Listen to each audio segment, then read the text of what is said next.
What if I told you that all my success in business actually comes from a single skill that I learned more than 10 years ago? By mastering this skill, I was able to print money in any business I started, including my Inc. 5000 PR agency with over 60 employees. Now, unlike learning AI or paid ads, which let's be honest are gonna be worthless in about 2 years anyways, learning this skill will keep you rich forever, or at least until we're all plugged into machines. The skill I'm talking about is cold email, the single highest value skill that you can learn in business. See, with paid ads or social media or SEO, you've got to spend thousands of dollars and you have to rely on platforms like Google and Facebook not to screw you over, and they always do. But with cold email, you're in control, and you can reach millions of future clients for pennies. Now in 2024, I made a cold email masterclass on YouTube that went insanely viral. Over 150,000 people watched hours of video, and thousands of them scaled their businesses to 50K per month and beyond. And I've loved hearing about their wins inside of our free community. But a lot changes in a year, and some of the tactics that we're using now make me feel like I'm living in 2050. We're currently generating over 4,500 leads every day for our companies and for our clients. So for those of you that think cold email is dead, Grandma's about to turn over in her grave. Because in this masterclass, I'm gonna be taking you from total beginner to setting up your own cold email system that actually works and generates leads for you on autopilot, all for under $100. And for those of you that think you're advanced, don't get cocky and skip chapters, because I guarantee the basics were not the same as they were in 2024. But also don't worry, because I'm gonna be showing you some absolute ninja craziness that would even make Tony Stark a little bit turned on. Okay, strap in. This is going to be a long one. I encourage you to take notes, bookmark this video, skip around using the chapters as needed, and come back to this video anytime you hit a roadblock. This video is my gift to the online marketing community. Everything that I've learned in over a decade of cold email, for free, no holding back. All right, let's get this party started. So why listen to me in the first place? Well, if you don't already know who I am, my name's Lead Gen J, and I actually launched my first marketing agency while I was in medical school. And I was able to scale that marketing agency to $600,000 per month using nothing but cold email. I then left my medical training 4 years ago to go into business full time. And since then, I've been building marketing agencies using cold email. Now, 2 years ago, I decided I wanted to start teaching. So I launched this YouTube channel, and I've been helping other companies implement these same systems, and I've built over 250 custom cold outreach systems for a ton of different types of businesses. I'm talking about companies that sell cows to farmers, lots of marketing agencies, obviously, consulting companies, B2B service companies, SaaS companies. I'm even helping a guy in Africa right now sell gold from miners directly to consumers. The reason I tell you that is because this stuff works. And if you're watching this and you don't have an offer yet, this could be the offer that you're looking for. I'm also the owner of the Cold Email Secrets community on School. We've got around 18,000 members at the time of recording. And according to Instantly.ai, I'm the #1 cold email expert on YouTube. And I've got an award back here from them somewhere. So what are you gonna learn if you make the conscious decision right now today to sit here and master this skill? And I promise it'll be the best investment you've ever made into yourself, into your business, and into your future. Here are some of the comments from people who sat and watched this video in 2024. Now that one took me weeks to record and even more weeks to script out and put together for you guys. So if you wanna get results like that, then make sure to take this seriously. You're gonna learn how to build highly profitable cold email machines for under $100. You're gonna learn step-by-step technical setup, the domains, the mailboxes, what software is needed. I'm gonna tell you exactly which tools to use and why. And no, this video is not sponsored. I'm gonna show you how to make cold email work for your boring offer and how to automate the entire process, including replies. Now, here's just a little preview of what this looks like when it's fully deployed. You just have a system of qualified leads responding to you, booking calls, and purchasing without you having to lift a finger or do any manual prospecting. You're gonna learn really advanced tools and tactics like here with this clay table. And guys, there's gonna be a lot of information here, probably way too much for you to sit down and memorize all in one sitting, unless you've got some insane photographic memory. But for those of you that are normal humans like myself, I've put together some really nice reference material for you. The complete presentation, a PDF Spark Notes of this entire video,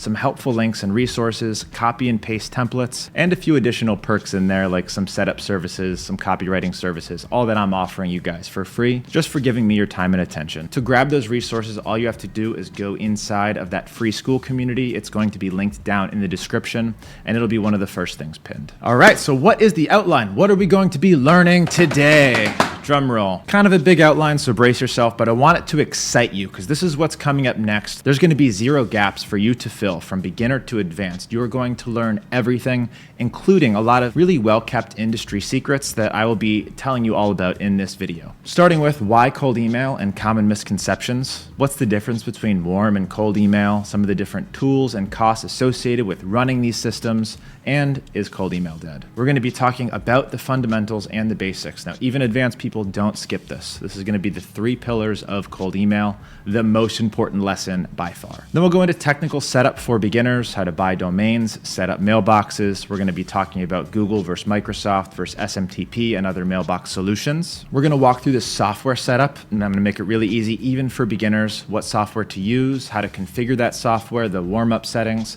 everything that you need to know. We're going to be talking a lot about deliverability, so some of the technical requirements, email warm-up and how that works, and how to diagnose it and fix emails going to spam. And this isn't just going to help you for cold email, this is going to help you for email in general, which is the best marketing platform, whether they know who you are or not. And if you're in spam, you're going to be wasting tons of money. We're going to talk about list building, finding your ideal avatar or ICP. We're going to talk about B2B databases versus scraping leads versus some advanced stuff known as signals. We're going to chat about list verification and qualification, some of the tools and workflows that I use, how to do catch-all verification, and how to do AI qualification, which is something brand new that we're doing a lot of in 2025. We're going to chat about your offer and how to make it work for cold email. So creating offers for beginners, making your boring offer not boring, different baiting tactics that I use to get people to reply to my cold emails. And then we're going to chat about some lead magnets, ones that work, ones that don't, ways to do lead magnets right in 2025, and something I like to call reverse lead magnets. We're going to spend a lot of time on copywriting. We're going to go through some of the secrets. We're going to talk about the triple tap, the do's and don'ts, personalization, syntax, and how to write copy that gets through the spam filters and into the inbox. I'll walk you through how to manage your cold email system once it's actually live, how to add new leads, manage your replies,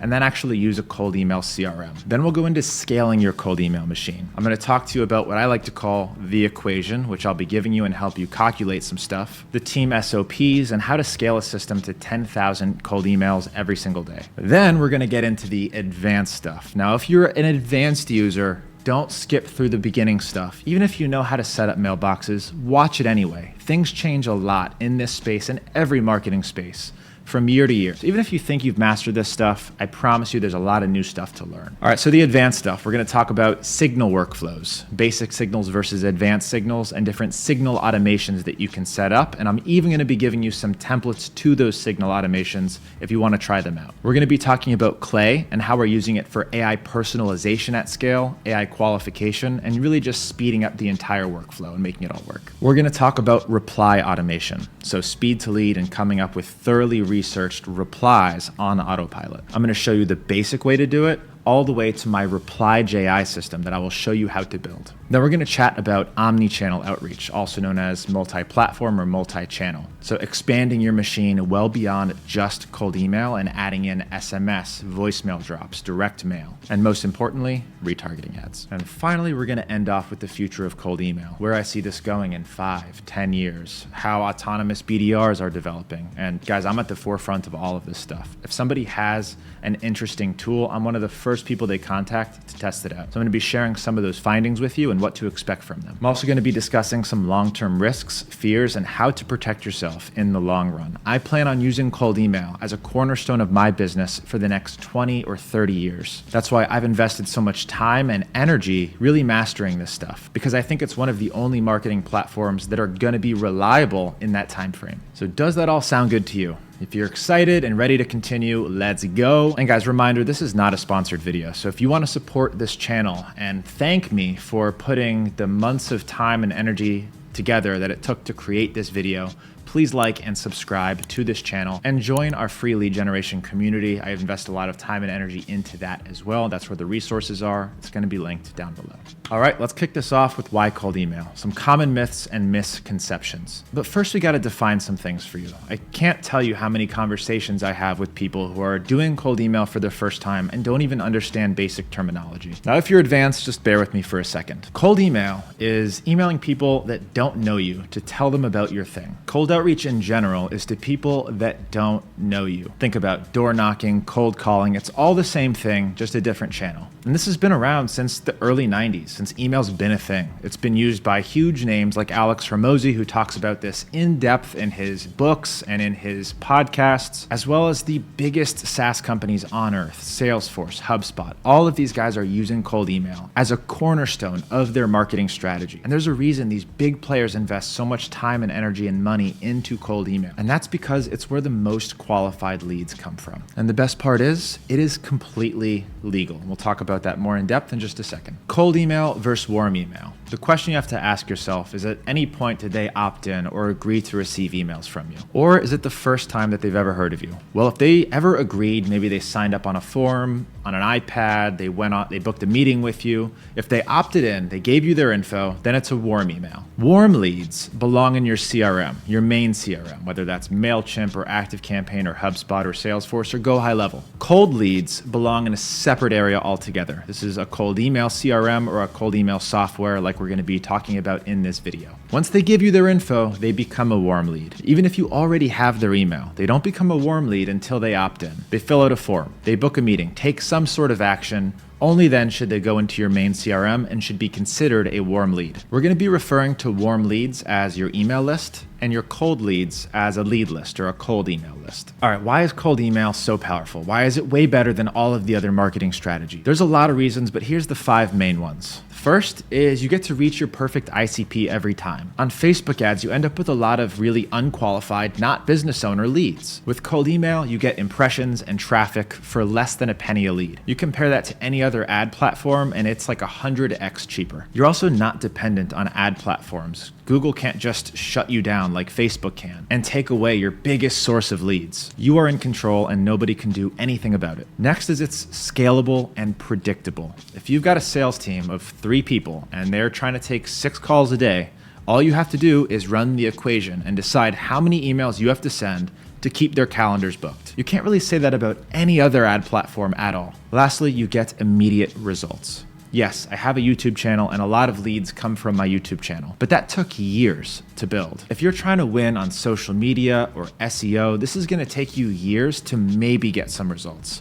With cold email, it's almost instant. You turn on the machine and leads start coming in. So who can benefit from cold email? Is it a good fit for you? Are you wasting your time watching this? Well, if you have any sort of B2B or business to business product or offer, then cold email is perfect for you. And for those rookies who don't know the difference between B2B or B2C, or how to tell if your offer is B2B versus B2C, the question is, if your offer is B2B, that means that you sell to somebody who runs a business, and you can find them because they're the owner, founder, CEO of a company in an X industry. And as we go into list building, this is going to start to make a lot more sense. But essentially B2B, you're selling something to other businesses that they can use for business purposes. Marketing agencies, consulting offers, SaaS offers. These are all B2B. Now B2C, business to consumer, this is more like e-com or mobile apps on your phone that you can't really target by industry or job title. This is just everyday consumers that use your stuff. Now, cold email does work for B2C. I've built campaigns to sell high-end jewelry to collectors. I've built campaigns to sell solar panels to homeowners. All of this stuff is possible if it's a higher ticket offer and product. Some of the most common use cases, coaches, agencies, software companies, business services, but the range is massive. This is not really for low ticket products that are sold directly to a person, like this yerba mate I'm drinking. It was about $4. And if you're trying to sell this directly to me, cold email is not the way to do it. But if you're a B2C company and you sell yerba mates and your goal is to establish partnerships and distributors and you want to be in Publix and Walmart and Target, then you would use cold email to establish those relationships with those distributors and retailers. God, I love this stuff. There's also one thing that people miss. There's a lot of companies that are doing cold email without even knowing that they're doing cold email. My PR agency, for example, we don't just use cold email to get clients for the agency. We're also using cold email to operate the agency. Our service is getting in touch with journalists and reporters to write stories about our clients. How do you think we get in touch with those journalists and reporters? If you guessed cold email, you're absolutely right. So any business that uses cold email to operate their offer should also pay extra close attention to this video because it's going to help you overperform on delivering your offer as well. Now, I told you if you didn't already have an offer, we're going to be chatting about that. This is it. If you master this stuff, you can use cold email as an offer, and it is one of the best offers on earth because of how versatile and results driven it is. With cold email, you can produce direct ROI for clients and show them how much money you're making them. The goal for any recurring offer is to create enormous pain if they decide to cancel that service or turn it off. If you can make somebody money and show them that you're making them money, they're never going to want to turn it off. They're going to be dependent on you to generate the leads. And we're going to talk about some of the different models that are involved in launching cold email as an offer. You can do an agency model, you can do a one-time fee to build, and then you can do a pay-per-lead model. And like I already mentioned, there's a lot of different use cases for cold email that's not just lead generation. So if you learn this, you can launch a podcast booking agency, an influencer management agency. You can launch a staffing company. All of these are different business models that use cold email as their core offer. Now, I said you'd be learning how to set this whole thing up for under $100. So here are the tools that you're going to need and the costs associated with running a cold email system. First thing you're going to need is a cold email management tool like Instantly or Smart Lead or Reach Inbox. And these start at around $37 per month. And don't worry, we're going to be breaking down these tools in just a little bit. You're going to need access to leads through either a lead database or a lead scraper. Using the recommended tools that we're going to chat about, it's about $50 per 10,000 leads. So now we're at about $87 per month to reach out to 10,000 leads. The last fee is paying for the domains and the mailboxes. The domains don't really have a monthly cost, so I'm going to ignore them and just talk about the mailboxes, which are $3 per month per mailbox on average. So you can run this system for well under $100 every single month. Now, as you scale this, obviously you're going to need to buy more leads and add more mailboxes and increase your subscription on these cold email management tools. So I spend thousands every single month managing my cold email system, but I spend tens of thousands every month on paid ads. And cold email is still the top performing marketing channel I have by far. And I spend a fraction of the price that I spend on other marketing channels on cold email. Therefore, it is the best value of any marketing channel by far. Now, the tools that I'm going to recommend are not sponsoring this video or paying me, but if you do decide to use any of them, please use my affiliate links. They're going to be down in the description. It helps support the channel and will probably get you a nice discount. All right, common misconceptions. Cold email is easy. All you got to do is upload some leads, start sending some emails, and then leads should start coming in, right? Wrong. That's absolutely not true. This stuff is not easy. In fact, no marketing channel worth its salt is easy. There's a lot of competition, and in order to make something work, you need to be an expert. You need to go through trial and error. And there's 10,000 things that can go wrong. That's why I really want to focus on those 3 pillars that we're going to be talking about in the next module. They're so important, and if it's not working, you need to come back to them. Lastly, you need to not take shortcuts unless I say so. Don't try and cut costs. Don't try and save money. This stuff is hard enough as it is. If you use the wrong tool or take a wrong turn, none of it will work. Another misconception, and this one's the opposite, cold email is dead. Not to age myself, but I've been doing cold email for over 10 years. This stuff has changed a lot from when I started to where it is now. And I've talked to a lot of people who were doing cold email successfully a decade ago, 5 years ago. And then it just all of a sudden stopped working and they turned it off. Those people say cold email is dead, but I guarantee they have not been keeping up with current trends, current tools, and the new practices that are working. We are getting more leads than ever using cold email. And yes, deliverability is harder now, but the tools and the practices are better. And all of your potential clients still use email, and as far as I know, always will. But with that being said, even though it's not dead, the competition is getting fierce. And yes, I am partially to blame for that, so my bad. Another common misconception that cold email requires technical skills. The answer is no. You can launch a cold email campaign in as little as 30 minutes, and I'm going to show you the easiest ways to do it. When I first started, you needed to understand DNS records and how it all worked and how to set it up manually. Now you don't need to do it anymore. The new tools and services that are available and I'm going to be showing you how to use make it laughably easy. That way you can focus on the stuff that really matters, the hard stuff. which is the list building and the copywriting, which we're going to talk about. Do you think cold email is expensive? Well, you're wrong. This is by far the most affordable marketing channel, hands down, can't even compare it to any other one. Lead data is nearly free and it's a race to the bottom. It is getting easier and cheaper to access the data, and the data is getting more and more accurate. Mailboxes and infrastructure is getting cheaper and cheaper. You can launch tons of mailboxes in minutes for super low prices, and you can run your entire system for under $100 per month. And the best part is you can scale it up once you actually prove that it works. All right, now we're going to talk about the fundamentals, the 3 pillars of cold email. So imagine there are 3 pillars holding up your cold email castle. And if one of the pillars is weak, the castle comes crashing down. Now let me break something to you. Cold email does not work for 6 out of 10 people. Just like social media and ads, you can't just set it up and expect the money printer to go brrr. But with trial and error, every single business can make it work within 60 days. I've personally built over 250 systems over the past 10 years, and they all work. But you have to get these 3 things right. These are the 3 pillars of cold email. If your system is not working, look at these pillars. And if it is working, but you want to improve, you find the weakest pillar. Here are the 3 pillars of cold email marketing and how to make sure that they are strong. Pillar number 1 is the technical infrastructure. This is the boring, nerdy stuff that used to scare people away from cold email. And we're going to be talking about it in this video. But the technical infrastructure essentially is the mailbox configuration that you need to hit the inbox and not get flagged as spam. Now, the good news with the technical infrastructure is all you have to do is follow a recipe. Do this, then this, then this, and you'll end up in the inbox. So some things that are involved in the technical infrastructure are the domain configuration.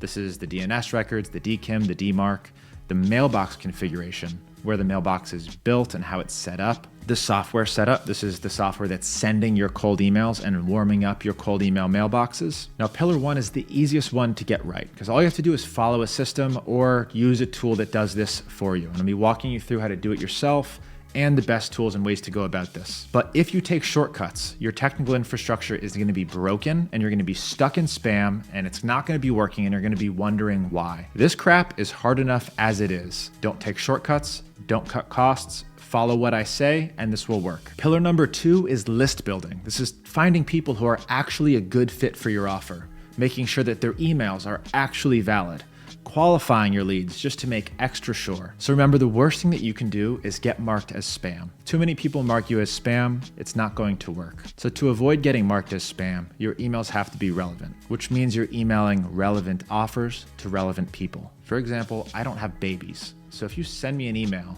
offering some service for childcare or babies, you're getting marked as spam. But if you send me an offer for a SaaS tool that helps me set up mailboxes, that's relevant. That's something I'm going to open and be interested in. So we're going to talk a lot about list building. This is very, very important. In fact, each of these pillars is very important. That's why there's only 3 pillars. And number 3 is probably the hardest, which is probably why we'll spend the most time on it, which is offer and copy. This pillar is the hardest one to get right because there's not a simple template or recipe that I can tell you to follow that's going to get you to the perfect offer and copy.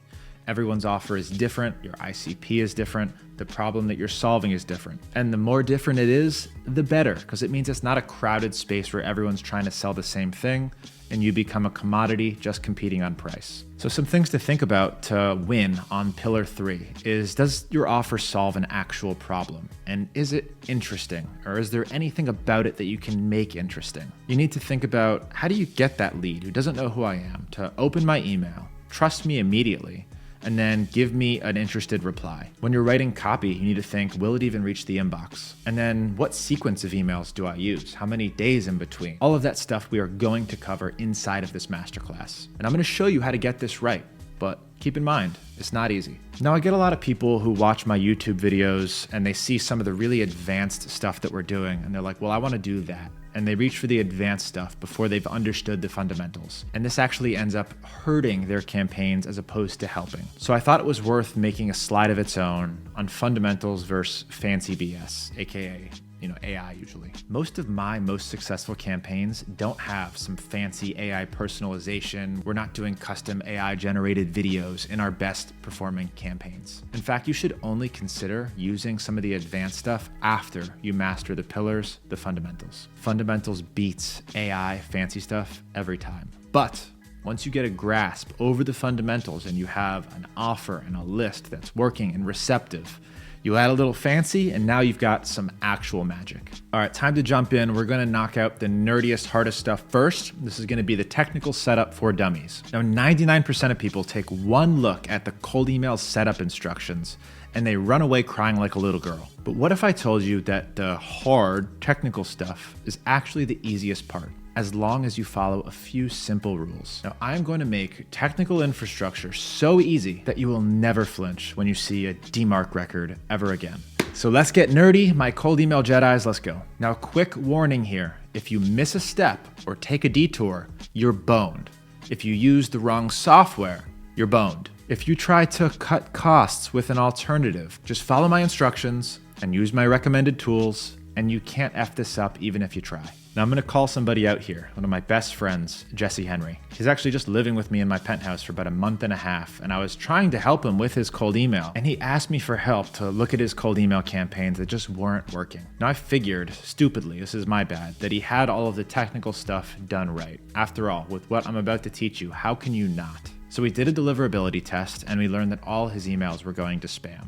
So I checked his technical setup, and he had made all of the cardinal mistakes. He took detours, he tried to save money and use the wrong software, and everything was broken. I basically had to rebuild his entire machine from scratch. So don't be like Jesse, focus, do this right the first time, and you're gonna save yourself so much headache and so much money. All right, now I'm gonna go over to my whiteboard and I'm gonna show you how this all works. And I need you to promise me not to freak out. You don't need to memorize this, but it's important to understand how it works. That way, if something's broken, you know where to look. Now I'm gonna walk you through exactly how to do the technical setup yourself, because it's important to know how it all works, but it's important to know my team can just do it all for you. And the technical setup is the easiest part to get right. There is no reason to F this up, because if you do, your whole system breaks. So no excuse for getting this wrong. And side note, setup is 100% free for members of my Insiders program, for you and for your clients. So if you're offering cold email as a service, we'll also do it for your clients. So to access this, just go to leadgenj.com/inbox and we can do this setup for you. All right, so first let's talk about the 3 pillars of cold email. I'm gonna draw it like a pyramid for a specific reason. Pyramids have a foundation, they have a center, they have a top. Now, with cold email, if the foundation isn't solid, you've got no chance. So the foundation of this pyramid is the technical setup. So I'm gonna write technical. If the emails aren't hitting the inbox and the technical setup isn't sound, then you have no chance at making this work. Now, in order to make cold email work, you need all 3 of these to be structurally sound. The technical setup, this is the domains, the DNS records, the mailboxes, the technical configuration of your system. The next layer of this pyramid is your list. If the technical setup isn't good, the rest of it has no chance of surviving. So the list, who are you actually sending cold emails to? If the people you're emailing are the right fit for your offer, if the data that you're working with is correct, then you have a chance of making this work. If this is not correct, you're sending emails to people who are not a good fit, maybe the wrong industry, the wrong job title, maybe they're retired, maybe you have the wrong email, then whatever you do up here doesn't matter, because your system is not going to have a chance of actually working. You need to hit the inbox of the correct person, and then up top we've got copy. Now say you've hit the inbox of the correct person for your offer.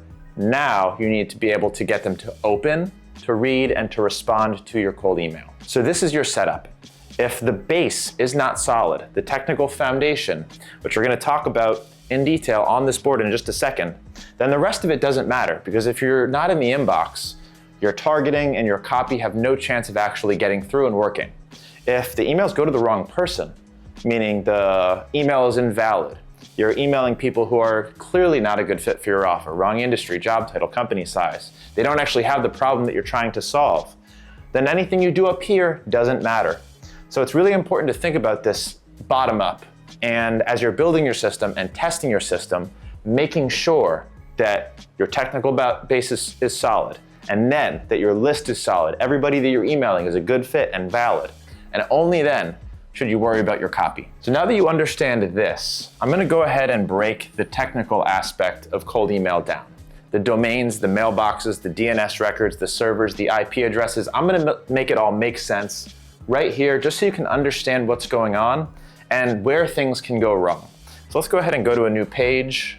All right, now let's talk about the technical setup. There's a lot of moving pieces that bring a cold email from your mailbox to their inbox and not getting it flagged as spam or not getting it lost. So let's break down some of those pieces and how they work. And if you understand this, you're gonna have a lot easier of time figuring out why your technical setup is not working and actually solving it. So let's break this down into the simplest terms possible. To send an email from your mailbox to their mailbox, you need a couple of things. The first thing you need is a server, like a computer, that actually sends the data from your system to their system. This is an IP address. The IP address is linked to those servers, to those computers. Now, typically, when you're using like Gmail or Microsoft 365, you're using their computers, you're using their IP addresses, and they're in charge of keeping those IP addresses and computers clean and valid and trustworthy. The next thing that you need to send an email is a domain. So a domain is like j@otterpr.com. The otterpr.com is the domain. So we need a domain.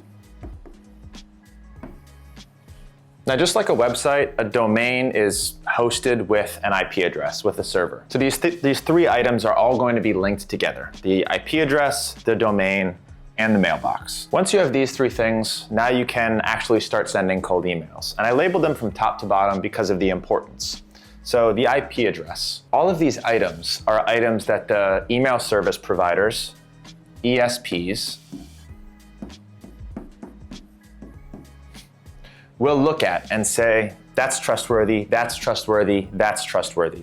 Each of these has a reputation score that will either go up or down over time, depending on how people handle those emails and depending on how those domains are configured. So from top to bottom of importance, the IP address, the computer that's coming from, is unbelievably important. That's why we tend to recommend using Google or Microsoft IP addresses. Google or Microsoft mailboxes. That's what that means. And then there's the domain. You'll typically buy that domain on a site like GoDaddy or Spaceship or Porkbun. Where you buy it is your domain registrar. Now, that doesn't really matter so much because it's all kind of the same thing, where that domain's registered.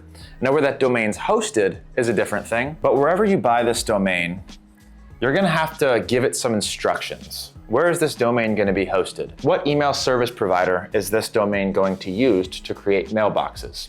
All of those things are in the domain's DNS records. These DNS records are instructions for that domain to tell it how to operate. And the ESP, the email service provider, will look at the DNS records to make sure that it's secure, to see where the domain is hosted, to see where that domain resolves.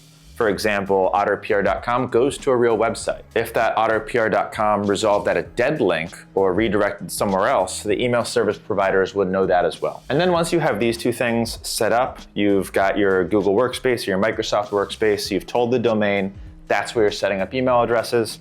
Now you can start configuring mailboxes under that domain. And all three of these things have reputation scores. They're all important, but the IP address is the most important, followed by the domain's reputation score, followed by the mailbox, which has individual reputation scores as well. Now, the reason this is so important to understand, so imagine a bunch of people report this single mailbox. Maybe we've got 100 mailboxes and everybody reports one mailbox as spam, and the reputation score goes down. And we lose this mailbox. We can no longer send emails from this mailbox because they're all going to spam. Well, this domain is still okay. This IP address is still okay. We can still make more mailboxes under this domain. We can still put more domains under this IP address, and it's all gonna be just fine. But what if multiple mailboxes get flagged as spam? Or what if you email a spam trap and your domain ends up on a blacklist? Well, if that domain ends up on a blacklist or the domain's reputation score drops too low, then all of the mailboxes underneath also get blacklisted and will start going to spam. That's why it's increasingly important to keep the domain health, the domain reputation, domain score high. That's also the main reason that we don't like sending cold emails from our primary domain. Our primary domain is sacred, and it happens all the time. People will use their primary domain to send cold emails, and it actually works better for a period of time because you've already built trust and reputation score for that primary domain. But then you make the wrong move, you send emails to the wrong list, and your primary domain ends up on a blacklist, and now your whole company is affected because the domain is more important than just the mailbox itself. All right, so what about these IP addresses, these servers? Now, in general, if you're using Google or Microsoft, they're gonna be responsible for keeping those IP addresses, their servers, healthy. So even if you do a blacklist check and you see that some of these IP addresses are blacklisted, Google and Microsoft are typically changing those out, warming them, keeping their IP ranges healthy. So you don't have to worry about this part at all. Now, as it currently stands, Google is still beating Microsoft for cold email. The deliverability is higher even to Microsoft. That's why for cold email, as it is right now, we're still recommending Google servers, Google IP addresses. Now, what you're probably gonna be tempted to do, and I've fallen into this mistake as well, is to cheap out on the mailboxes. And there's a lot of services now where you can spin up hundreds and hundreds of mailboxes for less than $1 a piece. And if you do decide to use one of those services like Inframail or Mail-In, you'll be able to scale a huge infrastructure of cold email mailboxes. The problem is you only get one IP address and there's nobody else in charge of keeping that IP address clean except you. So if something bad happens to that IP address and too many people mark it as spam, you email spam traps, or for whatever reason that sometimes is out of our control and unpredictable, the ESPs will block that IP address and say that we're no longer accepting emails from that IP address. You're gonna see your bounce rates go up and you're gonna stop landing in the inbox. And what happens if your IP address goes down? If the server reputation becomes too low, all of this stuff gets banned. All of the domains under that IP address, all of the mailboxes, and your cold email system will tank overnight. All right, so what do you do to give yourself the best shot at hitting the inbox, not getting flagged as spam? Well, you want to do what you can to control your IP range. So you'll use Google to set up your mailboxes, problem solved on the IP address. For the domain, the biggest factor that you can control is the DNS records, which means you do not want to send a cold email if you don't have a DMARC record, a DKIM record, a valid SPF record. And you can just go and check that really quick using any free tool that's going to be linked down in the description and inside of my resources packet. And then the last thing that's under your control is the reputation score. So how do we build reputation of our domains, of our mailboxes, of our IP addresses? We send good emails for a long period of time. So age and reputation score is under your control through time and through email warm-up. So if you want to increase the score and give yourself the best chance, the longer you wait, the better. Typical rule for domains, because domain age is so important, at least 30 days. Ideally 60 to 90 days, but 30 days is the minimum before you should start sending cold emails from that domain. And then the mailboxes, you want to be warming up from day one. Once you create these things, you should be warming up progressively. And we're going to talk about recommended warm-up settings when we get to that section. But those are the things within your control. That's what you need to do. Now let's talk about on the recipient side. So this is your leads inbox. This is the person that you're emailing, and they're receiving that email, and you've got an ESP on their end, an email service provider that they're using to actually control the flow of emails coming in. That could be Microsoft, that could be Google, that could be Yahoo, and they all handle this a little bit differently, but they all kind of look at the same key factors. Let's move that over here. So here's that leads inbox is coming in. They're looking at the DNS records of the domain. Is that domain secure? One of the things these DNS records do is tell the recipient that the email is actually coming from that person, it's not being spoofed. That's essentially the whole purpose of the DKIM record, the DMARC record, the SPF record. It's all there for security. You need to have them, and it's just saying that email is coming from that person and not being spoofed. The other important thing that they're going to look at is the copy.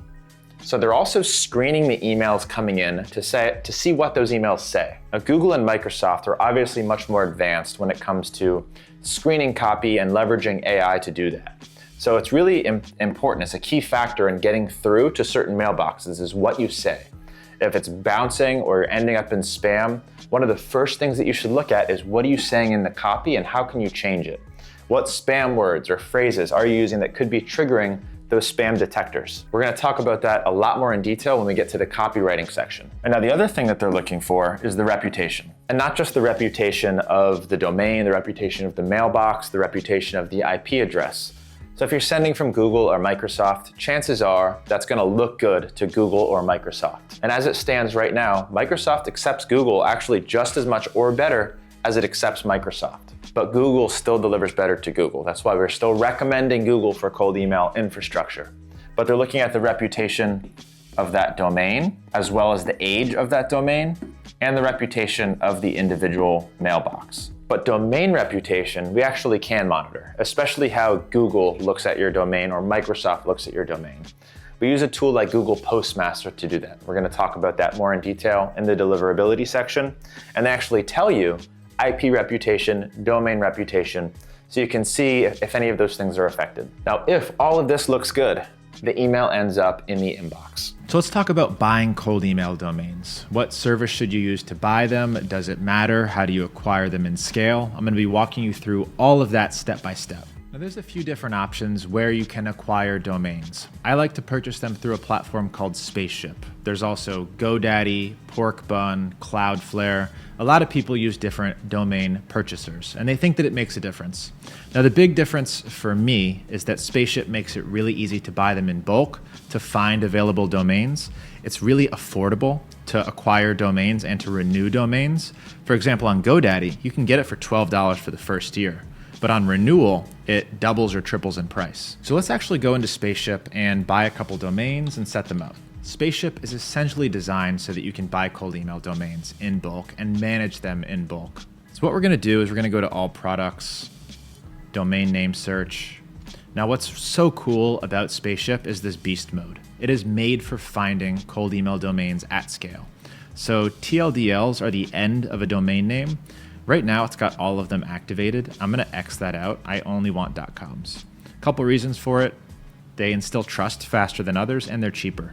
.ios are cool, but they're like 3 or 4 times the price of .coms. I'm gonna enter in some keywords that I want my domain to contain. So let's say instead of Otter PR, my business name was Beaver PR. So I wanna enter Beaver, so I want some brand recognition there. And then I wanna enter some other keywords that can go along with it. Viral, media, PR, public relations. Now Spaceship is going to start to create variations using these different keywords. And chances are viralmedia.com is not going to be available, but viralbeaver.com is likely available. So it's probably going to have most of them containing Beaver. There's also other filters you can use, but I don't like to use them. I like to hide unavailables, and where this gets really cool. I'm gonna go ahead and apply this first and see what's available without using any of the domain hacks, and we're gonna generate. All right, I don't think any of these are available, which is typical. This is why we need to use the domain hacks. What we're gonna do is we're gonna use prefixes and suffixes. It's gonna automatically generate the most commonly used prefixes and suffixes. So when I was giving you the example, myotterpr.com, getotterpr.com, these are all ones that are used inside of these prefixes, and you can add your own. Once you add these, you can go ahead and apply, and now it's going to start giving you tons of options of domains that you can acquire. So as you can see, the domains are $8.88 to acquire and $10 per year to renew. So this is infinitely cheaper than using something like GoDaddy. And I can just add all to cart really quickly and acquire domains in bulk. I'm going to go ahead and buy publichubs.com because that one's kind of cool and I feel like I could use it for other stuff. And I'm going to go ahead and purchase this domain. Now, you don't need to activate any of this stuff. It's registering for 1 year, privacy is included. GoDaddy just jacks up the prices on all of these things. They should not be that expensive. This is what you should pay. So we're going to go ahead and pay now. And just like that, I own the domain publichubs.com. And now there's a lot of stuff that I can do with this domain. So I need to manage it, specifically the DNS records, the back end of this domain. I need to tell this domain what to do. So to manage my domains, I'm going to come into Launchpad, Domain Manager. Now let's walk through a couple of the things that are available to me. Name servers and DNS records. So name servers are where that domain is being hosted. I bought it on Spaceship, so right now it's on Spaceship. Usually it defaults to whatever registry you use to buy the domain. Wherever these name servers are pointing is where I need to go to control the DNS records, which we'll talk about in just a second. Now, if I wanted to move this domain to Cloudflare, for example, I would just have to update the name servers, and then I could use Cloudflare to control the DNS. The other option here is adding DNS records. So these are things like the CNAME record, the MX record, the A record, the DKIM, the DMARC. These are all MX records, and you can do that just by simply adding records here. This is how you do it manually, one by one, or you could do advanced DNS records where you can do things like upload. Next, you'll see URL redirect. So where do you want this domain to redirect to? Obviously, this isn't a real website. Obviously, publichubs.com is going to go to nothing. So let's go ahead and just try it. Obviously, the site cannot be reached because there is no website. There's nothing there. So what I want to do is do a permanent redirect to otterpr.com. So I'm going to do www.otterpr.com. That way, anytime someone visits the website publichubs.com, it'll automatically redirect to my actual website. Now, it's also important to note here that any change you make to your DNS or your name servers or redirects don't happen immediately. There's a little bit of a delay that we call propagation in the infrastructure world. So if you make a change and it's not perfect or reflecting right away, just be patient, hang in there. Usually it's just a few minutes, but sometimes it can be hours. All right, so that's how you acquire domains and control your name servers and DNS records and URL redirects. Now, some people like to bring their name servers off of Spaceship and into Cloudflare for a couple different reasons. One, it's a little bit more secure. You can manage your DNS records all in one place. And if you're interested in learning how to do that, you can watch my full Spaceship walkthrough linked down below. But 99% of people don't need to do that. It's not super important. It has not been proven to increase the results of your cold email campaigns. So for simplicity's sake, you can just manage all of your DNS and keep your name servers on Spaceship. So again, that bonus info on moving your domains to Cloudflare, worth an honorable mention, but I'm not going to be walking you through that in this video because honestly, I don't want to confuse you and add too much. You don't need to do it. It has not been proven to really improve results. I've tried both, and I've tried multiple domain registrars. Spaceship works great. All right, now let's talk about configuring the domains. There's certain DNS records, also domain name system is what that stands for, that tell the domain what to do, where to point, is it authenticated, is it secure and private, and you need to have these DNS records done correctly if you want your emails to go to the inbox and not to spam. The forwarding domain we just talked about, and that's how that works. And then lastly, custom tracking domains, which were a big thing back in 2024, 2023. Less important now, but I'll show you how to set them up. All right, so let's talk about some of these core DNS records. And just to close the loop, you saw me change the forwarding domain to otterpr.com. It took about 5 minutes for that redirect to actually take place. This is the propagation. Now when I visit publichubs.com, it redirects to otterpr.com as intended. All right, so let's set the DNS records up for this publichubs.com. What do I actually have to do to make this thing work? I've got this domain. How do I create mailboxes? How do I get the DNS records on there? And what DNS records do you need to use? Then we'll do the custom tracking domain. And if you don't know what a custom tracking domain is, these are specific domains used by the email sending software to track certain actions like clicks and opens, or for unsubscribe links.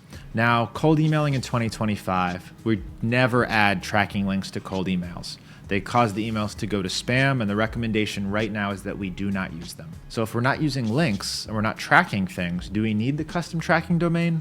Not really. But standard practice is to set it up anyways. And if you use our setup service or other setup services, they'll always set this up for you and add it to the domain. Let me just show you what this looks like in practice. I'm going to go into one of my campaigns. Now, as you can see, no links, nothing to click here. But if I wanted to add an unsubscribe link here, I just click more rich, insert that unsubscribe link, say what it says. And now when you click on this link, it's a link generated by Instantly.ai that basically tells them that person unsubscribed. Now, if you don't have a custom tracking domain in there, they use their link. And if it uses Instantly's link, that is the easiest way on earth for Google or Microsoft to say, wow, I see Instantly.ai's link. This is a cold email. Let's send that to spam. That's why you need those custom tracking links if you use unsubscribe links or if you track opens. Another honorable mention here is domain masking proxies. This is a cleaner way of doing domain forwarding. So if you saw in my example, it redirected me to otterpr.com. An alternative way to do it is to add a domain masking proxy. And there's services you can use for this like EmailGuard, where instead of redirecting to otterpr.com, it'll still show that you're on publichubs.com, but it'll look like OtterPR's homepage. It's a masking proxy, and I've tested it against doing it the forwarding way, and there is absolutely no difference. That's why we don't use them anymore. It's just an additional step in the process. The original thought is that it would improve email deliverability, and that has not been true yet. I do have a free video on my channel about how to set up these domain masking proxies if it's something you're interested in, but my advice is Don't worry about it yet. There's no additional benefit. All right, let's do a live DNS record setup. And just to be frank, I haven't done one of these in probably years because my team does all of it now. The service does all of it now. So if you want to leverage that service, all you have to do is go to leadgenj.com/inbox. And my team will be able to set up all of your mailboxes for you. But with this service, you just tell us how many mailboxes you want. We can also purchase the domains for you, so you don't even have to worry about that part. And it just walks you through the entire process really nicely. But with that being said, let's go ahead and set up the DNS records in a mailbox for publichubs.com. Now, if you're doing this yourself and you want to use Google Workspace and you want to pay $8 per mailbox, you can go ahead and click Get Started, and then sign up for a Google Workspace account for your business. I, of course, already have hundreds of workspaces, so I'm gonna skip the setup process and skip right to setting up the domain. This is what Google Workspace is gonna look like once you're inside. Now you're gonna wanna have to add your domain first. You're gonna come into Accounts, Domains, Manage Domains. And by the way, guys, you can pin this stuff, so it's already up top, but I wanted to show you where to find it. Look at all these domains that I already have verified and activated inside of my admin panel. We're gonna go ahead and add another domain. You're gonna put only the domain. I'm gonna skip the stuff before and after. And we're gonna set this up as a secondary domain. We're gonna add domain and start verification. Okay, it wants me to verify ownership. So select my domain host. I'm using a different host, so I'm gonna go ahead and continue, and I'm gonna have to verify these manually. Now it wants me to verify by adding these records to my domain. So first is a TXT record. Name set to default, value is this, TTL set to the lowest value or default. So let's go ahead and do that now. I've copied the value. We're gonna come in, I'm gonna go into name servers and DNS, add a record, and now we're gonna click TXT. So when it says the default, that usually just means @ So I'm gonna add that @ sign. I'm gonna paste the value. And TTL, this is like how long it takes to propagate. So you saw how long it took for the forwarding to take place. If I make this 1 minute, it's gonna propagate a lot faster. The other thing that I'm gonna do here, it wants me to use TXT as the primary verification method, but it also gives me a secondary method, which is the CNAME record. I'm actually gonna do both, just to make sure that this goes through without a shadow of a doubt. So I'm gonna copy the name, and we're gonna add a CNAME record. Now this is the host, this is where they want me to put that information. And then let's come back to domain setup, the value for that CNAME record here. And again, TTL, we're gonna do 1 minute. Okay, they've both been added. We're going to continue. The DNS is propagating. Hopefully it goes pretty quickly. And then let's verify that this is set up correctly. So confirm, getting my domain ready. Beautiful, it was verified successfully. Now we have to activate Gmail. They're gonna help me set it up. It's probably gonna be more DNS records. So now that my domain is verified, I'm actually gonna click do this later. Now, as you can see, that domain is here in manage domains. I'm gonna go ahead and add a user here. So let's just add myself and create user. Okay, I'm just gonna grab this info so I can log in after the setup is complete and show you that it works. And let's go ahead and click done. Now I wanna verify that domain. So let's come into manage domains, public hubs, we're gonna activate Gmail.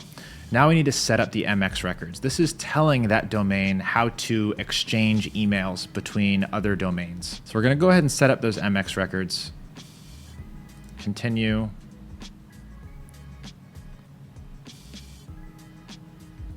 Proceed with activation.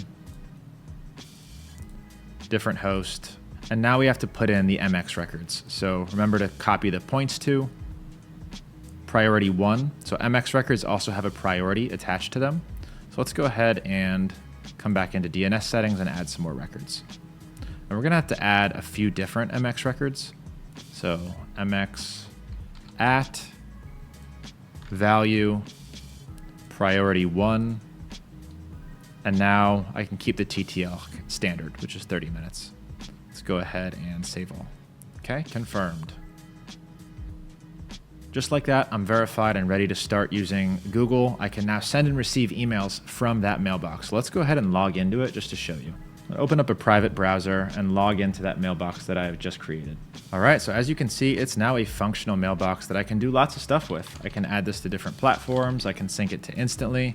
I can start sending and receiving emails from this mailbox. I'm gonna skip this password thing right now, and now I'm gonna finish the configuration, the DNS configuration. So the mailbox is created, great. But is it going to hit the inbox? Probably not, because that domain doesn't have all of the DNS records that it needs yet. So let's actually scan this thing. We're gonna use a free tool called easydmarc.com. I recommend that you use this as well.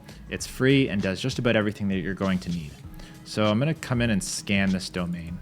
By the way, I'm on easydmarc.com. We're gonna come into tools, and here's all of the mailbox and domain tools that you're going to need. Domain scanner, DNS record checker, and it'll kind of tell you what you're missing too. So let's go ahead and scan that domain and see what's on there so that I can add the things that it needs. So you can see risk assessment is high. It doesn't have an SPF record, a DMARC record, a DKIM record. So the ESPs, email service providers, are going to see this and they're not going to allow that email through. So now let's correct these one by one. So if you come into your Google Workspace and type in DKIM up top, you'll see DKIM authentication. Google actually has a built-in tool to help you authenticate the emails. So we're gonna go ahead and select the correct domain, publichubs.com, and we're gonna generate a new record. You can go ahead and just generate based on this. This looks fine. And now we're going to have a TXT record and a value. So let's go ahead and copy this into our domain manager. I'm in the advanced DNS now just to show you the difference. And we're just gonna add a couple records. We're gonna add a TXT record. Here's that new one. This is the value, Google_domain key. And then we're going to grab the record value.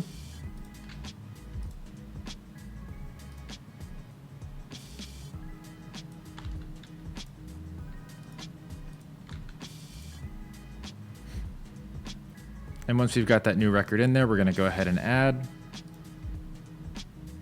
And then we can start authentication. And Google's going to check to make sure that DMARC record is actually correct. And it warns you, see, it may take 48 hours for the DNS records to fully propagate. So now that the DKIM record's in there, let's go ahead and do the DMARC and the SPF records. So let's come back into easydmarc.com. I'm gonna leave this open. I'm gonna open up an additional tool. Let's go to SPF record generator. And we're gonna go ahead and use their kind of standard recommendations. So I've got publichub.com. Let's go ahead and generate that record. Okay, it's saying this record is valid. Cool. So let's grab this value.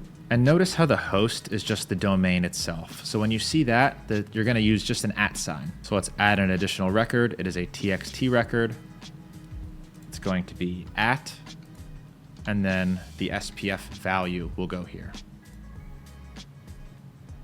And now we've got an SPF record.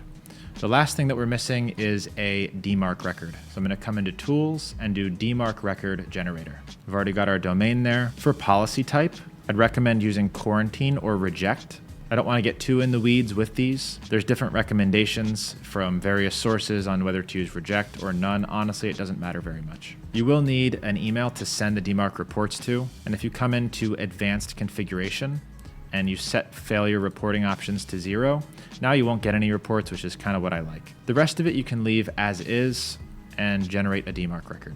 I know I skipped over a bunch of stuff here just because for cold email, it doesn't matter. Now, if we're talking about your primary domain setting up a DMARC record, there's a lot more nuance to this, but for the purposes of cold email, this will do just fine. Now, here's another quirk that you should pay attention to.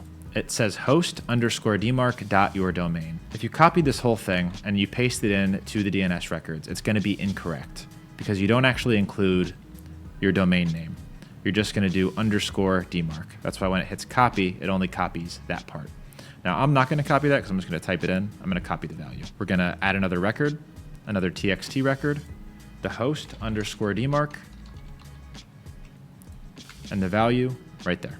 Now we've got all the necessary security protocols so that the email goes into the inbox and not spam. We've got an SPF record, a DKIM record, and a DMARC record, and the MX records telling us that it's a Google mailbox. Finally, the last thing to add is a custom tracking domain. So I just opened up one of the mailboxes inside of our Instantly account, and I see the custom tracking domain section. We're gonna go into this when we do software setup, but it gives you the records here. We've got the record type, the host, and the value.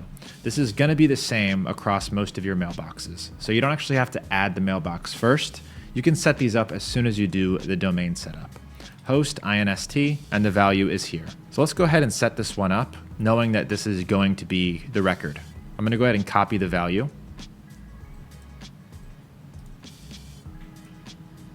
We're going to add that final record. It's going to be a CNAME record. The CNAME, INST, and the value. And that is the final record to round out the domain DNS setup. Now, if you don't want to deal with any of that yourself, because you shouldn't have to, and you definitely shouldn't be paying $8 a month for G Suite by doing it yourself, you should take advantage of this setup service. It's only $3 per month per mailbox. We do all of the technical setup for you. And most importantly, you actually have a mailbox rep, somebody where if something goes wrong, you can reach out and they will go and fix it. If it gets disconnected or it starts going to spam, you have somebody that you can actually ask for help.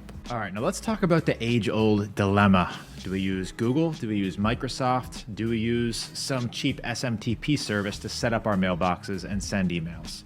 Well, this matters a lot, because if you choose the wrong thing, you try and cut corners, you're gonna end up in spam. So follow what I tell you, and I'm gonna be going through some of these different options, how to think about them, giving you my recommendation, and I'm actually gonna give you my reasoning so you don't get caught in some price trap where you're paying the absolute minimum, but all your emails are going to spam. We're not gonna let that happen to you. So what are your options? You've got Google, you've got Microsoft, and then we've got custom mailbox solutions. These are private IP addresses. You can either set them up really cheaply using various services, or you can pay for more well-managed custom mailbox solutions. We're gonna go through all four of these options so you can understand the differences, pros and cons, and then I'm gonna give you my recommendation. All right, let's start with some terminology. ESP, you've probably heard me mention that already. That means email service provider. When you hear ESP or email service provider, think about what companies have email services. We've got Yahoo, we've got AOL, Google and Microsoft obviously are the biggest ones, and that's where we're going to focus most of our attention. The email service provider that you use is really important. And the reason it's so important is because of the IP address. The way that emails flow, kind of as described earlier, there's a lot of different variables that make an email go to an inbox. One of the most important is the IP address or the server that email was sent from. That server is managed by one of these email service providers. So the more trusted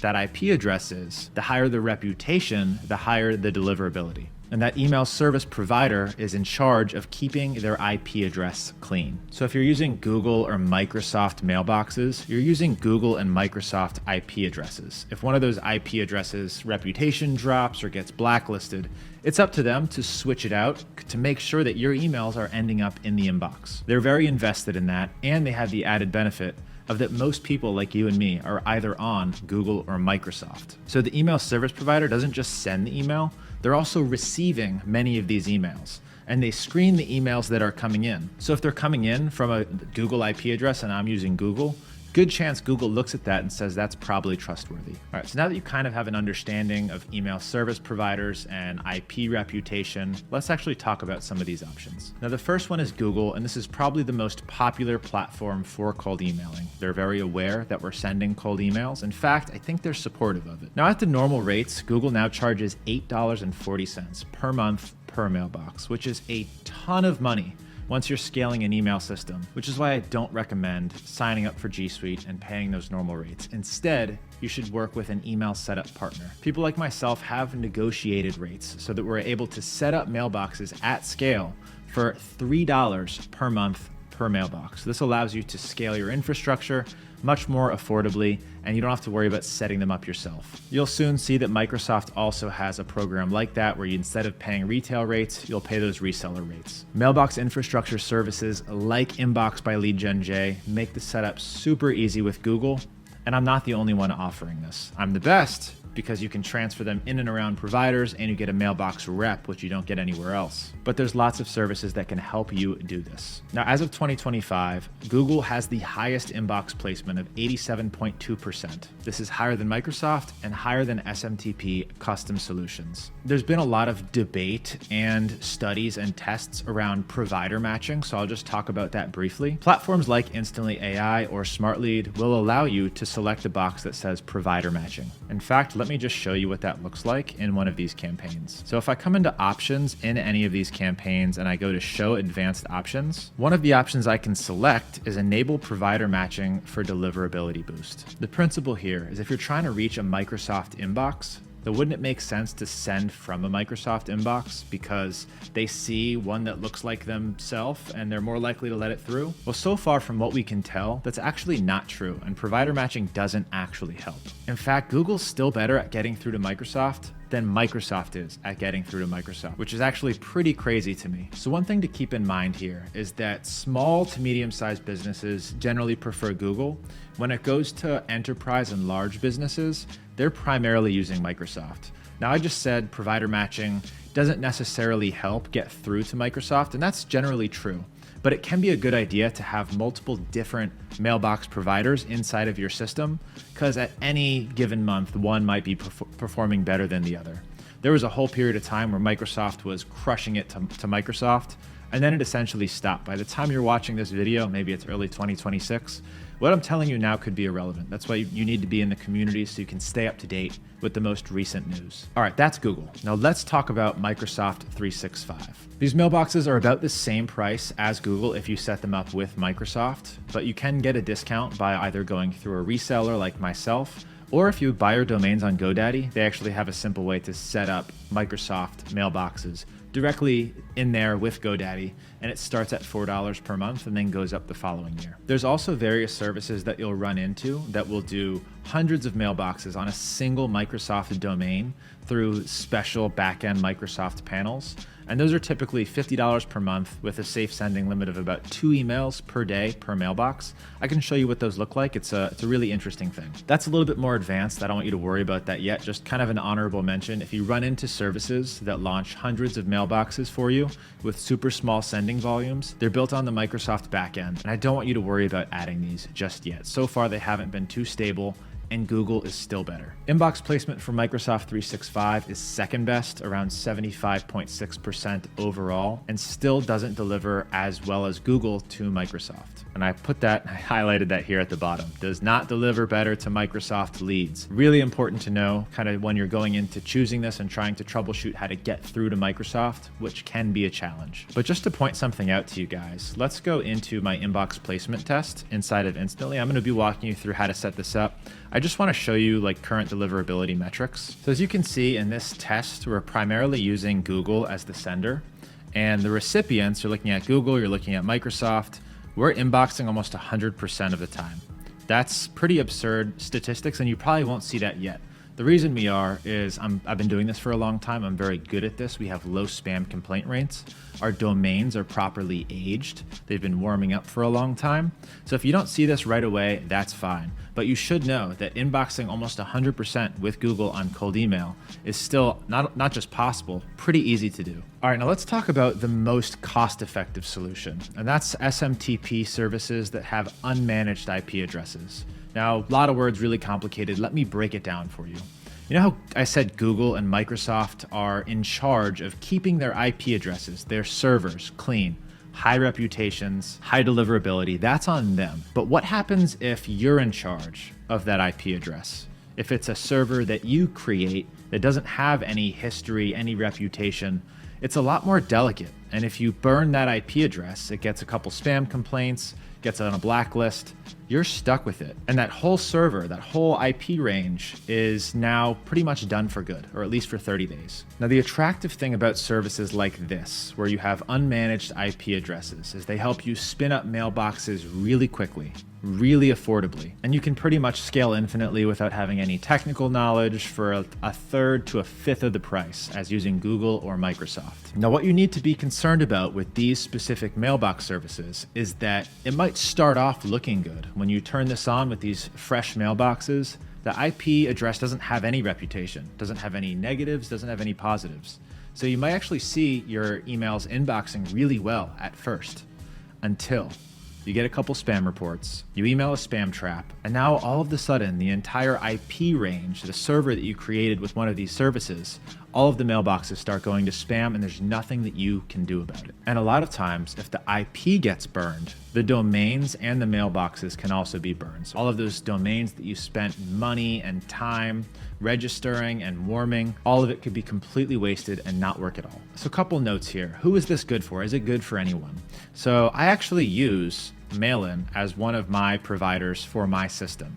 They're really affordable, it's easy to set up, and I know that I'm really good at cold emailing. I get really limited spam reports. So I trust myself to keep that IP address pretty clean. Now just logging in so you can see what this looks like. With just a few clicks, you can purchase new domains, set up mailboxes, and then quickly export them into your Instantly account. And as you can see, I have 375 active mailboxes here with 75 domains. Here's a list of all of my mailboxes. It's really easy to spin them up. It's really easy to put them into your Instantly, and it's a really affordable solution. But I also want to strongly caution you against using this until you have a lot of experience and until you have a working system with Google or Microsoft mailboxes. So how do you know if it's a managed IP service or an unmanaged IP service? Well, the biggest tell is going to be the price range. For services like Mailin or Inframail, you'll see really attractive pricing. So let's look at Inframail as an example.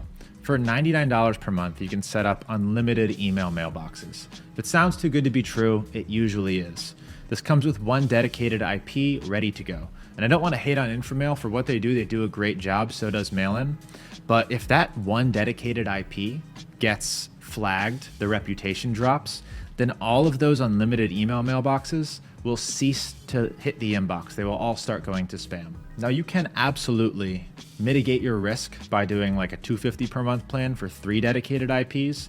But again, if one of those IPs goes down, it's dedicated and nobody's in charge of its reputation but you. So you'll see pricing that either looks like this with unlimited mailboxes, or you'll see pricing at around $1 per mailbox per month. So this is $300 per month, comes with 200 email accounts per month. So if it's under $2 per month per mailbox, you better believe it's going to be a unmanaged IP address that you are in charge of. As you can see, dedicated servers and IPs. Now, if you want to try one of these services out, I recommend Mailin. There's going to be a link down below, but you should not do this by itself. You should absolutely have Google or Microsoft first. All right, the next category I want to talk to you about is SMTP services with managed IP addresses. These are not Google, they're not Microsoft. They're still custom server mailboxes. Now, these are not Google, they're not Microsoft, but in this case, the company is actually going to be in charge of the IP address. And if one gets ruined, they'll rotate it out so that you constantly have clean and high reputation IP addresses. Kind of similar to what Microsoft and Google do on their backend. All right, so what does one of these services look like? How much does it cost? Is it worth using? And I'll also talk about some of the main players in this space. So these are typically the most expensive because there's typically a setup fee involved and there's typically a high per month mailbox fee. I've used Mission Inbox in the past and it ended up being around $5 per month per mailbox. Now, the quality of these companies are really based around how clean they keep their IP addresses and how well they're able to monitor the sending reputation and deliverability of their mailboxes. So the difference in cost from the mail-ins, which are the unmanaged IPs, to the Mission Inboxes,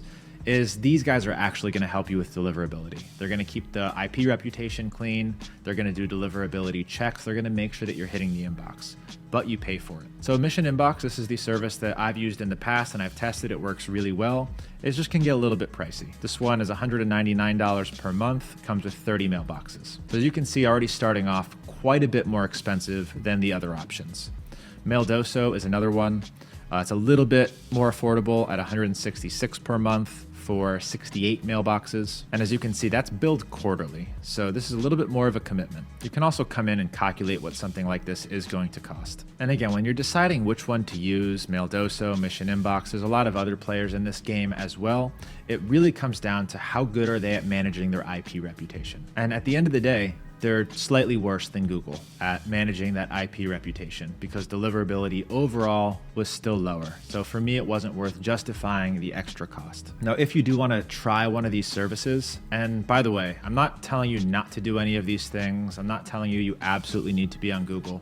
My actual recommendation is you should have at least 3 providers inside of your system. And that is just in case one of them goes down. Maybe Google deliverability drops overnight. Maybe Microsoft deliverability drops overnight. You should be able to hedge your risk with multiple different providers. So now that you kind of understand the differences, this is what I do, and this is what you should probably do to give yourself the best chance at not messing up the technical infrastructure. Use Google mailboxes. Right now, they're the top performing, and I don't see anything happening to them anytime soon. The risk with any of these custom SMTPs is the rules can change overnight, and they're going to be the first ones to die. So use Google, and you should use a setup service like LGJ Inbox to make sure that the DNS records are set up correctly, they're uploaded to your platform correctly, and they're warming correctly. For mailboxes, you should either use the founder's name. So if this is me setting up mailboxes for myself, all of my mailboxes have J. Feldman as the name. So if you don't want to use your personal name, or maybe you have a name that's not easy to pronounce and doesn't instill trust when you hear it, you can always default to an easy 1-syllable white girl name. Ruth, Jen, these tend to convert the best, and no one will ever actually check if that's a real person. So how many mailboxes should you set up per domain? This is an ongoing conversation between me and lots of different cold email experts, and there's no correct answer.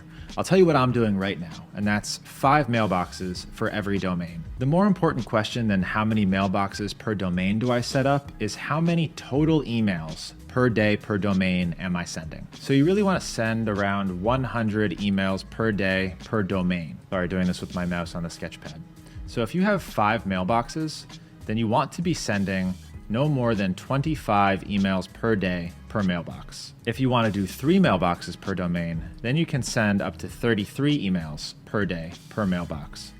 Now again, these aren't hard limits. This isn't written anywhere. Google and Microsoft would never publish what their safe sending limits actually are. What we do is use the information and testing to take our best guess. So what I'm typically doing is 5 mailboxes per domain, each of them scaling up slowly to 25 emails per day per mailbox. And yes, my math was off. That is 20 emails per day per mailbox if we're sending at 5. I apologize for my brain. I've been recording for hours. Now, the honest truth is that we know less emails per day is better. It keeps the domain safer, which means the campaigns last longer and deliverability is higher. Now, if you want, you can scale those mailboxes all the way up to 50 until maybe you start seeing a little deliverability dip, but this is my recommendation. Choose to follow it or not, but I definitely want to caution you against cranking the volume up too high and too fast. Now, I do have a word of caution for you. This is something that ended me up in a lot of trouble, and a lot of people I know who also did this practice that is no longer not recommended, ended them in some trouble too.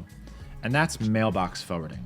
So we talked about domain forwarding, which is where you want one domain to redirect to your primary domain. That's still safe, that's fine. Mailbox forwarding is when an email comes to my mailbox, it automatically auto-forwards to a central mailbox, maybe someone from my team. Then any emails that were being responded to in my cold email system, those responses would get forwarded to my primary mailbox. So the recommendation is do not use mailbox forwarding. You should respond to all of your cold email replies from within the Instantly Unibox. And honestly, at this point, there's no reason not to, because they've given you so many great tools to make it unbelievably easy and quick and effective to reply from here that you shouldn't want to forward to a central mailbox anyways. So anywhere you see, add a forwarding address. Avoid it like the plague. Don't touch it. And there's going to be multiple opportunities to add that. Quick explanation on why we no longer use email forwarding. So let's talk about the situation that we're usually in. You send a cold email to somebody, let's say person A to mailbox B. This is me, I'm A, sending an email to mailbox B. Now, say this is all in Instantly AI. Mailbox A is loaded up in Instantly. It sends that email to email B. Email B responds to email A. And now you have an open dialogue with that email. Now, what you might be tempted to do instead of using the Instantly Unibox is setting up an auto forwarding rule to send that email to now mailbox C, which is my primary inbox with my team managing it, and it's not connected to Instantly AI. Maybe this is even my primary domain, so my most authoritative mailbox with my best domain, so it looks and sounds really good. Maybe this is j@otterpr.com. And this seems really tempting because now you can have your team just monitor a single mailbox that's collecting all of the cold email responses to all of these mailboxes loaded up in Instantly. Now the problem with that is these two mailboxes, A and B, have an open line of communication. It's a thread, and you're already in mailbox B's inbox. You don't have to worry about you going to spam. You're already talking to that person. You're in the inbox, you did it. However, once you reply to email B from email C, it is the first time that you're communicating with that person between these two mailboxes. So mailbox B just sees this as another cold email. Therefore, you can't really say what you would say here, which is dropping them links, pictures, videos, pretty much anything you say from email A to B as the reply back to their reply will go through and end up in their inbox. However, if you send it from email C, even if it's your primary mailbox, email B still sees that as a cold email and is likely to reject it. So we just talked a lot about different mailbox services, how to set them up from scratch, whether using Google or Microsoft. Now I just want to walk you through what the setup process would actually look like if you did decide to use either my setup service or somebody else's. So we're going to visit leadgenj/inbox. Now, whether you're using my setup service or somebody else's, there should be 3 core benefits here. One, you're saving a ton of money on the Google Mailbox subscriptions. That's the main primary benefit. That's why you want to use someone with negotiated rates. The second benefit is you don't have to think about the DNS being set up correctly. It's such a common area where people F up. So if you can take that fear and risk out of your system, that'll let you focus on the stuff that's really hard and really matters, which is the list building and the copywriting. And it's important for you to have somebody that you can reach out to that can step in and help. Get a mailbox reconnected. Do a deliverability test for you. All of these are problems and questions that you're going to run into as you're building your system. So it's important to have a technician available to you to make sure your infrastructure is sound. And if you're paying me $3 per month per mailbox, you're saving a ton of money on subscriptions, and you get access to my team of mailbox techs. And I'm not trying to shill this setup service. There's a lot of them that exist, but that is an important distinction. I should also point out this distinction. If you're signing up for Instantly.ai, you may notice that they have pre-warmed accounts, done for you email setup. They offer these services on their own, and they're solid. It's a good service. The problem with using Instantly or Smart Lead setup service is you're locked in. They want to keep your mailboxes inside of their ecosystem. They're not going to support you with those mailboxes, and they're not going to let you take them away from their ecosystem if you ever decide to go elsewhere. And this is a big problem that most people don't think about, but I've switched cold email softwares more times than I'd like to count. And if they're keeping my pre-warmed, high reputation domains and mailboxes inside of this ecosystem and they won't let me leave, that's not great. So use Instantly, they're great. Just word of caution with that setup service. All right, so let's pop in. We're just gonna put in our name, our email. I'm gonna skip through this really quick just so you can get the gist. Choose how many mailboxes you want. Each mailbox is gonna be $3 per month per mailbox. So if you're doing 5 mailboxes per domain, then I would start anywhere from 25 to 50 mailboxes. So you'll choose how many mailboxes you want and then a setup option. So you have 2 options here. You can either buy the domains yourself first, Spaceship, GoDaddy, wherever you want, and then give us access and we can set them up for you. Or you can do easy mode and we'll just buy the domains for you and set them up for you. And then we can transfer the domains to your account for you to take over management. You can then select the number of domains to purchase and the mailboxes per domain. So this is a conditional form. So if you want 50 mailboxes, it's going to assume 5 mailboxes per domain. But say you want to do less. You can change this to 15 domains and our team would do 3 mailboxes per domain. Then go to the next step. You're gonna tell us which website to forward your secondary domains to, the email sender name that you wanna use, upload a mailbox photo because these are Google, any special instructions you might have, and then it's gonna give you a summary of fees. We're gonna get access to your Instantly account. So if you already have an Instantly, you'll tell us exactly where they are so that my team can upload those mailboxes for you. You'll give us the logins to that. And then that's it. You'll go ahead and pay and my team will set those up for you, usually within 24 hours. So what is the best software stack that the best cold emailers in the world are using? Over the past 10 years, I've used over 65 different cold email tools, I counted, while I was searching for the best software stack to scale cold email, but also manage cold email for clients. I regularly speak with the owners at all of the top cold email companies, as well as the top cold email agencies in the world. So today, I bring you 10 years of software wisdom without any sponsorship or ads. This is the definitive tech stack that you should use for B2B lead generation. So there's a few things that you're going to need to do cold email successfully. The first thing you're going to need is a cold email sending software. This is a tool where you can upload all of your cold email mailboxes and manage them. This tool will manage your cold email leads. So you upload a lead list and then it keeps track of that lead like a CRM. This tool is also responsible for sending cold email sequences. So you can program in send email, wait 2 days, send another email, wait 2 days, send another email, all with A/B variations. And this tool is also responsible for managing replies. There's a lot of different options when it comes to cold email sending software. It's a super competitive market, and over the past several years, I've really seen it consolidate into a couple of winners. So I really want to focus today's conversation on those winners and some of the considerations that are important to you when you're choosing the right tool. First one is pricing structure. I remember when I started cold emailing, it was $50 per mailbox, and it was just absurd pricing. We were using Woodpecker, just really not scalable.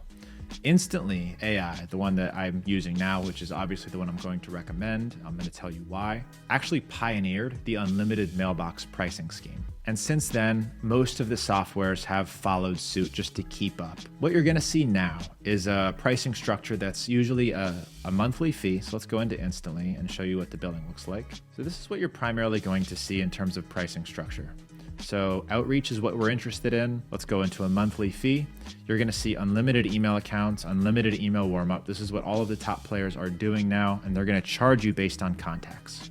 So the more contacts you have in there, the more that monthly fee becomes. Another consideration is deliverability features. So as the race to create the best cold email software has continued, certain tools like Instantly AI have released a lot of really interesting features. This whole left-hand side, which I'm going to go through shortly, has features that make your whole cold email experience a lot easier so that you don't have to use multiple tools. It all happens under one roof, which makes everything a lot more streamlined and a lot easier. So what kind of deliverability features do they offer? The quality of Warmup. One of the interesting things about free unlimited Warmup is that it can attract a lot of bad, cheap mailboxes inside of a Warmup pool, and then anyone who's in that Warmup pool can be tainted. We're going to talk more in depth about Warmup soon, but just know that if the software has a low quality Warmup pool, that warm-up can actually do damage and not help you. The accuracy of the data. There's a lot of data involved in cold email, not just lead data, but reply data, open data, opportunity data. And all of that data is aggregated so you can make the right decisions. And a lot of the platforms have not mastered the accuracy and reporting of that data. Another consideration, do you want to just use this for yourself, or are you planning on managing clients on that tool as well? One feature that a lot of people overlook and just assume it's all equal until it's too late is the Unibox and the reply features. So one of the biggest differentiators between Reach Inbox and Instantly AI right now is the ability to go into the Unibox and quickly reply to conversations. And lastly, their API. So if you're a little bit more advanced, what can you actually do in the back end with automation? And we're going to be chatting about that towards the end. So here are the major players, the winners that have made it and are now competing for the top spot in cold email software, because there's a lot of money there. And there's really two names that most people end up going with, and that is Instantly AI or SmartLead. I'm going to talk about some of the others as well, but I really want to focus around those two. And if you see this meme on the right, I bet he's thinking about other women. Should I choose Instantly or SmartLead? That one's funny. So important to note, I've used all of these extensively with success. They all work. The question is, which one is going to be the best for you and which one is winning the race? Because it's really hard to transfer from one of these to another one. It's a pain in the butt if you have to do it. So you may as well choose the one that's gonna be the right for you long-term. And I can't tell you the horror stories of all the people that have had to transfer from one of these to Instantly because of a specific feature that they wanted or some new update. So in short, Instantly AI, best overall. I'll be telling you why. SmartLead, second best. Reach Inbox can be a really good value. In fact, Reach Inbox is almost equivalent to SmartLead and Instantly AI. They've got good APIs now. They fixed their warm-up pool. There's just a couple bugs that make it not quite as good, and they don't have some of the more advanced features that Instantly now has. But if you're looking for good value, Reach Inbox will definitely be slightly more affordable. Now, good story here. They came out with a lifetime plan last year that I jumped on, I promoted. I actually have 2 of them. I paid for them myself. And thousands of people bought this lifetime plan. Reach Inbox themselves told me I changed the trajectory of their company. But their issue was the warm-up pool at the time. and a bunch of people signed up and started using Reach Inbox and were hitting spam. And this is even though in my video, I said, I'm buying this lifetime deal and I'm sitting on it while I use Instantly AI, which ended up being a really good idea. But people who are trying to cut corners and save a few bucks went in to use Reach Inbox and ended up everything was in spam and it wasn't working. I do have a good relationship with all of these companies, but Instantly AI is the one that I use for myself now because of the features that I will mention soon. I also see some people using Apollo.io for sending cold emails. Although you can, it's not really built for scaling cold email systems, so I would not recommend using it. All right, so you guessed it, my recommendation is to use Instantly AI for the following reasons. They have the highest quality warm-up pool. I've never had a single problem with their warm-up. The deliverability is excellent. And on that note, they have really unique deliverability features that a lot of other platforms don't have. So let's talk about a few of those features. One of them you probably saw me share earlier, and that is their inbox placement testing and rotation. This is an absolute game changer because this is something we used to do manually. They'll actually do real life testing of deliverability. This way you know how an inbox is actually placing. We'll talk about this more in depth during the deliverability chapter, but this is built in. So it happens automatically every single day. And the best part about this is we used to do this manually. Mailbox wasn't delivering correctly. You take it out of rotation, warm it up, put it back in. Instantly now does that all automatically. So they've got these automations that you can set up. So if inbox placement goes below a certain level, it actually pauses it from the sending campaign, and then you can put it back in once the inbox placement goes back up. These are all automations that I'll walk you through shortly. Other thing that's important to know about Instantly in terms of deliverability is they have so much data. They're by far the #1 cold email platform, and they actually utilize all of that data that they have to tell me if somebody is likely to bounce, likely to report me as spam, and they'll actually skip that person. And if you want to see some really cool advanced stuff, this is something new that they've released. You can actually do AI lead filtering. So if somebody's hostile, you can skip them. And if they're unlikely to reply, you can send last. And this is only possible because of all of the data that Instantly collects on a daily basis. The next feature is the Unibox. Now you really want a solution that makes it easy for you to reply, know somebody replied, and their Unibox experience is by far the best. Now the reason for that is they've integrated AI really cleanly. So it looks like my AI has already responded to this guy, but say I wanted to reply to this email. They've got a lot of features built in that make it really simple for me to do that. One of them is snippets. So if I hit the pound button, it's going to open up all of these macros and I can quickly insert personalized replies to them with the click of a button. But they also have AI integrated. So let me open up my Otter PR workspace here so you can see what it looks like when a teammate is responding to these emails. I hit reply. Now what you would notice is because they have OpenAI integrated into lots of different layers of their system, it'll actually suggest the best reply for you. So all you have to do is hit tab and it'll get inserted. They also have a really great app, so you can download it on your phone, and anytime an interested reply comes in, you can get a push notification and handle that reply right from your mobile device. They've done a really good job integrating AI into every part of the experience, and by the time you're watching this, they probably would have added more stuff. They're just developing so quickly. They've now got this co-pilot that will help you do just about everything to make it as easy as possible to launch a cold email campaign. Now, with that being said, I want to caution you against using AI to write your cold emails or generate a list. I've tried all of it. None of it can do it nearly as well as you'll be able to do it. So do not trust any AI to write your emails or develop your list. Just don't. Lastly, Instantly has a really strong API. I've yet to find a single thing that I can't do with backend automation in Instantly AI. It just works really well, and it helps me develop really cool stuff like this to build custom solutions to my problems. And a warning, do not cheap out or get sucked in by cheap deals for cold email software or for lead data. Let me just show you something really quickly to hopefully scare you away from doing anything like this. So if you type in cold email on AppSumo, you're gonna see some deals. Now, if it's email verification, that's fine. You can use AppSumo email verification tools. What I wanna caution you against is using some of their other stuff like Mistrica for email marketing, or new reply. And if I'm looking for lead data, like maybe I want to see if I can get a lifetime subscription to something, you might think about going for Lead Rocks here. I have the highest plan on this and I haven't used it more than twice because the first time was such a disaster. It's just not worth making your life harder when you're trying to get cold email right. If you cheap out on data, if you cheap out on software, this stuff is not going to work. So use my recommended stuff. My goal is to save you as much money and get you 99% of the way there. And this is the same stuff that I do in my own systems. I want to give you the most affordable solutions that actually work, but stay far away from lifetime subscriptions. They're here for a reason, and it's because they're not there yet. All right, now I want to give you an abridged Instantly AI walkthrough of what to expect. I also want to point you to this resource. This is an hour and 10 minutes of me going through each detail of Instantly. It was done 4 months ago, but it's still hyper relevant. So if you want a deeper dive, definitely check that video out. But for now, let's jump into Instantly, and you probably see that it looks a little bit different than the video I did 4 months ago because they're developing so quickly. So I'm just gonna walk you through some of the basics here, what to expect inside of your Instantly AI account. So a couple things to note here. You'll have tokens up here in the top right. You can use these for finding leads. Most of you are not going to be using this because you're going to be using my list building tools and strategies.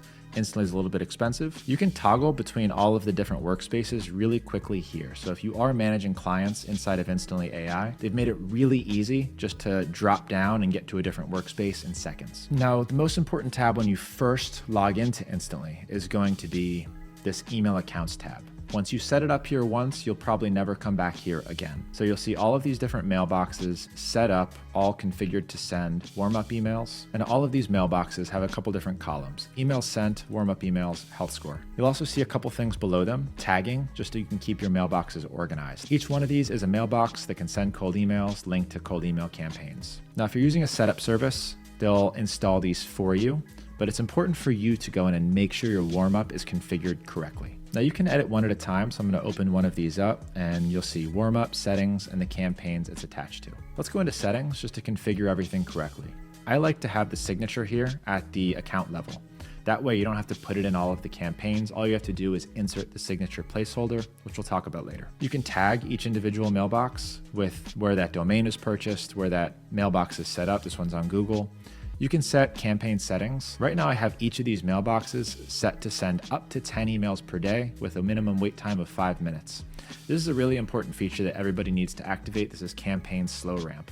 Honestly, it should be on by default. This will progressively increase the number of cold emails a mailbox sends until it hits that limit. Daily inbox placement tests, that's how many times it does a placement test per mailbox per day. Highly recommend using that. Your custom tracking domain, which we already talked about. And finally, your warm-up settings. So my recommendation for warm-up settings here is increase at 1 per day until you reach the number that you have set here. So if this is 25 or 30, then you should increase until you hit 25 or 30 per day. And you leave this warm-up on indefinitely. I do something a little bit contrarian at the reply rate. You'll see that the suggested says 30. I actually use a really high reply rate. So this is something you can try. Honestly, you can use 30, you can use 95, it all works. I then activate pretty much all of the warm-up advanced settings. You do need to be on the $97 per month plan to activate these advanced settings. Now, one of the great things about Instantly is their ability to bulk update mailboxes. So I just selected all 890.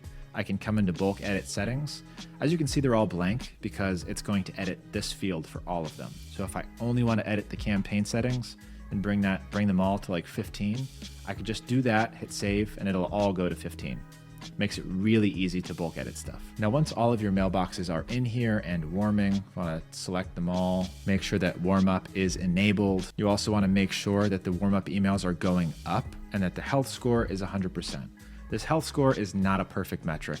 In fact, I wouldn't count on it at all, especially because we have inbox placement now. This is a much better metric and tell of how a mailbox is actually performing. So the health score is fine at a glance, but you should really be using the inbox placement tests. And this column on the left is how many actual cold emails it's sending in your real campaigns, not your warm-up emails. Now, one thing you should absolutely do once you get set up in here is click Test Domain Setup. It's a secret button that will tell you if all of your records are set up correctly. Make sure that you do this before you activate any of these mailboxes.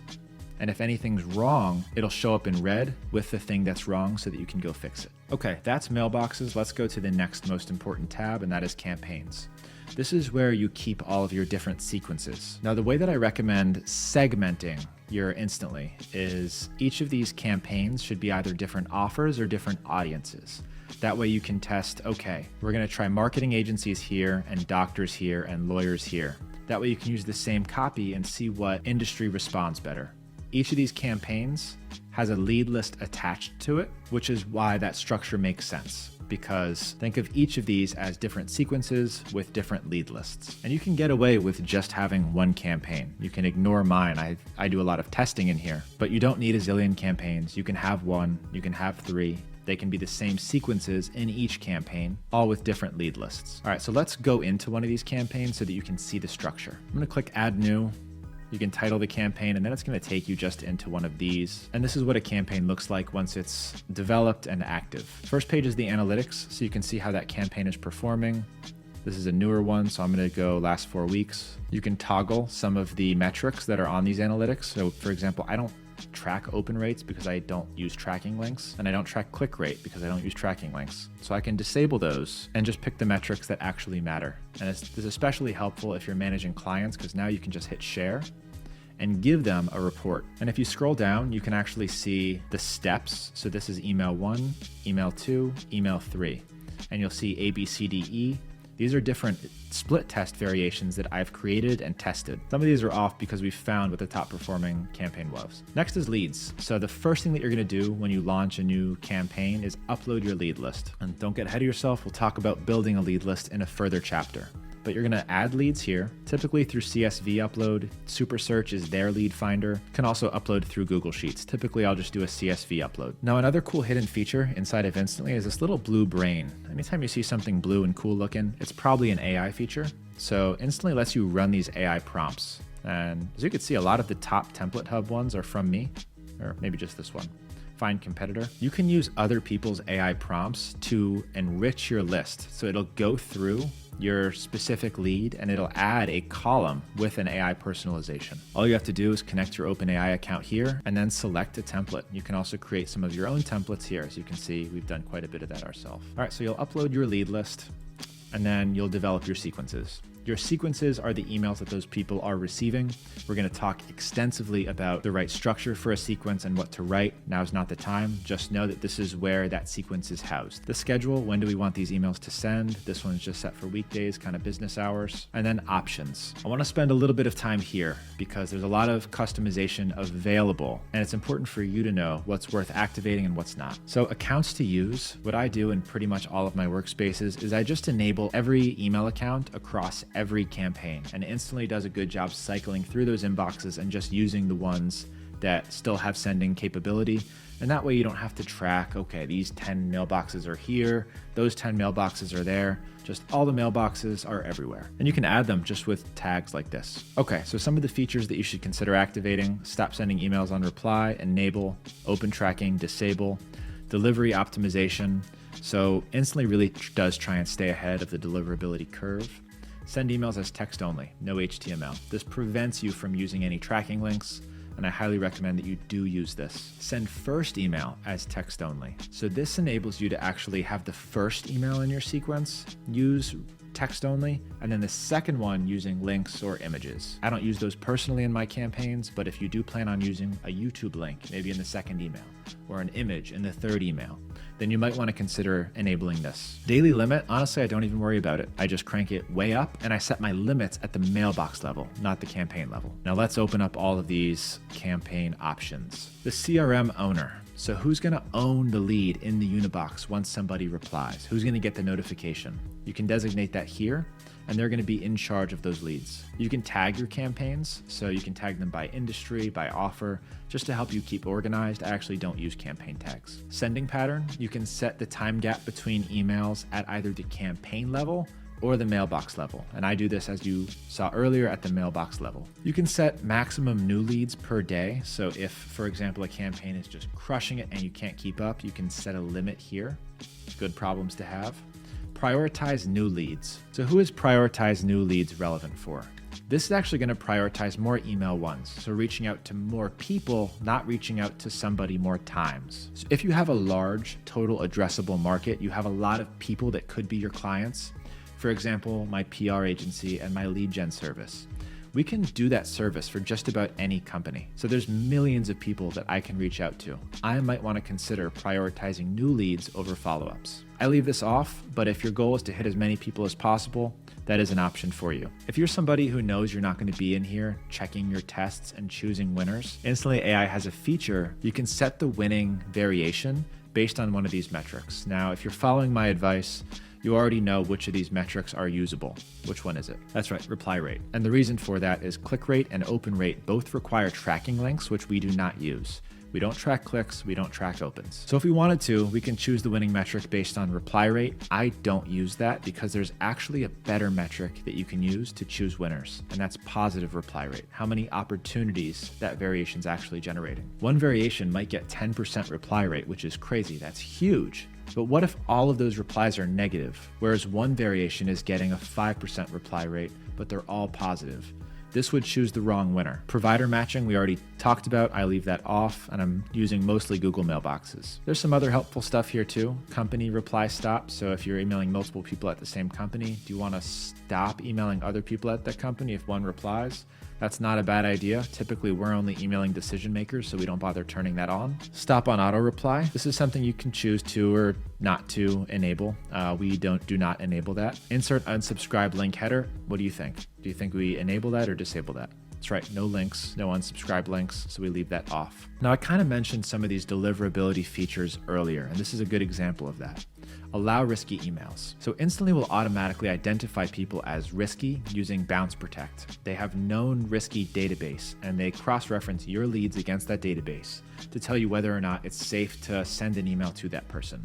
And it'll skip them if they're matched in that database. You want that to happen. So you want to leave these unchecked and let Instantly do their thing. That's it. The rest is blank, and that's how you configure some of these options. Moving on to the final tab, subsequences. This is a nifty feature if you want to automate the responses again. So you can create a subsequence. I'm going to call this test that basically adds the lead to the subsequence if it detects that they're interested, or if they reply using a keyword like pricing. It'll then put them into the subsequence where you can send them follow-up emails. So this is a way to automate your replies in a really beginner-friendly, controlled fashion. So if you're just getting started, you want to start automating your replies, my recommendation would be to use a trigger word. So for example, in the sequence, you can say reply media coverage. And if they say that in the reply, the subsequence will detect that and then send them whatever follow-up email that you would normally have planned for them. Okay, moving on, the Unibox. We're gonna talk about managing replies in here. You should just know a few things. Instantly uses AI to automatically categorize people as interested, not interested, out of office, and it's fairly accurate. So if you come to your status, you really want to focus on your interested leads, but you should also know that their Unibox is not perfect. Sometimes it misfires and gets things wrong. So for that reason, if it does misfire, you can just change their tag status here. Instantly also captures any other emails coming in to the mailboxes that are connected. So if you're using that mailbox somewhere else or someone on your team is using it, it'll actually catch all of the incoming mail. And if you've deleted a lead from a campaign, maybe to make some space, save some money, and that lead responds months later, even though they're not in your system anymore because you've deleted them, it'll still catch their interested email in the Others tab. Okay, I'm not going to spend too much time here since it's relatively self-explanatory. The most important thing is that you're responding quickly, speed to lead, and that you understand how to use these macros and develop macros. You can just hit the pound key and give them whatever macro fits their reply, and then Instantly will actually learn which reply you're using in response to certain emails, and it'll start suggesting the right macro. And then you can turn on an experimental feature that I'll share with you in just a second. Now, what if somebody says, go F yourself and you should never contact me again? You can really quickly get rid of somebody with these 3 dots, delete lead, add to block list. Or if somebody takes a certain action, you can really quickly move them to a subsequence or to another campaign. So maybe you have a campaign that's follow up in 30 days. You can move that lead to that campaign really quickly here. Okay, analytics gives you an overview of everything going on inside of your account. Total emails sent, you can get a quick overview of all of the campaign analytics, the same that you would get by going into each of those campaigns like I showed you earlier. The unique thing here that I want to show you is account analytics. So this will actually give you detailed information about each mailbox, and it gives them a combined score. So if you're testing different service providers, this is actually an important metric to look at. Which mailboxes are performing the best? Now, it's not a true tell of which mailbox is best because certain campaigns might be performing better than others, and it could be due to the campaign performance, not the mailbox performance. But either way, it's a hidden feature that's worth mentioning. Okay, next, Instantly CRM. If you've ever used a CRM, this is going to look very familiar. You can come into an opportunities pipeline, move people across. This helps you keep track of leads inside of your campaigns and your pipelines. And if you've got a team trying to convert interested replies into meetings, This is a great place to do it. It's a pretty standard opportunity pipeline, so I won't go too detailed there. Website visitors, this will ID emails of people visiting your website. It's okay. I don't use it anymore. I actually use a different solution for this that I will talk about later on. Inbox placement. This was a game changer for cold email. This does daily tests, real-life inbox placement tests on those mailboxes to make sure that they're inboxing, and you can set up those automations to auto-rotate in and out. To set up a new inbox placement test, you'll just hit Add New. I'm just going to do Test. It's pretty self-explanatory. We want automated tests. We want to go to where we're emailing, so North America in most cases. Accounts to test. So you can either go through and click them one by one, or you can mass tag all your mailboxes and then just use a tag to basically get them all in there. Campaign to use. So this is what copy it's going to be testing with. And then again, what copy to test with. Do you want to enable delivery optimization? Yes. If you're doing it on your campaign, you should do it here as well. You want to test every day. I recommend doing one by one and then set up those automations. I would just take a screenshot of the automations that I have set up, and then that's what you will use. So let's open up inbox placement tests so that you can take a screenshot. Okay, here it is. This is what you're gonna do. Action 1, if inbox placement goes below 50%, you're gonna pause it from the sending campaign for 14 days. If the account or domain is added to any blacklist, it will know and it'll pause for 14 days. And then finally, once an inbox placement goes above 70%, meaning it's recovered from this, then it'll slow ramp it back into that campaign. This automates your entire email deliverability and makes life so much easier than it used to. Okay, some honorable mentions here. Instantly Copilot. This is a brand new feature that they rolled out. I don't use AI at all to generate campaigns, generate lead lists. I've tried it with other platforms. It's not quite there. It's way too nuanced. So I would not recommend using anything like this to generate an entire campaign or an entire lead list. It's just not there yet. But if you want to take it for a whirl, go in there and play with some Instantly Copilot stuff. Super Search is Instantly's lead database. I'm sure they will continue to refine this, but it's essentially a lead database that you can use filters and add contacts directly into the campaigns for you, or use your search AI to tell it what kind of leads that you want and have AI find them for you. Again, not recommended. What I recommend is you learn how to build good lists, which you will learn in this video. Don't rely on AI to do that for you. All right, finally, let's just show you a couple of the settings that are important here. So if you are white labeling Instantly and you have clients that you want to give access to, you can set up a custom domain and a logo, and then you can give clients specific access to accounts with access to their Unibox to view campaigns. So they do make it really easy for you to manage like a cold email agency. Lots of different permissions and unlimited users. So you can add whoever you want with various different access levels. So it makes it really easy to manage your team and have everybody work under this workspace as well. Custom tags, lead labels, pretty self-explanatory here. You can use these to stay organized. Okay, now the fun stuff. Default opportunity value. This is a vanity metric. I don't really respect people who come in here and say, oh, look how much opportunity value I have. I'm way more concerned with how many positive opportunities than the perceived value. So set that opportunity value at whatever you want. I think it defaults to 500. Some things that I think you should activate. All the AI automations automatically tag lead status and replies. This is what tags them as interested or not interested or out of office. You definitely want to leave that on. AI Inbox Manager is that experimental feature that I was telling you about earlier. Once it starts to learn which canned responses that you're using, it'll start to suggest them first. That's the AI assisted. And then AI Inbox Manager is where it fully takes over. I do not use this, but if you are somebody who wants to experiment and trust it, just keep a close eye on it. Automatically suggest replies using OpenAI. This is the feature that I was talking about earlier, where you're in the Unibox and it starts to suggest the reply. We want to keep that on. That's helpful. This one we want to keep on as well.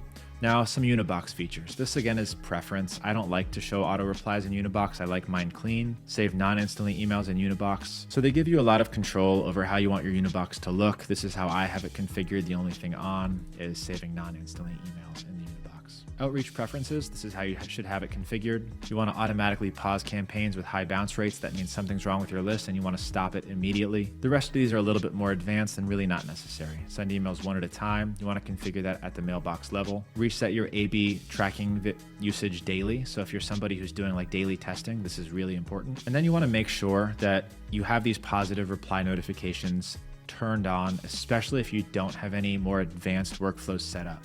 Now you'll see later I have some more advanced workflows that handle this for me, but if you're just getting started, go to your email preferences, make sure that that's flipped on.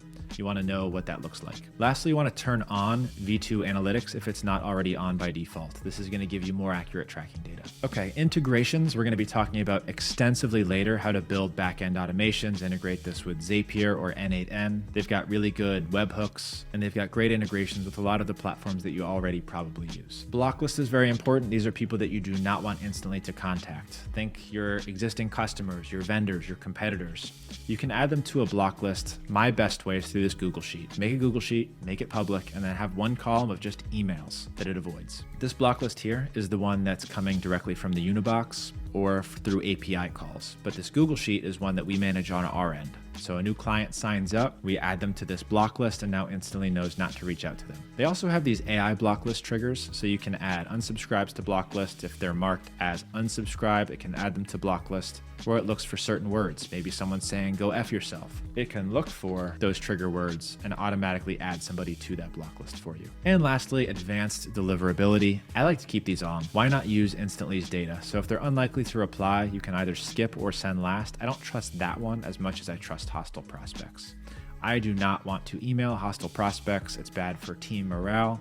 They're highly likely to report me as spam. I don't do it. I skip those. And deliverability optimization, disable open tracking across the board. I can enable this. It's not going to make any difference in my campaigns because I already do this at the campaign level. Okay, so that is a brief overview of Instantly.ai. Again, if you want a more detailed walkthrough, you can watch this video. It's over an hour long and will tell you everything that you need to know. Now, also good info, if you decide not to use Instantly.ai and you're using Smart Lead or Reach Inbox, you'll notice that a lot of this looks exactly the same, plus or minus a couple of features. But those features can be really important when it comes to scaling your cold email system. Even this inbox placement tool in itself. Without this, I'd have to do this in an outside tool like EmailGuard, and it really complicates my ability to scale these cold email systems. There's one sub-skill of email marketing that I would argue is the most valuable skill that you can learn if you want to make 7 figures. Now, this skill solves a problem that some of my most savage entrepreneur friends still constantly deal with, and it costs them millions of dollars if that problem doesn't get fixed. And the craziest thing is that it's still a total blue ocean. There's literally no competition. So what is that mysterious skill? Well, if you want to get rich in email marketing, you should specialize in email deliverability. And in this module, I'm going to take you from a deliver a baby, get it, to an expert that can actually start charging my friends to fix their spam problems. So let's get into it. So today we're talking about the perfect cold email deliverability, how to reach the inbox every time, and it's actually really easy. So first, let's chat about some of the main factors that affect email deliverability. There's the domain configuration. This is how your DNS is set up, all the records that we talked about earlier. The age of your domain. The magic number is 30 days to actually start sending emails from that domain. But an older domain is a safer domain. If you have domains that are a year, 2 years, 3 years old, that age actually counts towards the reputation. And then the domain reputation itself is a massive factor. And that domain reputation is affected by a lot of different variables, but especially people reporting you as spam. The mailbox IP reputation, this is the email service provider like we talked about earlier. What server are those emails sending from? That has a reputation as well. And so does the mailbox. So maybe you have a domain with 5 mailboxes, but one of those mailboxes keeps getting reported as spam.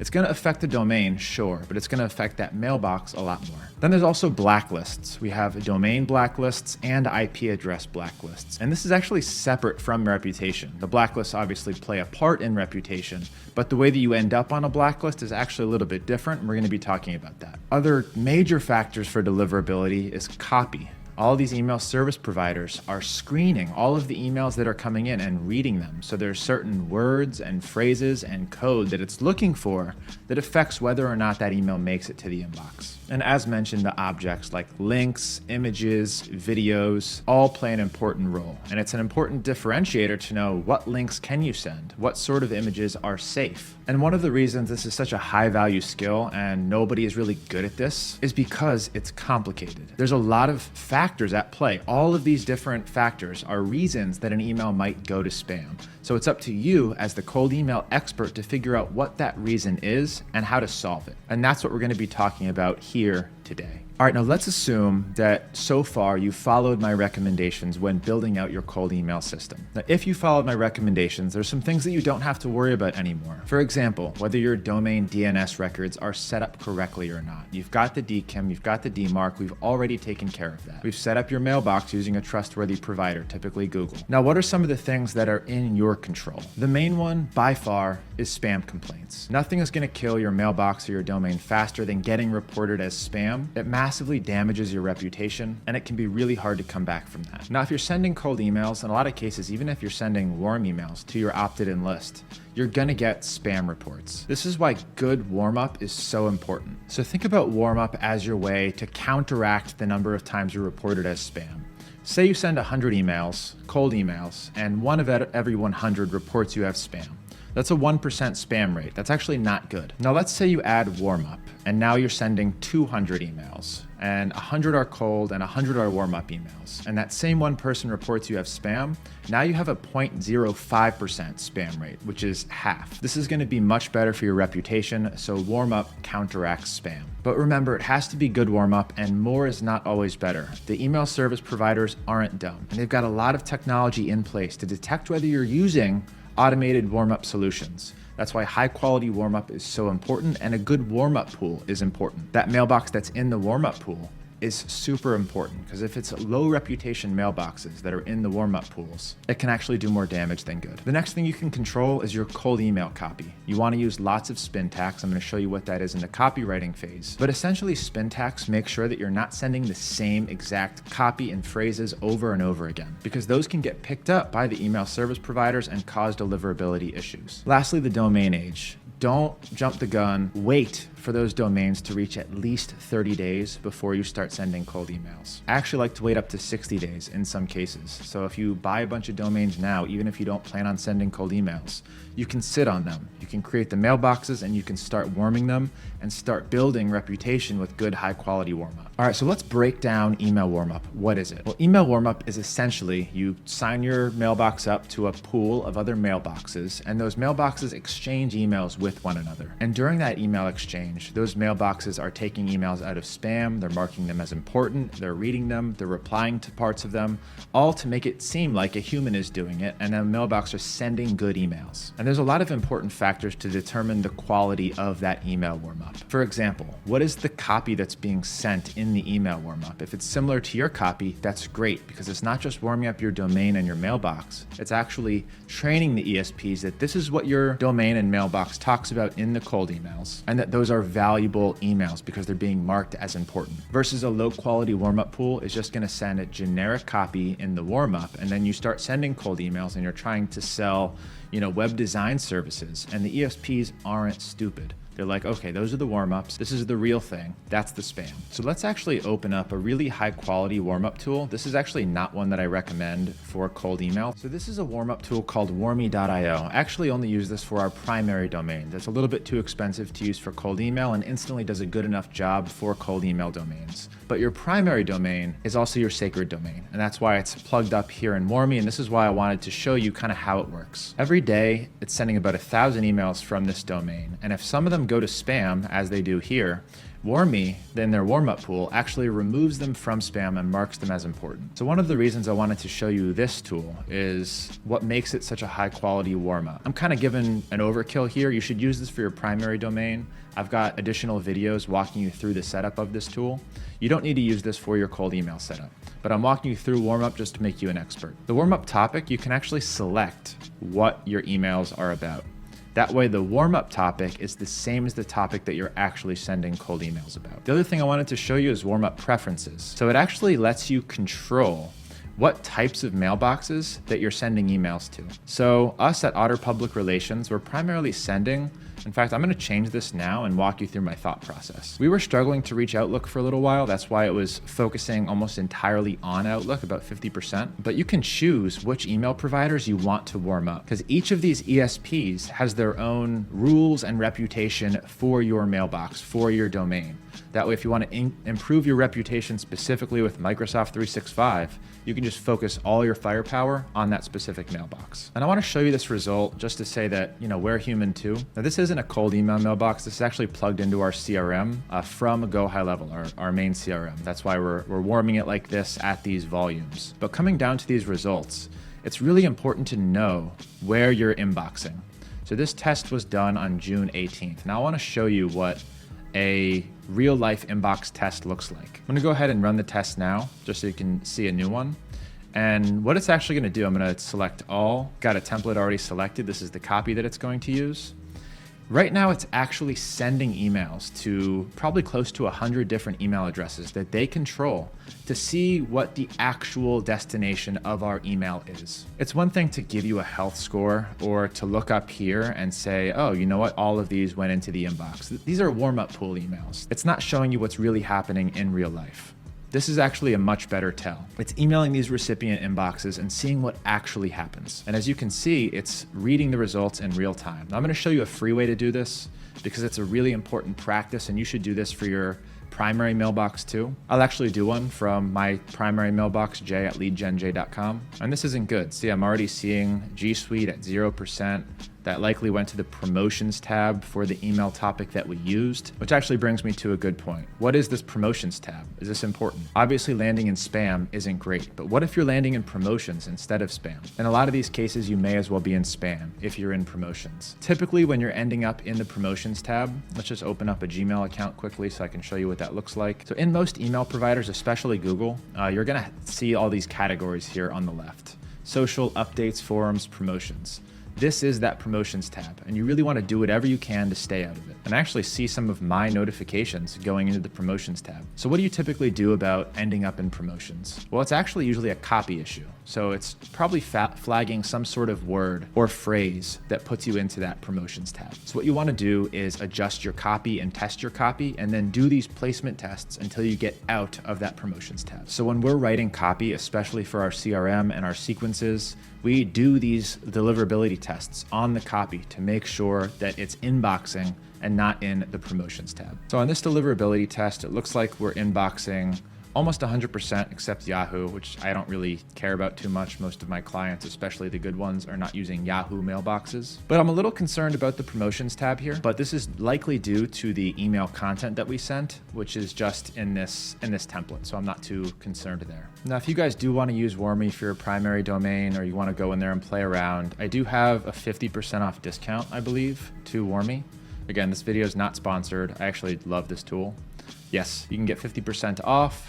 And if you want access to this list, just head to leadgenj.com/tools, and it's all going to be linked down below. All right, so back to email warmup. Do you really need to use Warmy for your cold email mailboxes? The answer is no. Instantly.ai offers free unlimited warming, so let's go ahead and open up Instantly and show you what that looks like. Remember, you're gonna come to your email accounts and you're gonna see a health score. You're gonna make sure that this little fire emoji is on. This means that Warmup is on. Now, if I was to have all of these mailboxes inside of warmy.io, granted they do give bulk discounts, but having it all in one place really just makes cold email so much easier. And their Warmup is good, and I've never had any issues with it. We're not doing high volume Warmup, and all of these mailboxes are relatively disposable. So let's talk a little bit about the Warmup settings. So I'm gonna open one of these up, come into settings, scroll all the way down, and now we're gonna see how I configure the Warmup. And I kind of talked a little bit about this earlier, but it's important to understand what's going on. You can ignore this Warmup filter tag. That's used if you wanna create email filters and get them out of your inbox. That instantly does that automatically for you in the Unibox, so you don't have to worry about it. This is mostly important for email forwarding, which we already said we're not going to do. So what you're gonna do is you're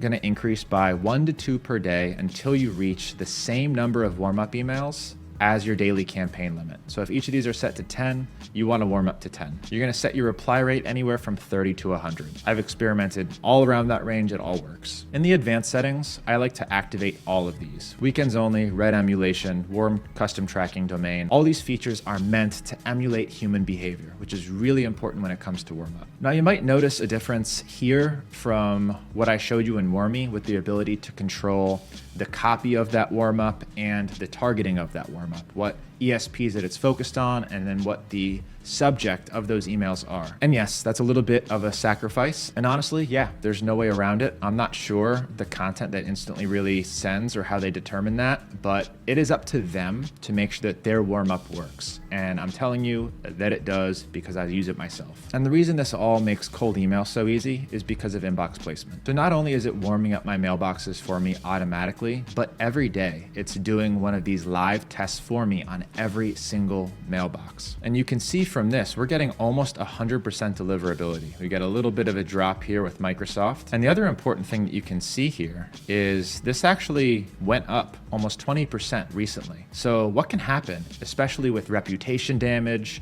and blacklists, is they're temporary and you can work your way off of them. There's a protocol to fix it. And we're gonna talk a little bit about that protocol, and it doesn't change much depending on what the issue is. Okay, so last note here, leave Warmup always on. Remember, this is your defense against spam reports. If you're getting high spam reports, you need those warm-up emails to lower your overall spam rate. This kind of reiterates what we just talked about. Instantly is the best for free unlimited warm-up. It works great. As you can see, our deliverability is excellent. But if you're focused on warm-up for a single sacred domain, I do recommend Warmy. Bad warm-up can kill your mailboxes. So if you try and choose a budget-friendly option for unlimited email warm-up, or even to warm up your primary domain, it can actually hurt your mailboxes. If these ESPs find out that you're using automated warmup, it can really hurt your mailboxes. Or if the warmup pool has low reputation mailboxes and domains, it can actually do a lot of damage. All right, let's briefly talk about all of the things that could go wrong to prevent your email from landing in the inbox and instead landing in spam. There's a lot of factors affecting deliverability, and we're gonna go top to bottom from the most common simple issues that's probably affecting your deliverability to some of the more uncommon, strange things to expect. What are some of these issues? Well, the first thing you're gonna wanna do is check your domain configuration. You're gonna use a tool like MX Toolbox or Easy DMARC to do a domain scan and look at your DNS records. This is one of the most common issues that is easy to fix if your emails are going to spam. You're gonna make sure that your DMARC is valid, your DKIM is there, your SPF record is there, and if you don't have them, you can use a tool like Easy DMARC to generate them really quickly and get those fixed. If you do notice that this is a problem, turn off all your cold email campaigns. You're just gonna make the problem worse. Now, if this is the issue, great, that's an easy fix. Go and address that right away so that we can start sending cold emails again and move on. If this looks good, the next thing you're gonna wanna do is a blacklist check. So one of the things that email service providers look at when an email is coming in is that IP address or domain on a blacklist. Now, if you followed my instructions and you're using Google as your ESP to generate mailboxes, you're using Google IPs, you don't really have to worry so much about IP blacklists, but I do want you to worry about domain blacklists. So you're gonna check your domain blacklist, and you can do this on any deliverability tool like MX Toolbox, Easy DMARC. The links are gonna be in the resources.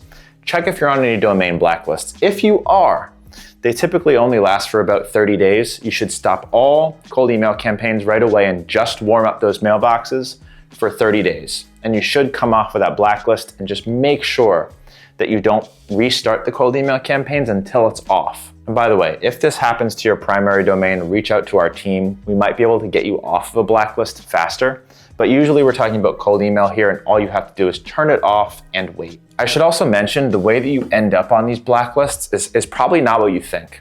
I used to think that you ended up on a blacklist because you got flagged as spam too many times. Well, the reality is getting marked as spam decreases your reputation quite a bit and can end you on a blacklist.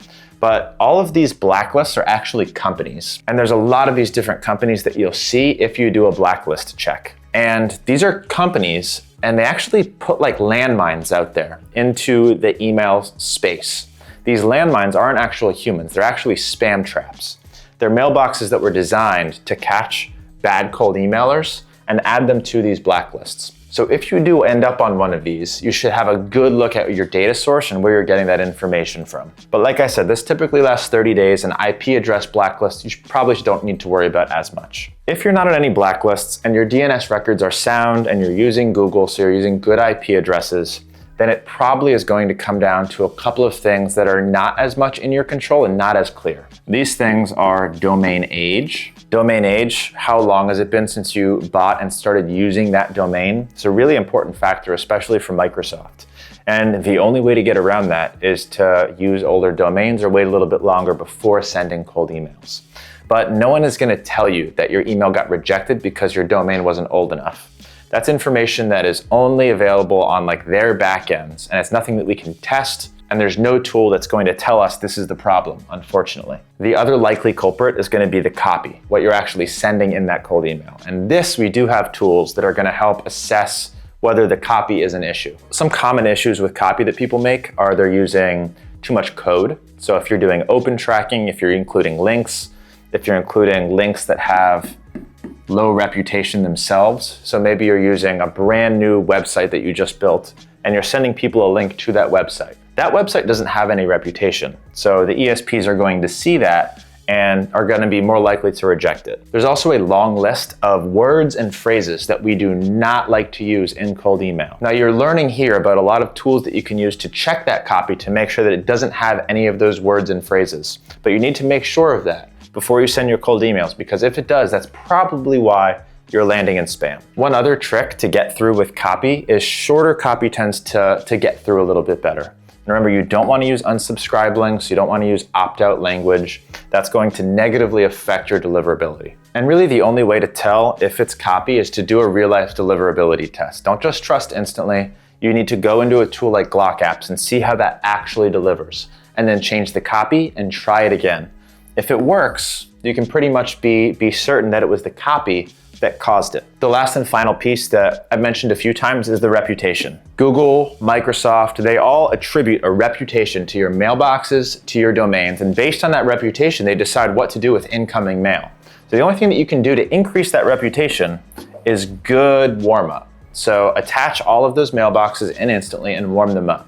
And if this is your primary domain, you should be doing the highest quality warm-up possible. And that's through a tool like Warmy.io. Now there are some tools to monitor reputation. Specifically in Google Postmaster, you can monitor domain reputation pretty accurately. But most people likely don't connect all of their cold email domains to a tool like Postmaster. So you're just gonna have to trust based on these deliverability tests, okay, it's not my copy, it's not my domain age, it's probably my reputation. So if deliverability drops, the only thing that you can do is increase your domain and mailbox reputation by slowing down the number of cold emails you're sending and ramping up the number of warm-up emails that you're sending. Now the reality is, if you send bad cold emails, you're not good at this, you're emailing people that aren't a good fit for your offer, that are gonna be likely to report you as spam, because that's what people do when they get an irrelevant email, then you're gonna have a hard time managing your email reputation. So the better you get at cold email, the better you get at hyper-targeting the right person to send emails to, and using copy that's not going to go to spam, and using copy that's not going to get reported as spam and decrease your reputation. The other thing that affects your reputation, in addition to getting reported as spam, are bounces. So let's talk about bounces for a second. If an email bounces back, it's going to negatively affect your reputation. And it can bounce back for a few reasons. It's a ball, it goes, it hits a wall, comes back. And there's a couple things that can cause this. And it's not just having an invalid email. It's a common misconception. You can clean your list in Million Verifier, get a whole list of good emails, send the emails to those good email addresses that you got, and they could still end up bouncing. Why does that happen? Well, it just means that that email is being rejected by the email service provider. It's not even sending it to spam, it's just bouncing it back. Now, a couple innocent reasons that aren't going to affect your reputation, maybe that person's mailbox is full. If that happens, the reason behind the bounce takes into account. Because remember, this person, say they're using Google as their ESP. Google's the one who applies that reputation. So if they bounce that email back because the mailbox is full, you're fine. But if they bounce that email back because you used copy that they've associated with a spammer, or because you're on certain blacklists, those bounces do have an effect. So important to remember here, email bounces, it's not just because the email's invalid. There's other reasons that could cause an email to bounce. However, one of the most common reasons for an email bouncing back is email validity. So you might clean a list 3 months ago and have all the good emails, put them into Instantly.ai, and then 2.5 months go by, and 20 of those people have now changed jobs. So those emails that were valid are no longer bad, and you have no way of knowing that. All of those emails are going to bounce back, and they're going to penalize you, and they're going to decrease your reputation. That's why I don't typically recommend pulling these huge batches of email lists or buying email lists that maybe were once valid, but maybe aren't now, and putting them into your Instantly AI and then just letting it run. You want to have recent, up-to-date, valid emails. And the bigger you open that time frame, 3 months to 6 months, the more of a chance you're going to have at those emails that were once good no longer being good. That's also the reason that you really want to avoid sending emails to catch-alls, riskies, and unknowns unless you use a tool to verify those catch-alls, riskies, and unknowns and make sure that they're good. So those are all of the things that could go wrong and cause an email to go to spam. You're really going to have to do these live deliverability tests to try and diagnose and fix it. And the more that you do them, the more that you're going to understand, okay, this is where I went wrong, this is how I need to correct it. And the solution to all of these things is essentially the same. It's increase the warming, decrease the number of cold emails that you're doing, make sure that the configuration is right, making sure the copy is right, and waiting. And typically within 4 to 8 weeks, the domain will be recovered, the mailboxes will be recovered, and you can start sending cold emails again. And another funny meme, I love these Anakin Skywalker ones. I'm using cold email. You're sure you're not going to spam, right? You're sure you're not going to spam, right? So many people make this mistake. They launch their campaigns and they're not getting any replies, and they think something's broken. They don't know what to do about it, and they just get paralysis. Now, if you don't know how to identify the problem in your cold email machine, then it's going to be really hard to fix it and make it work. And it all starts with deliverability. The first thing that you should do if something's not working is do a deliverability test and see what happens. So how do you know if your emails are going to spam? After all, we don't track open rates. We always leave that button unchecked because we don't want to add any code that's going to affect deliverability. So if we don't know the open rates, then how do we know if an email is going to spam? It used to be easy. Back when we could track open rates, we would just say, oh, that one's below 40%. Chances are it's in spam. Let's go investigate. Now we actually use reply rate as a proxy for that. And we have tools like inbox placement that makes it so easy for us. So I can't tell you how important it is to activate this inside of your Instantly instance, because this is the real tell of whether or not your emails are going to spam. A lot of people like to live here in the health scores, because I can open up one of these mailboxes and I can see, oh, you know what? It's all green. None of these emails are going to spam. 0 saved from spam. But these are just warm-up emails. They're not real-life results. That's why to really know if a campaign is being affected and it's going to spam, you need to be in the inbox placement tests. This is the real-life deliverability. This is what you can live and die on. Email health score, usually not accurate. Gold standard, inbox placement testing, just to reiterate. And now you can fully automate the entire process, so it happens every day without you having to think about it. Now, other important thing to note here is the automations that you can attach to these inbox placement tests. And this is why this Instantly feature is so powerful. It's not just knowing, it's actually doing something about it. Because it's one thing to find out that emails are going to spam. It's a whole other thing to stop it in its tracks before it gets worse and start the implementation for fixing it, which we're going to talk about in a second. But this essentially breaks it down. It monitors the inbox placement, and then if it goes below 50%, which is pretty sure that emails are going to spam, then it pauses the sending, pauses the cold email sending, and just warms up for 14 days. If they're added to any blacklist, it pauses the sending for 14 days. Honestly, this should be 30 days. I'm gonna change it right now and give you new advice. Let's make these 30 days because that's how long it typically takes to get yourself off of a blacklist. And then when email placement goes back above 70%, it slow ramps those accounts back into the campaign. So it doesn't go from 0 to 50 right away. It goes 0 to 2 to 4 to 6 to 8 in a much more human-like behavior. I'm gonna go ahead and update that now. This won't even matter for me because we're inboxing almost 100%. Now, if you're not using Instantly and you still want to set up deliverability testing and do inbox placement, then there's a couple of alternatives and honorable mentions that I want to throw in here. So you can get Email Guard and connect your domains, connect your email accounts, and you can actually set up inbox placement right here inside of Email Guard. And they're pretty good placement tests. It's probably the cheapest alternative if you want to do a lot of placement tests. And here's what the results look like. They're just okay. It doesn't give us too much information here. The one that I really want to show you is the one that I use when I'm consulting people on email deliverability. and that is GlockApps. Okay, so now we're inside of GlockApps, and it actually gives you 2 free spam tests per month on their free plan. So you can actually log in and do this right now, and it's the highest quality inbox placement test that I've seen yet. Now, Warmup is pretty good. I can actually go into the results pretty in depth, so I can click into each of these and see specifically what's happening. I can see IP blacklists, but let's go and do one real life in GlockApps and actually evaluate the results. So I'm gonna start a spam test. Let's do a manual test. I only want to send to North America. I don't really care about the other ones. We're gonna go ahead and create. Now you'll see that it gives me an ID and a giant list of mailboxes. This is the mailboxes I'm gonna be sending to. So let's go ahead and send this email. I'm gonna do it from my primary mailbox. So let's go ahead and initiate that new message here. We're going to copy all of these mailboxes for the 2. And then I want this ID string. This is what it's going to read when it does the test. Subject line, test, cold email, services, ID string. Cool, and it's got my signature in there, so we're gonna go ahead and send to those mailboxes. Now there's probably like a 15-second delay, so it's not gonna show up right away, but let's go ahead and view the report. It's gonna take a while to start populating. As you can see, 100% missing, and then it's gonna start showing me some results. Now this is really important, interpreting these test results, because a lot of people will look at this and be like, you know, I still don't know what's wrong. Some of this stuff is more important than other stuff, and it's important to know what's what. Now, as this processes, I actually did this on purpose. I wanted to show you something. So as you can see, 44% in spam, inbox 51%. If it was all perfect, I wouldn't really be able to teach you.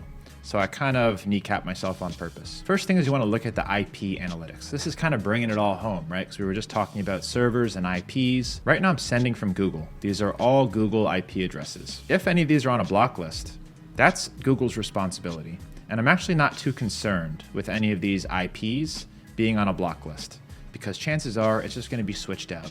And it actually doesn't carry very much weight. If either of these things are incorrect, then you probably have an infrastructure problem. Now let's talk about domain block lists. These are actually a lot more important. And if you're on a domain block list, especially some of the main ones, you're gonna have issues. So one really quick thing that you can do to check if you're on a domain block list, go to MX Toolbox. They've got a lot of really good tools for quickly checking email deliverability. So let's go to blacklists, and I'm gonna type in my main domain, leadgenj.com. And it's gonna blacklist check across all of the major email blacklists. Now, some of these are worse than others. So even if you're on some of these block lists, it doesn't mean that you're gonna end up in spam. But some of them, like Spamhaus or Serble, can actually really hurt you. Sorbs is another big one. So if you're on any of these block lists, it's probably the cause for you going to spam. There's a lot of other stuff that you can do here in MX Toolbox as well. But let's go back to the report. I'm not on any domain block lists. Awesome. This is going to check my DKIM and my DMARC record. We talked about that earlier. This is kind of what I did to myself and why the emails are going to spam. This is why these deliverability tests are so important, because you really need to figure out why you're going to spam, what's going on. And if I was just looking at the deliverability test here, I really wouldn't know. I don't get any insights into, why it didn't go through to Google. Whereas in this, I get a lot of insights. There's a lot of things that could be going wrong. So what happened here? The reason that I went mostly to spam for Google is Google detected spam in the keywords. I said cold email service, and that's all I said. So Google actually marked that. Their ESP read the incoming email and marked it as spam. And this told me that. So that's one really important thing to look at, especially if you're testing copy. Do it here. This is one of the best places to do it. And then Spam Assassin. So what is this? Well, you'll actually get access to these results directly in instantly if you want. You can come into campaigns, launch one of your campaigns, open up one of the emails, and then you can click on preview. And now I can actually check the deliverability score. And this is mostly just using Spam Assassin. So as you can see, the data that you see here with all these pluses and minuses, it's just checking that different elements of the email are correct. And this is really important data, but it does not tell you if the email is going to place in the inbox or not. It's just one factor of many of these factors. Now, obviously you want a good Spam Assassin score, and if you've got an issue here, it's probably either technical infrastructure or you're doing something in the content of your email that they don't like. So now let's actually open up these deliverability placements and see what happened. Now what you notice here is just Google went all to spam, everything else was 100%. And the reason for that is Google said the copy was spam. It read the copy, everything else was perfect. No blacklists, other than that IP blacklist, which I'm not really concerned about. And if I come in here, I'll see Google, same thing, spam, and Outlook, some of this spam as well. Now, what does that mean? How can I interpret that? Well, it's likely the same thing as Google. Now, we don't have spam filter data on Microsoft here, but it's very likely that it was the copy that sent those emails to spam. So if you're in spam and you really want to figure out why and what happened, this is how you figure out why. You do a real-life deliverability test and you can figure out, is it your copy and content? Are you on some sort of blacklist? Do you have a really low reputation somewhere? All these are really important factors. Now, GlockApps does give you some action steps as well.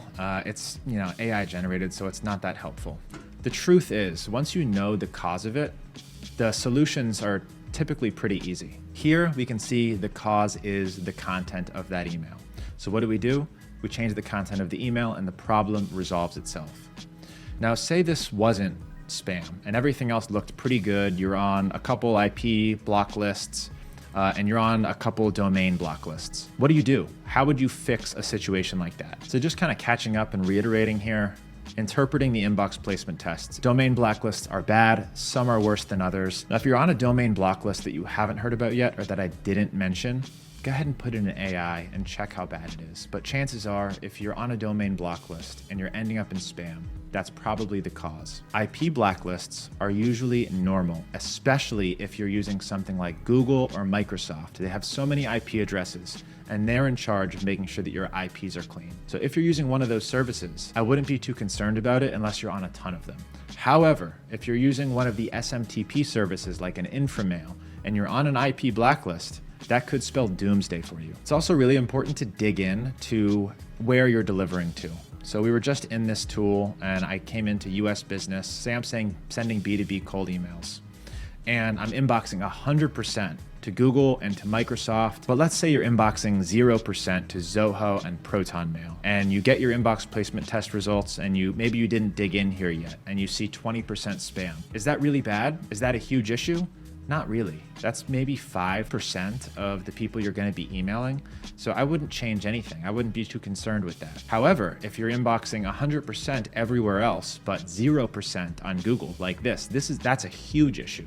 So even if you're seeing 80% inbox placement and 20% spam, if that 20% is Google Workspace, you're in big trouble and you need to go and fix that. So that's why it's really important to dig into these reports because the nuance matters a lot. And if a test is normal, you're not on any blacklists, it's probably your copy. Okay, so how do you fix it? Your emails are going to spam, maybe you're on a block list and you need to get off that blacklist and get your emails going to the inbox again. No matter what the cause is, as long as it's not your copy, the treatment for this problem is the same.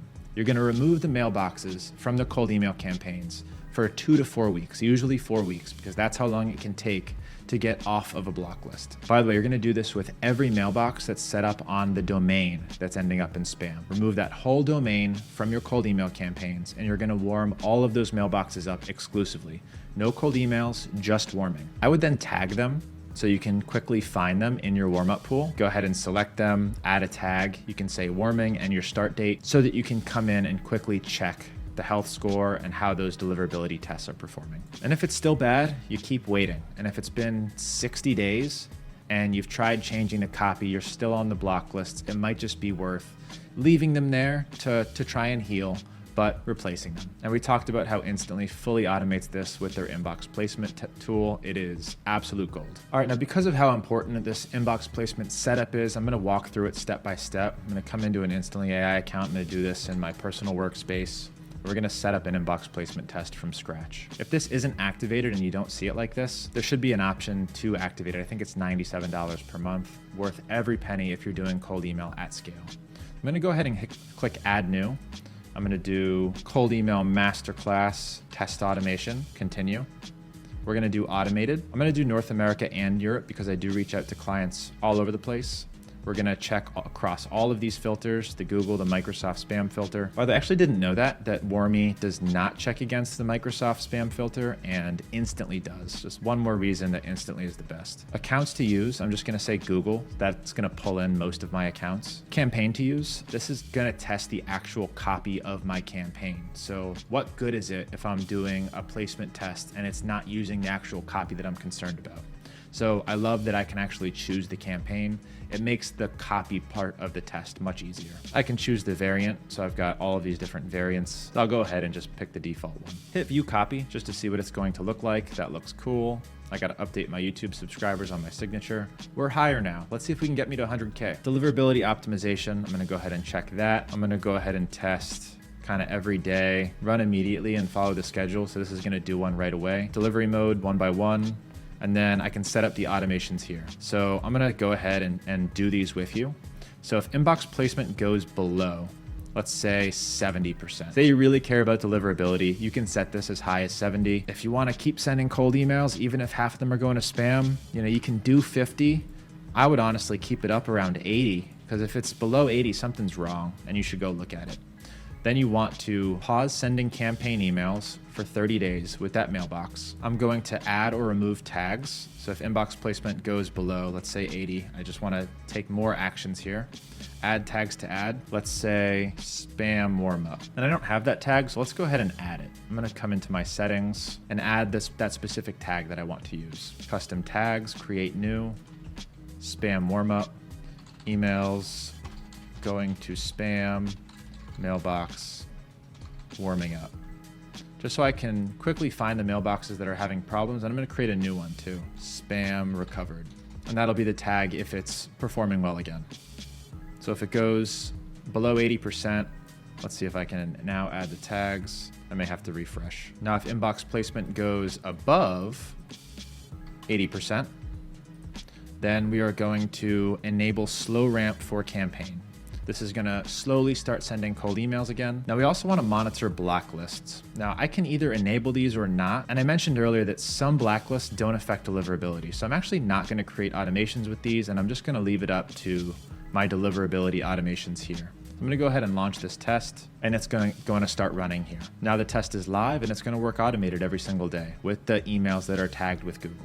I just want to add some quick notes and honorable mentions here. If you're having deliverability issues with your primary domain or primary mailbox, I would definitely think about connecting it to something like warmy.io. Now, if you want to keep your inbox clean, and you don't want to get the warm-up emails continuously bombarding you, then there's a couple solutions for that. You can either filter them out. So this is a primary mailbox. This is actually one of our Google mailboxes, and it's unmonitored. There's nobody actually using it. When I come in here, it teaches me how to filter out warm-up emails. Now, the problem with this is the ESPs aren't stupid. If it sees you filtering and archiving all of your warm-up emails, then they don't really count.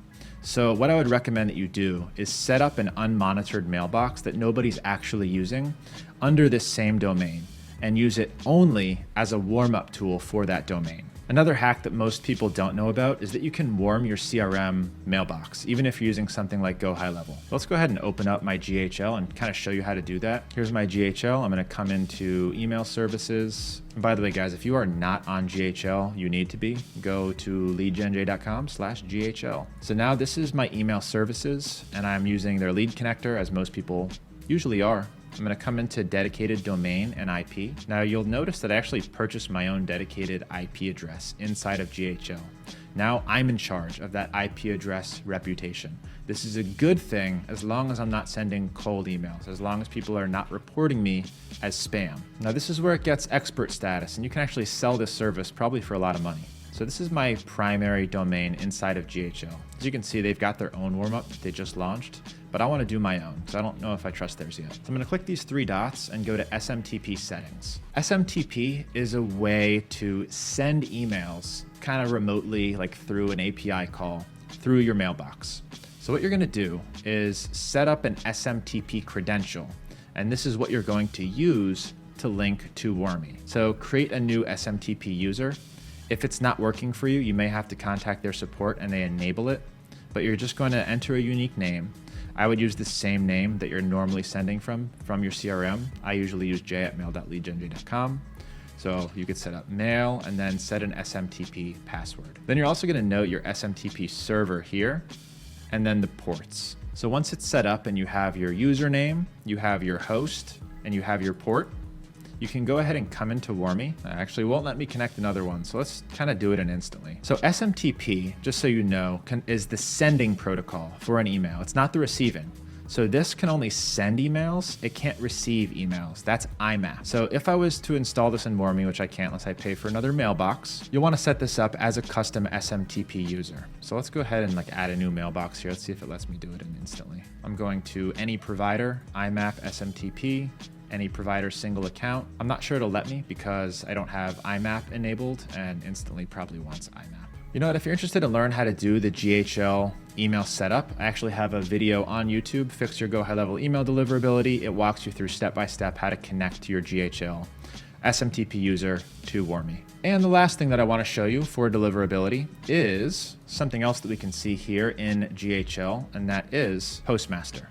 So Google has a Postmaster, Microsoft has an equivalent, and this is really how Google and Microsoft track what happens with their emails. I can come in to this specific domain that's connected in Postmaster, and I can see the domain reputation, how many people are reporting me as spam. All of that is coming directly from Google. So one of the things that a lot of people aren't sure about, because it can be tough to know if somebody's reporting you as spam, instantly doesn't tell you, almost nobody tells you. What does tell you is Google Postmaster. So you should absolutely do this with all of your primary domains and subdomains. So mail.leadgenj.com is the subdomain I'm using on GHL. Leadgenj.com is my primary domain. So it's really important for me to know if people are reporting me as spam. Now this will only tell me about Google users, not Microsoft users, but most people are on Google, so it's a pretty good rate. I can bring this out to the last 90 days and see what's going on inside of my Google account. This is really bad. Something happened on May 25th, and 1.5% of people reported me as spam. It was likely an email blast that went out or an automation that triggered. And this is really the only place to get this data. What is Google seeing? What is the data that they have that they're using to decide if my mailbox and my domain have a high enough reputation? And mostly, when did the occasion occur? And it monitors entire domains, not just mailboxes. So you can theoretically do this with all of your cold email domains and put them all inside of Postmaster. It tells you a lot of other stuff too, like IP reputation, which Google kind of manages, so I'm not sure kind of what they do here. It's usually high. Domain reputation, what's going on with my domain? How does Google read that domain? Delivery errors, authentication. I'm not going to go through each one, but it is important to add your domains here. Now, you don't have to do this with all of your cold email domains. God knows I don't. But it's definitely a good practice, especially for any primary domains that are actually important to you. And if you know how to add DNS records, and now you do, you'll be able to add your domains really quickly. So let's say I wanted to do cloud.leadgenj.com. It's just going to give me a DNS record to verify. I guess, because the primary is verified, that one verified right away. But let's say I wanted to add otterpr.com to this Postmaster account. We have our own for OtterPR, obviously. But this is what it's going to tell you to do. Add this TXT record, and if you're having trouble, add a CNAME record, and then it's going to verify that you own the domain and start giving you the data here. Definitely a good practice that I highly, highly recommend. Now, just to recap, if emails are going to spam, the first thing you want to do is check the technical setup of that domain and mailbox. And best way to do that, you can go to easydmarc.com, do a quick domain scan. You can go to MX Toolbox if you prefer. So come into EasyDMARC, do a quick domain scan, just see if your records are set up correctly. Even if it says risk assessment medium, it always does that if it doesn't like the way your DMARC is configured. So what it wants is P equals reject. This is just fine. Everything else is valid. Cool, your technical infrastructure is good. Now you can move on to a real-life deliverability test using GlockApps. And I already taught you how to read these deliverability tests. Make sure that you're using the actual email copy that's going to spam. And that way it's going to tell you whether it's triggering any of those spam filters. You can also quickly check your reputation. You can check for blacklists. So I can come to leadgenj.com inside of EasyDMARC or MX Toolbox. See if I'm on any blacklists, so check if my domain's listed anywhere. And if everything comes up clean on blacklists and technical setup, then make sure to do one of these deliverability tests to see if it's your copy that's triggering it. Now, when we get to the copywriting phase, I'm going to show you how to spam check your content to make sure that you're not triggering any of these spam detectors here. All right, guys, I know that was a lot. Thank you for sticking with me through deliverability. Now, if you were watching that and you're like, hell yeah, I love this stuff, launch a deliverability agency or consultancy. There's a ton of people looking for help, that they're stuck in spam. They want to fix their email deliverability, and there's nobody that's good at this stuff that's able to solve their problems. So if you're still thinking of an offer idea, use that. If you really want to go all in on this, let me know. Join my coaching program. Inside of that coaching program, we've got deliverability coaches, we've got tools, and we'll show you how to launch an agency just like that. All right, if your lead generation's not working and you've already checked your technical setup and emails are inboxing, and you're pretty sure that your offer and your copy are solid, then it's always because of this one overlooked problem. And the worst part is that this skill is the one that everybody thinks they have dialed in. So even though this sounds easy, it's actually the most complex part of a cold email build out. And believe me, I know. I'm talking about your lead list. In this video, you'll actually become a list building ninja by learning who is the right person to reach out to, how to find their correct contact information, and then how to reach them at the perfect time. All right, this is building your lead list. Let's dig in. First, it's really important to remember these facts because everything relates to this. Your cold email leads do not know you. They definitely don't trust you. They're not looking for your solution. So even if I'm a good fit for your software solution that helps with lead gen, I'm probably using a competitor. I don't have your pain point right now. So what you're really doing is taking targeted guesses that that person has that pain point, and usually you're wrong, and that's okay. So you are guessing that they need your solution at that time. And they might not be in pain now. Maybe I don't need your lead gen solution right this second, but I might need it in a month. I might need it in 6 months. Or I might not be happy with my current solution. And maybe I never thought of changing, but now you've given me a reason to. All these are important factors when you're building a lead list and trying to figure out, okay, who do I present this offer in front of? All right, so the golden question here is who should you be reaching out to? And this is actually pretty easy. If you have an existing business, you're already doing sales, you have a customer profile. You already know who's interested because they've taken out their credit card and proven that they're willing to pay for something. So what you should do is grab your customer list, export it from your CRM, make sure that it's enriched and segmented and you have their company and their industry and their job title, all of those variables that I have here. Honestly, whatever information you have on them works and helps. You could then plug that into AI to come up with your solution. And I'm going to show you how to do that in just a second. Now, if you don't have a business, you don't have sales, or you don't have data that you can really use to build a customer profile with, and if you're building it for the first time, then what you should do is write a detailed description of your offer. You need to be really clear on who you help, how you help them, and the specific mechanism that you use to do it. Write that all out. I can't help you with that because I don't know what you do and who you sell to.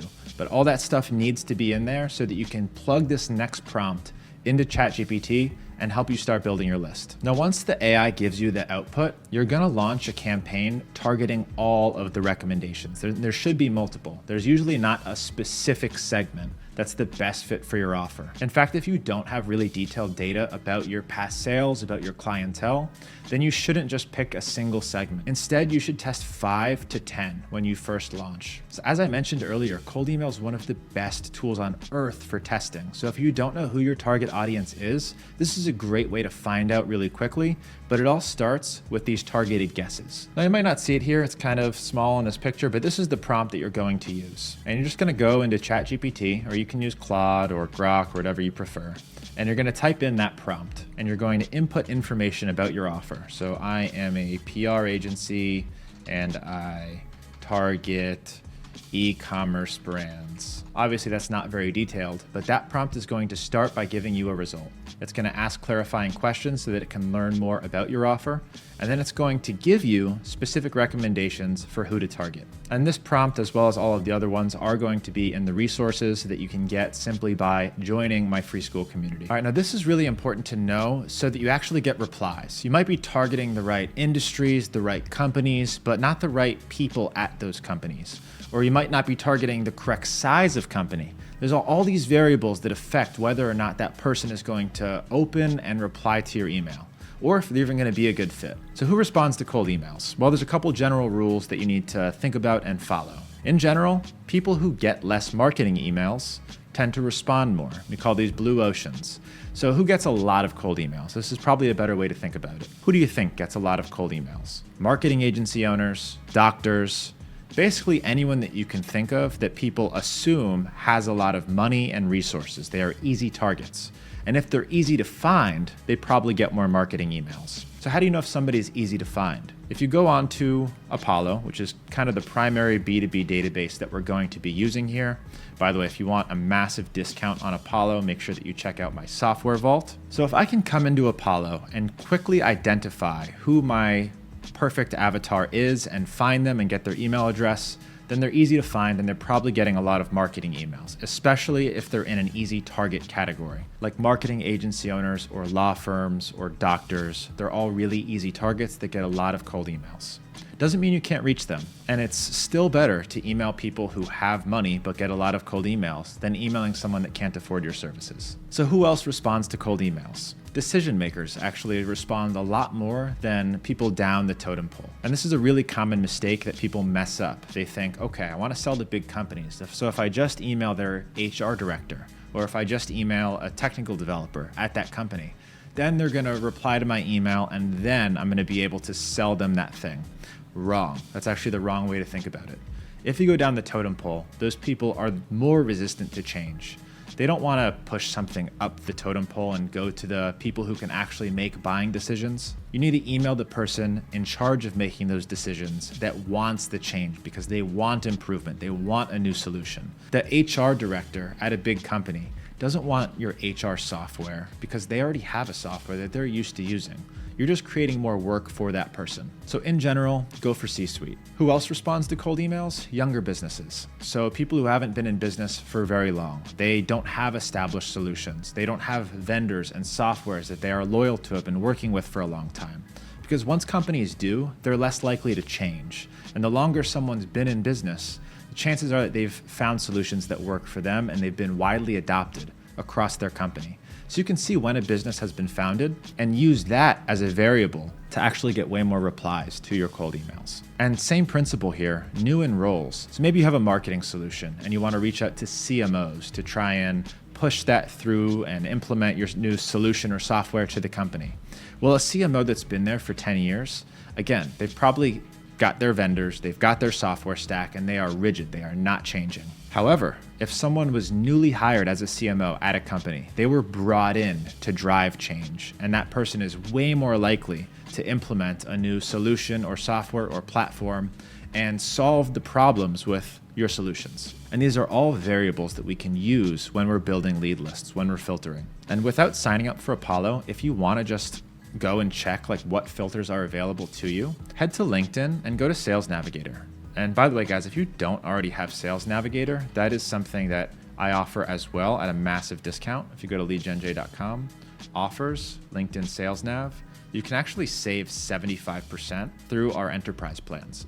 So just something to note there, but let's go back into Sales Navigator and now we're going to see what filters are available to us. So what we're going to do is we're going to click lead filters, and then this is going to open all of the different filters that we can actually access. Now, granted, this is LinkedIn, this is not Apollo. We can't just scrape emails from here, but what you're going to notice is a lot of these are reflected here because this is essentially where most of this data comes from. It's LinkedIn. So if you want to play around in here and see if people are in fact a good fit, this is a great place to kind of test your filters and see what kind of leads you get, because all their information is displayed right here.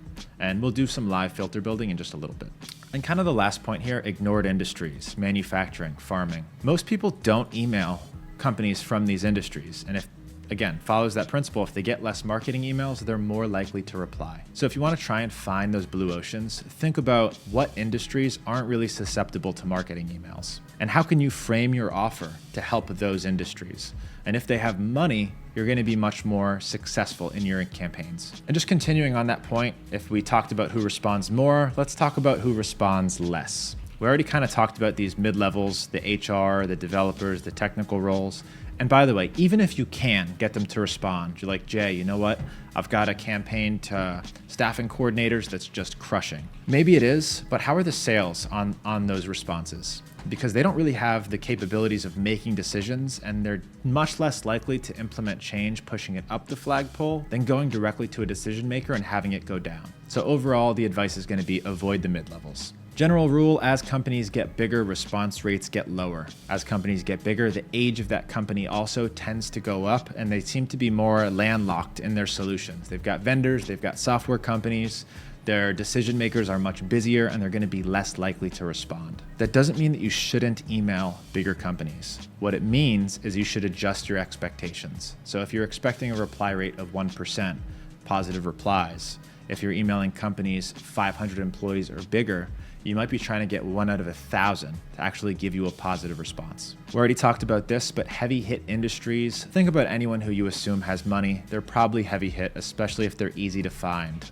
on Apollo and LinkedIn. And then there's certain signals. We're going to talk extensively about signals in just a little bit, but certain signals and lists are just abused. One in particular, recently funded. So companies who recently got funding for their business, those guys get slammed with cold emails for obvious reasons. They just got a whole bunch of money and everyone wants to go try and sell them their thing. And it's a good strategy, it really is. The trick with that is to be first. And again, adjust your expectations, because if that list is getting slammed, then all you are is a stack in a pile. And then you really have to stand out, which we're going to show you how to do in the copywriting phase. All right, fun little graphic representation there. The inverse relationship between how much money your prospect has and what their chance of replying is. And it's just a way to kind of gauge your expectations.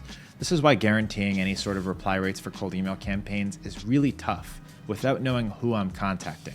The more money that lead has, the less likely they are to reply. And the less money that lead has, the more likely they are to reply, because they need help and they've got time. So what is the solution here? Adjust expectations, try and get creative to try and find those blue oceans, the people with money that are likely to reply. And then really the goal is to find a balance. This is actually one of my ads. That's AI generated. I gotta love AI, just me falling. But where to find your leads. So how to actually build your lead list. Where are they located?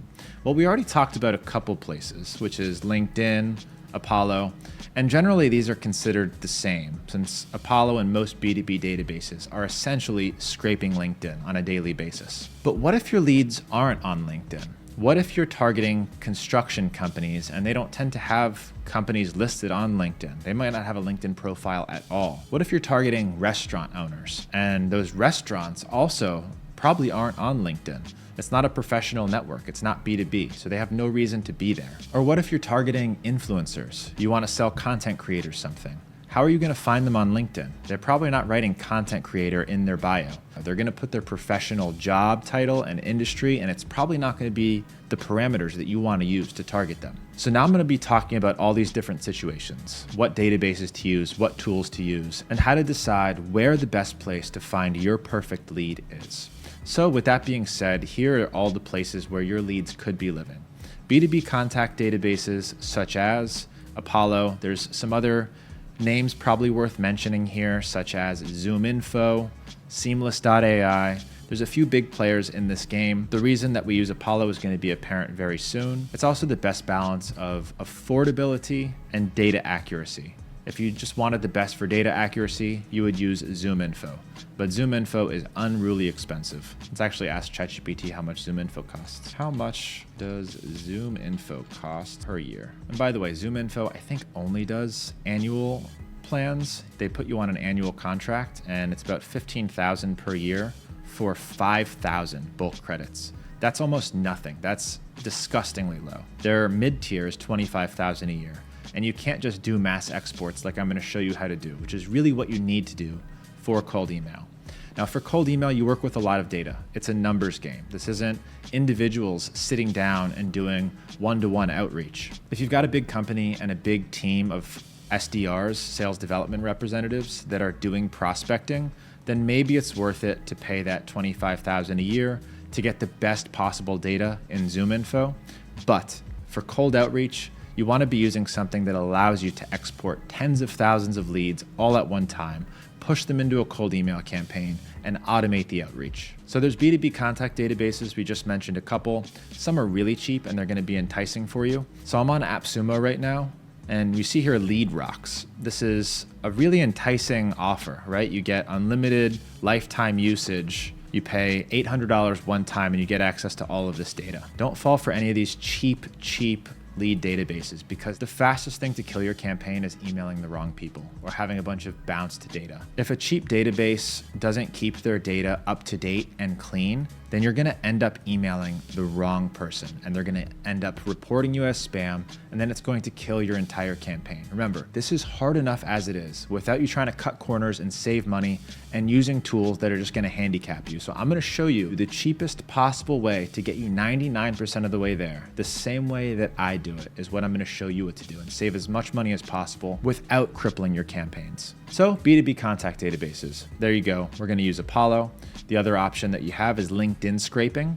So I already mentioned that B2B contact databases are generally scraping LinkedIn. However, it's not every day. So another option is actually just using a LinkedIn scraper, and then you're typically getting the most accurate data. It's a little bit tougher to do in bulk. I'll show you some of the best tools to get that done. Google Maps scraping. So we talked about finding restaurant owners as an example. This is where you're typically finding mom and pop stores that are listed on Google Maps. Especially if you sell in a geographical region, this is a really powerful way to build a lead list. There's other list scraping, so maybe you need to scrape social media or you need to use AI scrapers. I'm gonna show you some of those too and some use cases for them. So when you're trying to figure out where to find your leads, where to get your list, the first question you need to ask yourself is your ICP usually on LinkedIn or not usually? And I just gave you some examples. The blue collar owner who maybe runs a plumbing business, the restaurant owner. These people are probably not on LinkedIn, and they probably don't have like their industry and their company on LinkedIn, which they really need to have in order to be listed in here in Apollo. This is a good way to test whether or not your ICP is going to be on LinkedIn. So if you go to my LinkedIn profile, for example, obviously I'm a marketing agency owner, so it's going to be really easy to tell what I do. You'll see Otter Public Relations here. Otter Public Relations actually has their own LinkedIn page. So I can go to Otter Public Relations LinkedIn page, and they've got employees listed here. We've got all of our staff. And this is a prerequisite if you want to find your leads in a B2B database, such as Apollo or on LinkedIn. So even if I was a restaurant owner and maybe I'm on LinkedIn and maybe I have it in my bio, but I don't have a company profile for that restaurant, then chances are it's not going to show up on a LinkedIn scraper or Apollo, and you're gonna have to use a Google Maps scraper. However, if your ICP is on LinkedIn, most are, especially if you sell B2B, good chance that you're selling to somebody who's accessible on something like Apollo, and you're going to reach for a B2B database like this. Now, I mentioned here again, if you're looking at data quality, ZoomInfo is better than Apollo, better than Seamless, but you want the ability to export in bulk. And for that, Apollo is the best balance there. And then if you decide that you do want to use LinkedIn scraping for whatever reason, then there is a really good, affordable way to do it. The tool that you're going to use to scrape LinkedIn is called ICPs. And if you're interested in using this, you can go to my software vault and get a discount on ICPs here. Again, that's all linked down below. A couple reasons that this is so powerful, and you can see it's actually something I use. I've got a ton of credits. You can scrape 10,000 per day all at the same time. So other LinkedIn scrapers are really gonna limit you or make you sit there in LinkedIn and keep clicking buttons. This does it all on autopilot, but the best part and the reason that I actually recommend it, again, this is not sponsored, super affordable, and every email they give you is validated. So you don't have to do any email validation after you've gotten the leads from ICPs. If you're interested in learning exactly how to use it, I've got a video here. The easy LinkedIn method gets you leads on autopilot that will walk you through step-by-step how I scrape LinkedIn. Now, I've already mentioned several times that for cold email, you need to be able to have bulk data. You need to export thousands and thousands of leads so that you can upload them into your cold email campaigns and start sending emails on autopilot. And platforms like ZoomInfo don't let you do that. Apollo does let you do that. However, it can be really expensive and you're going to need an enterprise plan. But one of the best things about Apollo is that it's scrapable. So what you can actually do is sign up for a free Apollo plan. You can sign up for free, make an account, and you can use the link in my software vault to get a discount on Apollo as well. But you'll sign up for that free account in Apollo. Then you're gonna set up your lead filters. I'm gonna walk you through step-by-step how to do that, but just know that you're gonna use these filters on the left and you're gonna get a URL here up at the top. That URL has those filters built in. The next thing that you're gonna do is come to a site called trustedleads.io. These guys are gonna scrape that list for you. So you can just input that list here. You can even scrape multiple lists, verify the leads. But I'm gonna go ahead and just put that link here in the Apollo URL to scrape, and they will scrape 10,000 leads for $50. Unbelievably affordable way to get bulk leads exported from Apollo, scraped fresh, verified, without having to pay a subscription fee or pay the large Apollo fees. The limitation with this is that you can't save lists. So if you have an Apollo account, you can save all of your exports to a list so that next time you go and export more leads, you can exclude that list. Here's what I mean. When I'm building a list using the filters here on the left, all of these are different lists that I've already built. Now I can include, but I can also, what's really useful, is exclude lists. So if I'm scraping, for example, all of the marketing business owners in America, there's gonna be millions of people. I probably don't wanna export them all at once. I wanna do it in pieces. So if I wanna do that, I'll add the ones that I export to a list so that when I go to scrape more of them, I can exclude that list so I'm not getting duplicates. So therefore, if you do want to use this trusted leads strategy, instead of using list exclusions, you should keep track of a parameter like city or state or country or something else that you can control here. For example, job title, industry, employee counts. Just different parameters so that you know, okay, I already scraped Florida. Now let's scrape California. And then you can exclude certain states in the filters. Hope that makes sense. Let's move forward. That way you can save 80% on the same data that you would get with Apollo, but now somebody is scraping and validating that data for you just to really speed up your workflow. And as mentioned, consider scraping one state at a time. It tends to be the best way to organize your lead list and make sure that you're not getting duplicates. And for those of you that are a little bit more advanced, I will be walking you through later how to build your own Apollo.io scraper so you don't have to rely on Trusted Leads or any other company to get data from Apollo for you. And I'll also show you how to get this entire template so you can just copy and paste this into your own business and start scraping Apollo on autopilot. Now, it's worth mentioning that if you're making a lot of money from cold email and you really just want to optimize for the shortest possible workflow, the easiest thing where you can set it and forget it, then going from Trusted Leads, at getting that data, putting it in Million Verifier, and then importing it into your Instantly account can be a lot of steps. So if you don't care about the cost of leads, then it might be worth mentioning that Instantly.ai does have some really great features for automating a lot of the list building process. So let's actually talk about Instantly's list building process just a little bit. And I kind of touched on it earlier, and they've actually changed a lot over the past month, and they'll probably continue to change it. So they used to call this Lead Finder, now it's Super Search. So one, it's an AI-assisted lead builder. You can put leads into lists, and then you're able to automate the leads going from the Instantly Lead Finder into the campaigns. Let's go ahead and do one of these AI list building searches. I want to find marketing agency owners that are startups in the USA. So a really simple search here. We just used some of what I talked about earlier to try and find an ICP to start selling to. And it's just gonna take my AI and it's going to basically build the filters for me so I don't have to worry about it. Now, I really want to see you guys doing this instead of relying on an AI because the AI is generally wrong.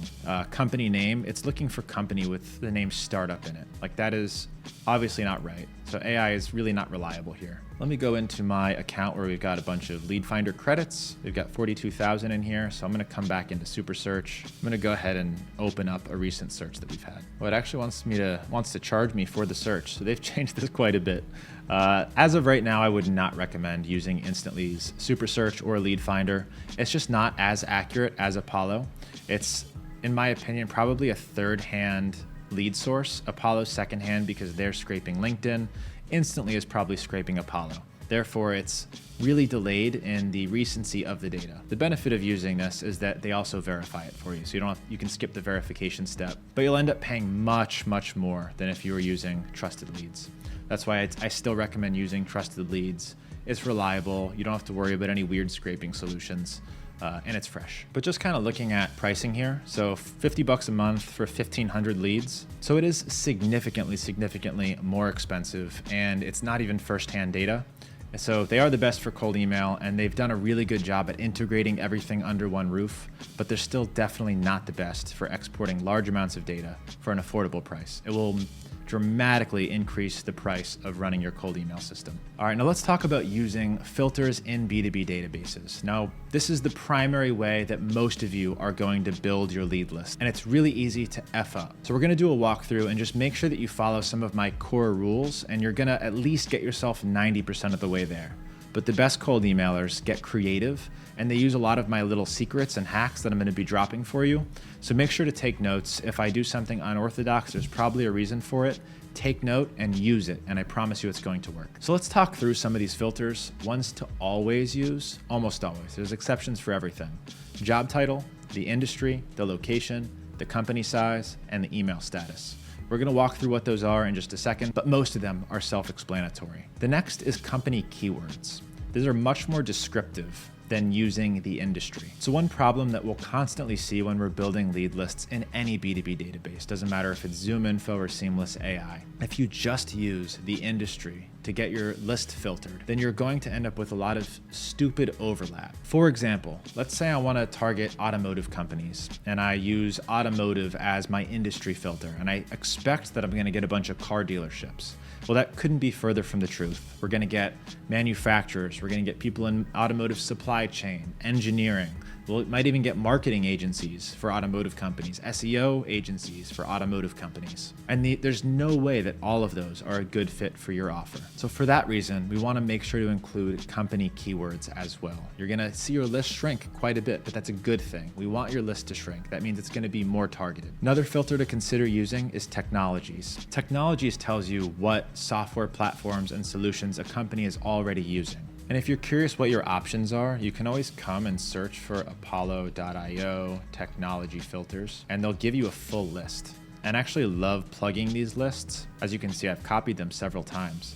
I've plugged these lists into AI to see, okay, what technologies can I use that are going to be helpful for me in selling my thing. So I'm going to go ahead and download this CSV file and open it up. And now as you can see, we've got all of these different technologies and categories. So you can actually upload this to AI and say, find me a solution or find me a technology that suggests that the company is investing in B2B lead generation. And it'll go through all these technologies, and they're very familiar with them. And it'll tell you what specific ones that you can target. This is such a powerful strategy that I'm going to go ahead and show it to you specifically. I'm going to use Grok for this because it's really good at intaking large amounts of data, especially as spreadsheets. So I'm going to go ahead and upload that file, supported technologies, and I'm going to say, find me the top 10 technologies to use for B2B sales targeting. I am looking for technologies that are expensive and used in B2B lead generation. I'm still amazed that Grok is free. It's so good at processing large amounts of data. I pay for ChatGPT and HubSpot, but I'll still use Grok when I'm doing things like this. It also never says no to me. If I'm asking it to do something like morally or ethically questionable, ChatGPT won't do it, Claude won't do it, Grok will always do it. So it went through and it found Salesforce, HubSpot, Marketo, Eloqua. Now a lot of these are CRMs. They're not necessarily what I had in mind. I was more thinking like cold outreach tools. It's got ZoomInfo, Demand Base. So you can keep chatting with this thing to get it more refined and say, don't include CRMs. But this went through that whole list and found the technologies to use. And this is really the right way to do it, because if you just come into Apollo and you come into the technologies list and you just start searching through them, there's way too many.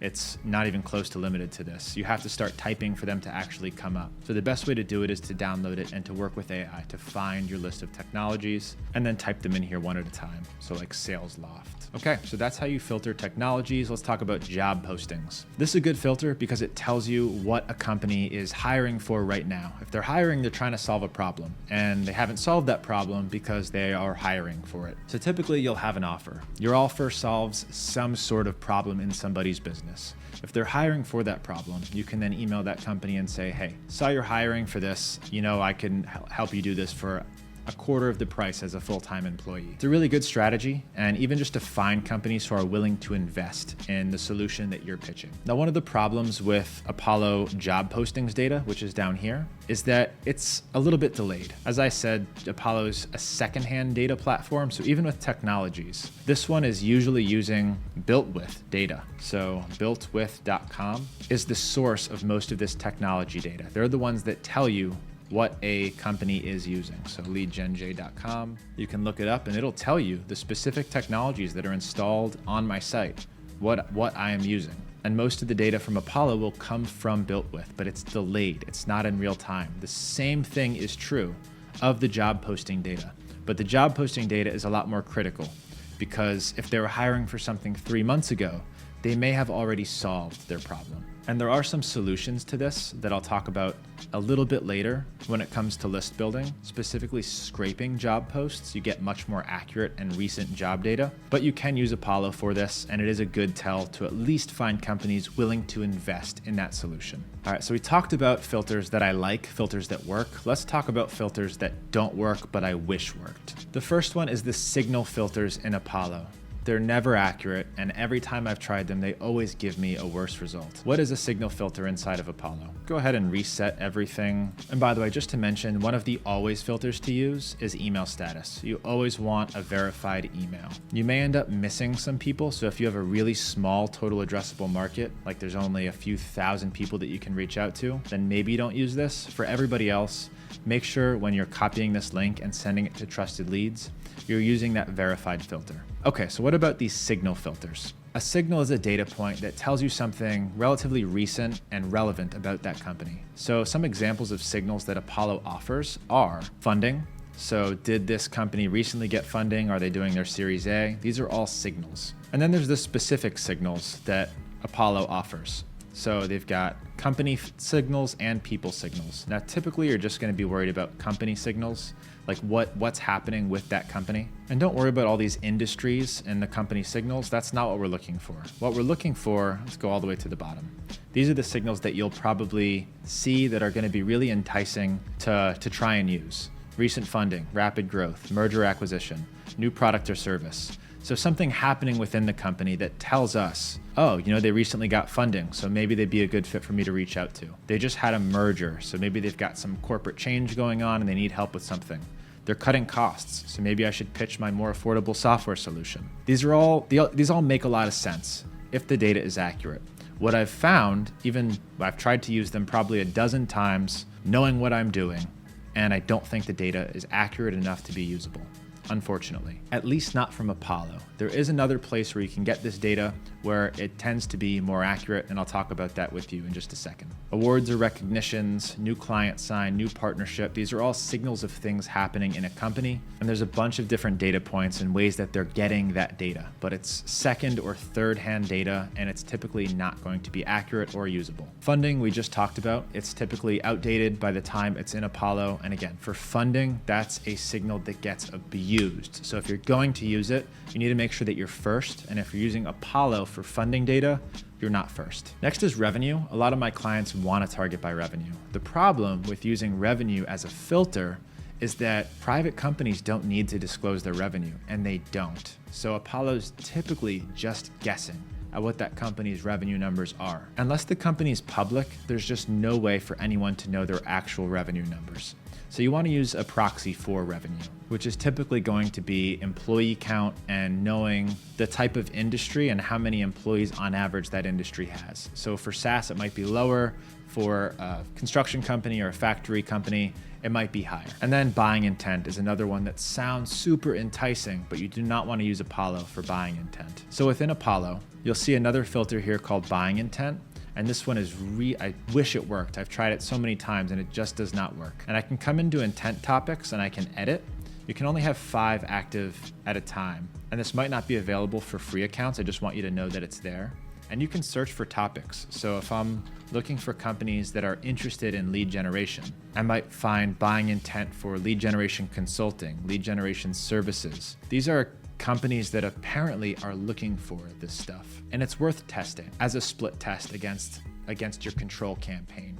But so far, to my knowledge, none of these have worked. The data points are not accurate, and it ends up yielding a worse result than just using the standard filters. All right, so what are signals? Let's just reiterate some of this stuff. It's real-time info about a lead or about their business. Types of signals include job changes, company growth, featured in the news, hiring. There's also social signals, like someone commented on something, someone posted about a certain topic, someone liked a post. And then there's signals that you can create and you can think about. If you understand your tool set and you understand your leads, then you can create various signals and automate those signals. So let me give you an example. I sell cold email services and cold email build-outs. So who's a great prospect for me to sell to? One great prospect is people who are already sending cold emails and doing a bad job. So how do I find those people? One of the easiest places to look are people using Instantly AI. So maybe they're on the Instantly AI Slack channel, which I can scrape. And they're also sending cold emails that aren't going to the inbox. They're going to my spam. So I actually created a signal that scrapes my spam inbox for people sending me cold emails and adds them to an Instantly campaign for me to say, hey, your email is in spam. Here's the problems with it. Here's my community where you can learn more about cold email and get better. That's a creative signal that nobody else is using, and it's not something that I got from Apollo. So once you get really good at this stuff, and I'm going to teach you some really advanced ninja tactics later on, so that you can build your own signal workflows. And as you can see on this picture on the left-hand side, this is Clay, and one of Clay's specialty is helping you use signals. It's one of the most powerful things in cold email, in lead generation, because now you actually know that that person has a problem instead of just guessing with filters, and it massively increases the results of your campaign. So let me show you an example of a campaign that uses signals versus one that doesn't. So this Inc. 5000 campaign is one where we scraped the Inc. 5000 winners. They had just got notified that they won the award. It got a 5% reply rate, most of those being positive replies. I'll show you another example for my lead generation services, one of the ones that I just mentioned to you. So this is the campaign that I was just talking about, cold email replies. These are people that ended up in my spam. They're sending me cold emails. I have a 20% reply rate, 84.5% positive reply rates on this campaign. It is just printing money for me because nobody else is doing it. And I know that these people need help. So I'm going to teach you how to build specific workflows like this towards the end of this. Once you master some of the basics and the fundamentals, we're not there yet. And we kind of touched on this already, but where to get signal data if you want to use it and you want it to be more accurate. For recent funding, you're going to want to use Crunchbase. They have the most accurate and up-to-date funding information, and this is where all the other B2B databases pull their funding information from. But they don't do it every day. It's not in real time. You want it to be in real time because signals are a time-based thing. And if you can be the first to respond to that signal, then you're going to win. If you do want to use buyer intent data, I recommend a tool called Audience Lab. If you want to sign up for Audience Lab, I do have a discount that I can offer you inside of my software vault. For social signals, you can use Trigify, again, in my software vault. And then for custom signal workflows, some of the ones that I just mentioned, if you can learn to use these two tools, Appify and N8N, there's nothing that you can't build. And I'm going to show you some of the really cool stuff that I built with it and how to copy some of those templates into your business, such as recent job postings, recent funding. All of those are custom templates that we have built using these two tools that are highly accurate and time sensitive. Okay, so what if your ICP, your perfect prospect, is not on LinkedIn or Apollo? What do? You're gonna have a little bit of a challenge in finding the right emails, but the good news is, if they're not on LinkedIn or Apollo, they're probably not being abused with marketing emails, which means you're more likely to stand out. So a couple solutions for you. For doctors, real estate agents, Apollo is not going to be the best solution. Instead, you're going to want to use a tool called bookyourdata.com. For all this stuff, check the link down in the description. It's going to take you to this tool where you can get discounts on all of these tools. Also, bookyourdata.com is by far the best solution for mobile numbers. So if you're doing any sort of cold calling, you need to use mobile numbers, not company lines. And for getting accurate mobile numbers for a reasonable price, Book Your Data is by far the best solution. But the reality is, if your ICP is not on LinkedIn or Apollo, you're probably going to need to scrape Google Maps for it. And this can get a little bit annoying, and there's some things that you need to know about scraping Google Maps. I'm going to show you the beginner's way to scrape Google Maps because this is what most of you are probably going to do. But just know that if you're advanced, there's nothing you can't scrape with Appify and N8N. And I'll show you how to do that a little bit later on. But for now, let's talk to you beginners. I recommend using one of two tools. LeadSwift is my personal favorite. It's affordable, and I really like the user interface and the quality of data that it gets you. So here is LeadSwift. Again, super affordable. I'm going to go ahead and log in and just show you what the data looks like and how to initiate one of these searches. So all these are previous campaigns that I've scraped Google Maps. So I'm going to go ahead and just show you one of these. You can enter a specific keyword that you want to search. Abortion clinic is one of the first ones. And then enter a location. So specifically a city and a state. And then you can scrape that city and state. And then it's going to scrape and it's going to give you a result that looks like this. So let's go into one of these scraped results and see what we're working with here. Now, this scrape was a while ago, so a lot of this data might be old, but what I love is that you can filter by a lot of the most important key points here. whether or not they have an email listed. Yes, email. I can say, I want to find people that don't have a YouTube, because maybe I sell YouTube services. I want to get them on YouTube. Maybe I want to target people that have a non-working website so I can help them with their website. And then I can hit filter and it will find me auto body shops that have a website that's down, that have an email address listed publicly. There are a lot of these people. Exclude closed locations. So from here, I can just export all of this data. I can remove duplicates, and it's a really easy way for me to get data from Google Maps that's highly usable and really affordable. Now, the other honorable mention that I want to make here is igleads.io. This is one of the best all-in-one scrapers. So because it's all-in-one, it's not going to be the best at any specific use case.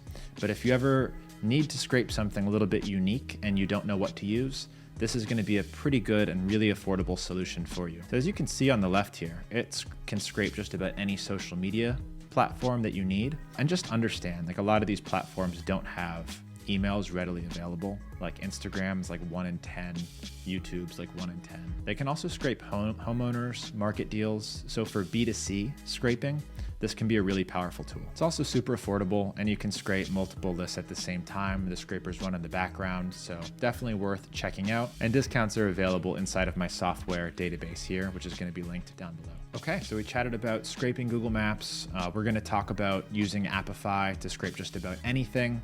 Towards the end, it's going to be for the advanced people, but for you beginners, there's no reason you can't go in to LeadSwift, type in the keyword for what you're looking for and the city, and get tons of email addresses for the people that you're looking for. Just make sure to verify those email addresses once they're out. And we're going to talk about email verification in just a little bit. Okay, so what if your leads are not on Apollo and they're probably not on Google Maps? For example, maybe you're looking for influencers, you're looking for content creators, and maybe you need to scrape Instagram or YouTube for a keyword like course creator. Well, then you're going to reach for a tool like IG Leads, like we just mentioned, and you can scrape specific keywords and get emails through those social media platforms. There's other unique use cases. For example, I had a client who only wanted to help companies that supported veterans.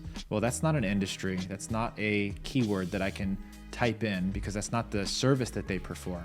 It's just companies that give back to veterans. So that was a really tough one. And for cases like that, you can reach for a tool like Ocean.io. This company has scraped all of the websites across the internet, and you can create lookalikes based on companies that you know are a good fit. And you can use specific phrases or keywords. So I can tell Ocean.io I'm looking for companies that help veterans and support veterans. And it's going to go through all of the websites that it has scraped and see if they have a section that's about supporting veterans on their website. This can get a little bit pricey, but for those of you that have those unique use cases, it's good to know about the tools that are in your wheelhouse. All right, just another word of caution: avoid any cheap B2B databases and do not buy email lists from anybody. Don't be tempted. They're usually trash and they're going to kill your campaigns. You don't want old data and you don't want bounced emails. And what's worse than old or bounced is wrong data. For example, emailing somebody that you think is a marketing agency and they're actually an automotive company. There's no faster way to get marked as spam than that. If you do buy access to a cheap list, or maybe it's a specific list that you're looking for and you can't otherwise scrape it or source it and you need to buy that list, make sure that you clean it good, and then make sure that you qualify those leads using Clay.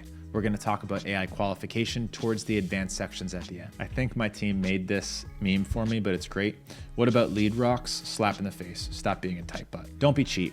Not all email providers are created equal. Not all lead databases are created equal. If the email is accurate, but the other info is not, maybe it's got their name wrong or their company name wrong, they will report you as spam and you can end up in a lot of trouble. And if you upload a list and the email bounces, you will get blacklisted. That's one of the fastest ways to destroy your reputation, is high bounce rates. That's why it's super important to clean and verify your list. You must send good emails to the right person with the right information if you want to win. All right, now let's do a live list building with you inside of Apollo to figure out how I actually go about it from start to finish. And the only filter that I'm going to start with is email status as verified. And I'm going to do this relatively broadly so that the most people can benefit from it.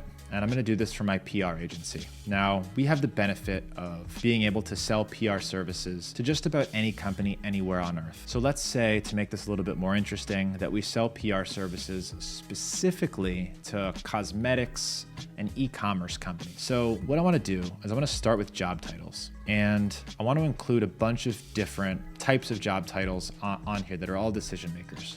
This is the way that I like to do it. There's an alternative way you can do it as well. Founder, co-founder, CEO, CMO, COO, president, basically any decision maker at this company. They're going to see a lot of variations of this, president and CEO, co-founder, chief operating officer. There's different ways to say these things. Apollo's smart, and you don't need to do all the variations. It knows what's what. As you can see, I'm now down to 5.2 million while using these filters. And as you can see, I've got include people with similar titles as well. The alternative is you could come to management level and just do owner, founder, C-suite and get most of the way there. But as you can see, I've got 5.2 million here. If I do it this way, I get much less. The next filter that I want to use is location. So I really want to focus my cold email efforts inside the United States. Most people do, and that's what I would generally recommend. Cool thing if you are targeting specific regions or cities is you can select zip codes and zip code radiuses inside of Apollo.io. We're not going to do that in this case. I'm much more concerned with where that company is located. So I'm going to come into location, account headquarters in the United States. If they have remote employees in other countries, I don't really care. Next is number of employees. I can either check all these boxes or I can do a custom range here. That custom range becomes really useful when you're trying to segment. Like I don't want one employee because then they're brand new. Maybe I want 3 employees. I'm going to go ahead and use that. We're going to say minimum 3, maximum 100 employees. And as you can see, that brings my list way down to 1.2 million. Next is industry and keywords. So you can stack them. I could say like e-com. I'm not even sure that's a specific industry that I can put in here. So I could do industries and keywords, but I actually like using keywords better. So I'm going to do company keywords. And what this does is it uses their company description. And if I come into advanced, it's also using their social media description and lots of different areas where I can pull these keywords. So let's say e-commerce, different variations of spelling it, e-com, online retail, online marketplace. And now you see my list starts to get a lot smaller. Now I'm going to stop here.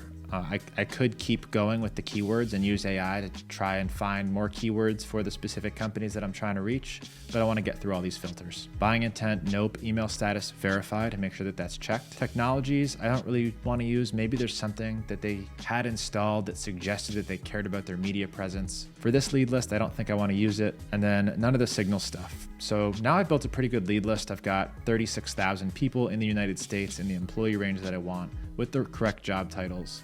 We've got the company keywords are specific. Now, what you should probably do at this point is go through the leads that it found, the companies, the people, and just see if it actually found companies that are a good fit for you. So what do these guys do? You can come in to the company keywords, find ones that are a good fit. So let's find an e-commerce company that's actually a good fit and what industries that it's pulling here. Information and technology, I wonder why. Maybe because I put online marketplace. Let's try and get rid of online marketplace and see what happens. This is why you always need to double check your list because you never really know what it's going to give you. If you just did your filters and you assume that you were right, this is where everybody goes wrong. You really need to go and double check what you searched and why the companies are pulling up that are pulling up. It might be the wrong keyword being used. Let's go ahead and stack an industry on top of this or try by industry. Another thing that you can do here is kind of the same thing that I did earlier, but with the industries that you can target. So I want to search for Apollo.io industry filter options. As you can see, they've got a whole list here. So I'm just going to go ahead and copy all of them. I missed accounting. And then let's go back to Grok and let's say, here are the industry filters. Apollo, find me the best one to use getting e-commerce companies. This is how you use AI the right way when you're building lead lists, when you're doing cold outreach. Use it as a tool for specific use cases. Never tell it to do a whole thing. Okay, love this. Retail, internet, consumer goods. Let's go ahead and use consumer goods and retail as the industries. Consumer goods, retail. So now let's refine the list a little bit. We've got these companies. We want to find ones that are actually a good fit. So sculpture, clocks, customer service, online retail. We're looking for specific keywords that our best fits have in common and specific keywords where it may have pulled in the wrong person. So in this case, like B2B, we probably want to get rid of B2B. So we can come into advanced settings, company keywords. Instead of include keywords, I'm going to exclude keywords. So let's go ahead and uncheck that box and exclude keywords like B2B. There's a lot of different ways to do this. You can use keywords to search, you can use industries, and then you can refine by excluding keywords, but just make sure that you're doing this process. go through your leads, make sure people are a good fit. Exclude keywords that would pretty much exempt somebody from being a good fit. I might want to add apparel and fashion as an additional industry. Then I'm just going through until I have a good refined list, and 9 out of 10 people on this list look like a good fit for my offer. And then once you're done, you've got this link up top. You're just gonna copy it, put it into trustedleads.io, and you are off to the races. Finally, to answer the age-old question of B2C cold email, can you sell consumer products via cold email? Maybe you're selling to homeowners, maybe you're selling roofing services, maybe you're selling high-ticket baby strollers. To know if somebody needs a baby stroller, I need to know that they have a baby. So depending on who you're trying to reach, the question you have to ask yourself or ask an expert is there some sort of filter or database or way for me to know that the person that I'm emailing is in fact a good fit for my offer? Is there something in their bio, in their profile, something public that I can scrape and use to decide if this person is a good fit? Now, the answer is usually yes. If you know where to look, you know what tools are at your disposal, and you've done it enough times. Over the years, I've faced some really insane B2C cold email campaigns. Some of them work, and to be honest with you, a lot of them don't. For the reason that I just mentioned, you need to be specific about the person you're emailing. If you're not, you're gonna get reported as spam and your emails are not going to work long-term. You need to shoot a zillion arrows to find the one person who's a good fit. But if you can find a way to isolate the perfect leads based on some sort of public data, like a social media bio, something that they're posting about, usually it's something on social media, then you can make this work. And if you can't, and you're just trying to email rich people to sell them financial advice and financial services, then you can expect a ton of emails going to spam. Maybe 1 in 5,000 of these people actually need your service because they're not targeted, and you're not going to get good results, and cold email is not going to work. So you need a way to target them. With that being said, there's usually a way. You can typically find out if somebody's a homeowner, if they have children, their general age range. With modern tools that I'm going to be getting into towards the advanced section, there's ways to find this information and to contact people based on that criteria. There's also something to be said about the cost of cold emailing versus what you stand to make from it. So if you have a high ticket offer and you have a targeted campaign, then it's really easy to show positive ROI. However, if you're selling something that's $100 and you don't have good targeting, so 1 out of every 1,000 people is somewhat interested, or 1 out of 10,000 actually buys, then there's no way you're going to be able to justify the price of running the cold email campaigns, and you're just gonna piss people off. So for that reason, I'll usually screen these B2C customers and figure out if there's something that we can do to make it work. So there are 2 ways to destroy your domain reputation and end up in spam hell. Now, the first way is obvious, it's getting marked as spam. But most people never consider that this other thing can destroy your email reputation just as fast. So what I'm talking about here is email bounce rates. This is where your email doesn't reach its intended destination and it bounces back. Kind of like when you kick a ball into a wall and it rebounds right into your face. Well, to be honest, I would prefer the black eye over ending up in a spam trap. So here's how to avoid email bouncing for good through my multi-layer validation process. All right, email list verification and qualification. This is also known as list cleaning, but it goes much deeper than that. Obviously, you want to make sure your emails are valid, but I want to take it one step further and add 2 additional layers to make sure that you're actually emailing the right people and that email doesn't bounce back. This is going to massively increase your odds of getting a positive reply rate and having a healthy campaign. So I actually didn't make a slide to explain email bouncing. So what I just did is I went into Claude and I asked, hey, what's a simple way to explain email bouncing? And I really like the answer, so I just kind of want to start here. Email bouncing is when it bounces back to you, just like bouncing off a wall. See where I got the metaphor just now? Think of it like mailing a letter. If the address is wrong, the postal service returns it to you. So here are some reasons why an email can bounce. Bad address. The email address doesn't exist. It's a full mailbox. Server problems maybe, especially if you're not using Google or Microsoft. Blocked content. This is a super important one that most people don't consider. For example, they'll get a list from trustedleads.io. They'll start emailing that list.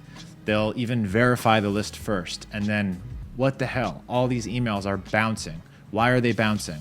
Well, the content was probably flagged as spam, or your reputation of your domains is bad, and the email service provider that you were trying to reach out to, the Google or Microsoft, bounced it back. They rejected the email. You could hit size limits, but those are the main ones. I really want you to think about blocked content though, because it's more than just email validation. They can be blocked for other reasons and bounce. So there's two types of bounces, hard bounce and soft bounce. They are what they sound like. Hard bounce, a permanent failure for reasons like bad address or domain doesn't exist. And then a soft bounce, which isn't really going to ding you, is a full mailbox or a server down. And typically when you get a bounce, you'll have a reason for it. So you'll have some kind of automatic message. So if you're getting email bounces, you can actually log in to the mailbox that's getting the email bounces and see what those reasons are. All right, now that you understand email bouncing, let's talk about email verification. This is kind of the first line in defense to protect you against email bouncing.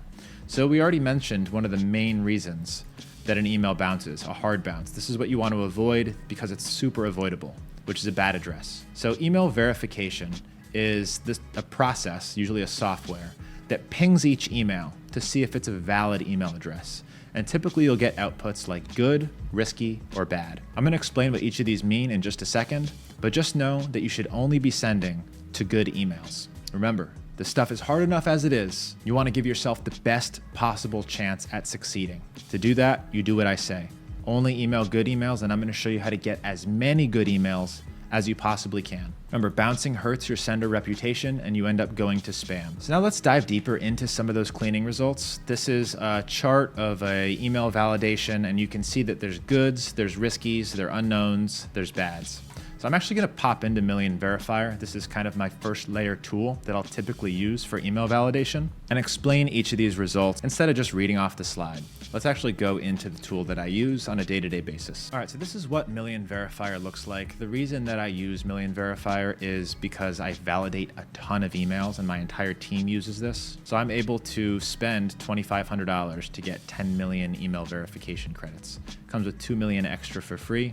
So in bulk, it's by far the most cost effective, and I can connect the APIs to everything to do all the different cool stuff that I want, including the automation with the Apollo scraper. So it goes scrape Apollo, verify with Million Verifier, and then get the verified file. And just to kind of hype you guys up so you can see what you'll be learning, run the Apollo scraper. It then gets the data from the Apollo scrape, uploads it to Million Verifier, as you can see there, and then gets that file from Million Verifier and then sends it via email to us. It's usually, the whole process takes about 10 minutes. It's really an incredible workflow that I'm going to be showing you how to build. Okay, let's go into email verification and try and understand some of these results. So this recent list here, Doctors 235, I think it was a test list, had about 75% good, 22% risky, and 3% bad. That's actually pretty good results. Usually you'll see something a little bit lower than that, like 69% good, 28% risky. This one's especially bad. I don't know what the hell happened here. But let's break down what each of these means. Good are valid existing emails. They're safe to send to. We don't have to worry about those. We want to send to good emails. The questionable ones are risky, and there's two different categories of risky. There's catch-alls and there's unknowns.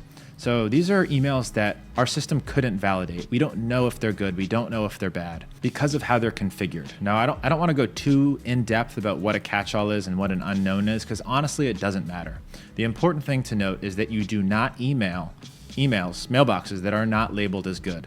But you should know that there are ways to verify unknown and catch-all emails. I'm going to be talking about those in just a second. This becomes especially relevant if you have a small total addressable market. Maybe you only sell to restaurants in small town Idaho, and 30% of the email addresses that you have are catch-all. 30% out of 5,000 total restaurants. That's a big problem. You really need that data. And instead of emailing that risky data, you can actually run it through one of the tools that I'm going to show you to check if that unknown or catch-all is in fact valid. But just to break it down briefly, a catch-all, the email server that you're emailing is set to accept all mail. So it sometimes bounces back if you don't check it. And then unknown, they really couldn't tell. Bads, obviously, we want to avoid. Just to kind of reiterate the standard results that you'll see from an Apollo and Trusted Leads export, they're not going to be 100% valid, even if you select that verified checkbox on your filters. They still come out around 70 to 80% valid. So those riskies are really high value data. We care about those riskies, and there's something that we can do about it. And a fun little stat here, about half of those risky emails end up being deliverable. So if you're like, all right, is it even worth spending the time and effort to verify that 25% if out of those 90% of the riskies are going to be undeliverable? Well, that's not the case. It's actually 50%. and you really want to email that 50%, and you really want to avoid the 50% that's bad. So I now do this on all of my workflows. We call it catch-all verification, instant catch-all verification, and I'm going to show you how to do it. This is a superpower that most cold email courses never talk about. So use this hack to verify your risky emails. This is especially important if you have a small TAM. You're going to hear me keep mentioning that. I'm going to call it TAM from now on. That's your total addressable market. How many people could potentially be good leads and clients for you? If you run a marketing agency, you have a large TAM. You can service just about everybody. If you do something really specific for a really specific vertical, you're going to have a much smaller TAM, and this becomes more important. So I'm not going to break down in detail how companies validate risky emails. This is one of the classic examples that I think is fun, so probably worth showing you. So to demonstrate this point, let me go ahead and download this report. I'm just going to download the risky emails because that's all I'm concerned about right now. And now I've got all these risky catch-alls, unknowns. And one way to check if this is a real mailbox or not, I can go ahead and copy it, paste it into my Gmail, and see if that comes up as a real person. If there's a face, it'll show up. If there's not a face, it'll be unknown. So that's one way of kind of checking. And this is also one of the methods used by a lot of the catch-all verification companies. One of the other major methods is just data accumulation. They actually email those risky ones and will be able to tell you whether or not it went through or bounced back. So there's a couple ways that I recommend validating your risky emails. The first way is to export them separately, kind of just like what I did in Million Verifier. And then you can upload them to a catch-all verification tool. The catch-all tool that I typically use is Find Email. It's findemail.com. Again, discount in my software vault, linked down below. And you can upload that list to Find Email. And it uses a combination of tactics to tell you whether or not those risky emails are safe to send to or not safe to send to. But I don't really like this method because it adds a big extra step in my workflow. And I don't like that. I like streamlining things. So in order to streamline things, I actually use Clay. And Clay is something that we're going to be talking about in depth in the advanced section later on. So this is Clay, and this is what the workflow generally looks like. You upload the data, and the first step is verify with Million Verifier. The second step is to validate with Find Email. So I upload the data, and all of this happens automatically.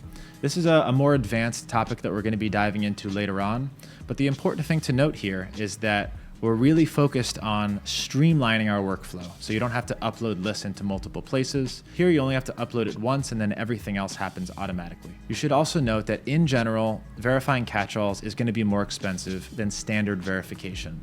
So yes, you could upload your entire list to Find Email first, and that way you skip the whole step of Million Verifier. But verification credits here are significantly more expensive than verification credits here. So I always want to start with the cheapest solution first, and most of these verification platforms are created pretty equally, and then use a specialized platform specifically for catch-all verification. Now I'll do a little honorable mention here. We're in AppSumo, so one of the exceptions to the rule of don't skimp on software is email verification. A lot of times, they all work exactly the same way, and you could grab one of these AppSumo deals and it should work just fine. Just to kind of reiterate my recommended workflow for verification, you're going to export your leads using my Apollo and Trusted Leads workflow that we just talked about. We're going to clean with Million Verifier first. You're going to buy bulk credits to get your cost all the way down, or within Trusted Leads, you can just select Verify My Leads for me, and it's going to give you a Million Verifier verified list. Then you're going to upload those leads to Find Email. It's fast and it's a really good value, specifically for catch-alls. And if you're more advanced, you'll have my Clay template so that you can just upload the leads there and it'll do it all for you. And that is coming later. Couple pro tips here. If you get your data from Instantly.ai, they also verify your riskies using data compilation sources. So if you buy lead data directly from Instantly, you really don't have to worry about verification at all, but you are paying the extra for the leads. Another pro tip here, verification is not just for cold lead data. If you have a CRM and you've got warm people who are opting in, you've got a warm lead list, it's just as important, if not more important, that you keep your CRM leads clean. I always validate them on the way in. GHL makes this really easy because there's a checkbox that you can check. For a first email sent, it'll validate that email. Now, if you're using GHL as a CRM, keeping your list valid is actually really easy. However, if you're using another CRM like ActiveCampaign, Million Verifier also has a partner site called Everclean. So if you go to cleaning type and then Everclean, you can actually link your CRM. In fact, this works with most CRMs to keep the list clean on autopilot. Every X amount of days, it'll go through and just make sure that your list is in fact valid. Really important thing to turn on, and this is a great price. We actually use it for my PR firm when we were with ActiveCampaign. So definitely something that I recommend you guys do. All right, now let's talk about something that's relatively new in the cold email space, but I think is a massive missed opportunity for those not using it. We're using it for all of our campaigns now, and it's dramatically increased our results, probably 200 to 300% better. And that's lead qualification. Now, this used to be really difficult because doing this in bulk would be a fortune and AI wasn't quite there. But now with new tools, this is actually really easy to do at scale. So I'm gonna tell you exactly how to do it and then show you all the tools to implement this quickly. So what is lead qualification? Well, it's making sure that the people you're emailing are actually a good fit for your offer. We already kind of went through Apollo and showed you that not all of the people on that list that I created with filters are in fact the right fit for my offer. In fact, most B2B databases have that problem. Even someone like myself who's pretty talented and spends some time in that list, refining it, doing keyword exclusions, probably 3 out of 10 of the people are still not going to be a good fit for my offer. And it sucks, and there's not much to do about it, except this. And that's using AI to review each lead and company and decide, using a prompt, if they're in fact going to be a good fit. So say you're getting 5 out of 10 people on your list who are actually a good fit. It's the right company, the right industry, and everything else is correct. And 5 of them just aren't relevant. Imagine if you can eliminate that 50% of your list that's not a perfect fit and only keep the 50% that is. What do you think is going to happen to the reply rates on that campaign? They skyrocket. They 2 or 3x pretty much immediately. Now, yes, you have a shrinking list size, but that's generally okay. That's a good thing, especially if you have a large TAM. Remember, the goal here is to eliminate leads who are a bad fit. This will increase reply rates. It'll decrease your spam complaints. It'll make you look really good. It'll make your team happy because you're not getting F you, remove me, unsubscribe me, this isn't relevant. It's honestly a massive hack, especially if you're doing cold email as a service, because now your results are so inflated because you're only emailing the right people. So let's talk about the drawbacks, because it sounds too good to be true, right? If you want to start using this in your cold email campaigns, you need to anticipate scraping 2 times more data, because you're going to be refining that list using this qualification process. So you spend more on data collection, and then you spend additional money actually using AI to qualify these leads.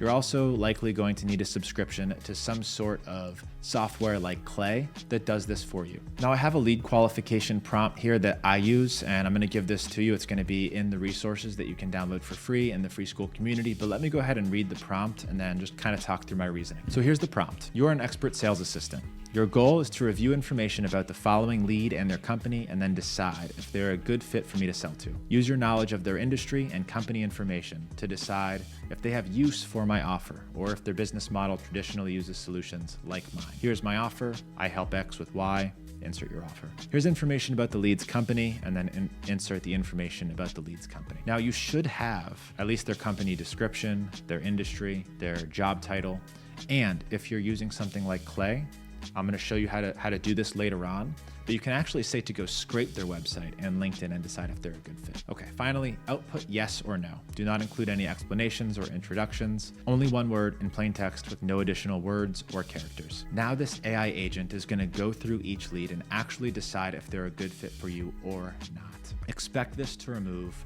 30 to 50% of the leads that you put into your list. That's a good thing. Okay, so here's my recommended workflow for qualification. You're going to use a Clayagent to research and qualify leads as part of the automated list building workflow.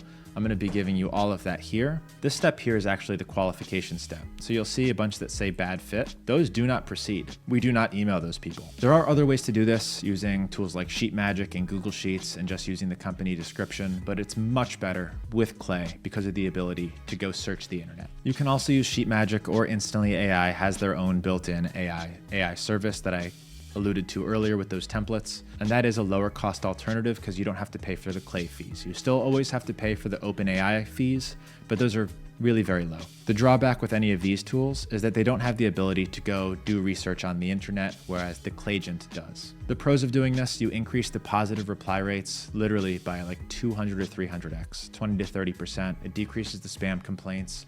It decreases the negative responses, and the cons I already reviewed. So let's be honest, your offer probably sucks. But if you sell something that's boring, competitive, or a commodity, today's your lucky day, because I'm going to show you how to transform any lame, oversaturated offer into a sexy clickbait offer that would make even Alex Hormozy proud. His book is back here somewhere. And you don't even need to change your offer. You just need to use this one little trick that I've been doing for years. And this won't just change the game for your cold emailing, it's gonna transform all of your marketing. All right, creating the perfect offer for cold email, how to create great offers that make people actually excited to respond. Love this meme from Karate Kid, thought it was boring, turns out it was the fundamentals.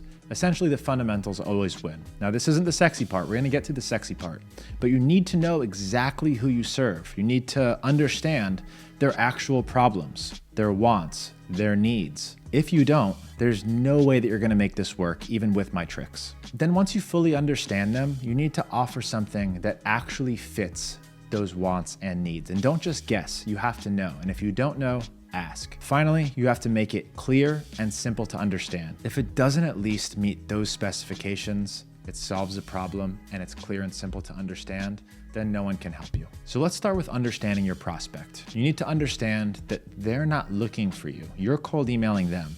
This isn't a Google search ad where they're searching for a solution and they click on your link. They are unaware, they're not hunting to solve a problem, and they're not hunting for you. And remember, even if they're a good fit for your offer, maybe you're emailing me as an example to sell me some sort of cold email software. Yes, I am a good fit for that offer, but I probably don't need that thing right now, or I'm probably using some other solution. You should also understand that your cold email prospects are usually pre-qualified. You're doing that when you're building the list with the filters in Apollo. How many employees do they have? How long have they been in business? And the goal is to get them to raise their hand, just to opt in and say, yes, I am a good fit for that. I am in the market for that. Give me more information. The goal is not to get them to buy from your first cold email. And if you make that your goal, you're going to fail. So with that being said, let's talk about some offer killers. These things will destroy your offer and nobody's going to respond. If your offer is super boring, doesn't spark any excitement, they've seen it a million times. If it's competitive, it's the same as everybody else in your space, and there's nothing differentiating you. If your offer is absurd, using insane guarantees without any credibility. This is when people are saying, I'm gonna generate 6 figures of revenue for you, or close 20 deals in the next 30 days, or I'll give you 150% of your money back. But they don't have any social proof, any credibility, or any mechanism to go along with that. Instant spam box. Lastly, if it's complex. If you're cold emailing me to sell me something and I can't understand what it is, there's no way that I'm gonna take the time to try and understand it. I'm almost definitely gonna mark you as spam or archive it. If you have a great offer, something that's proven, you know this is something people want, they're receptive to it, then you don't need to be fancy. If it solves the actual problem, it's unique, and you're the only one selling it, which means it's a blue ocean, then everything becomes much easier. So trying to figure out how to create an offer like that, like the one you see on our right, that's actually my offer. Nobody else is doing that. And if you have an offer like that, you can avoid being fancy. You can focus on their problem and your unique solution. And you don't need lead magnets or any way to trick them into a reply. So the best solution is a great offer. Now I understand that that's not always possible, and that's where the tricks come in. Now here's where most of you probably stand, and this is by far the most common situation, is your offer is both boring and competitive. If this is you, your goal is one thing: get your foot in the door. So to effectively do this, you need to understand your prospect first. That's why we started with the fundamental. And then you need to ask yourself, okay, I sell SEO services, but what in my SEO services does the prospect actually want? Is it backlinks? Is it guaranteed rankings?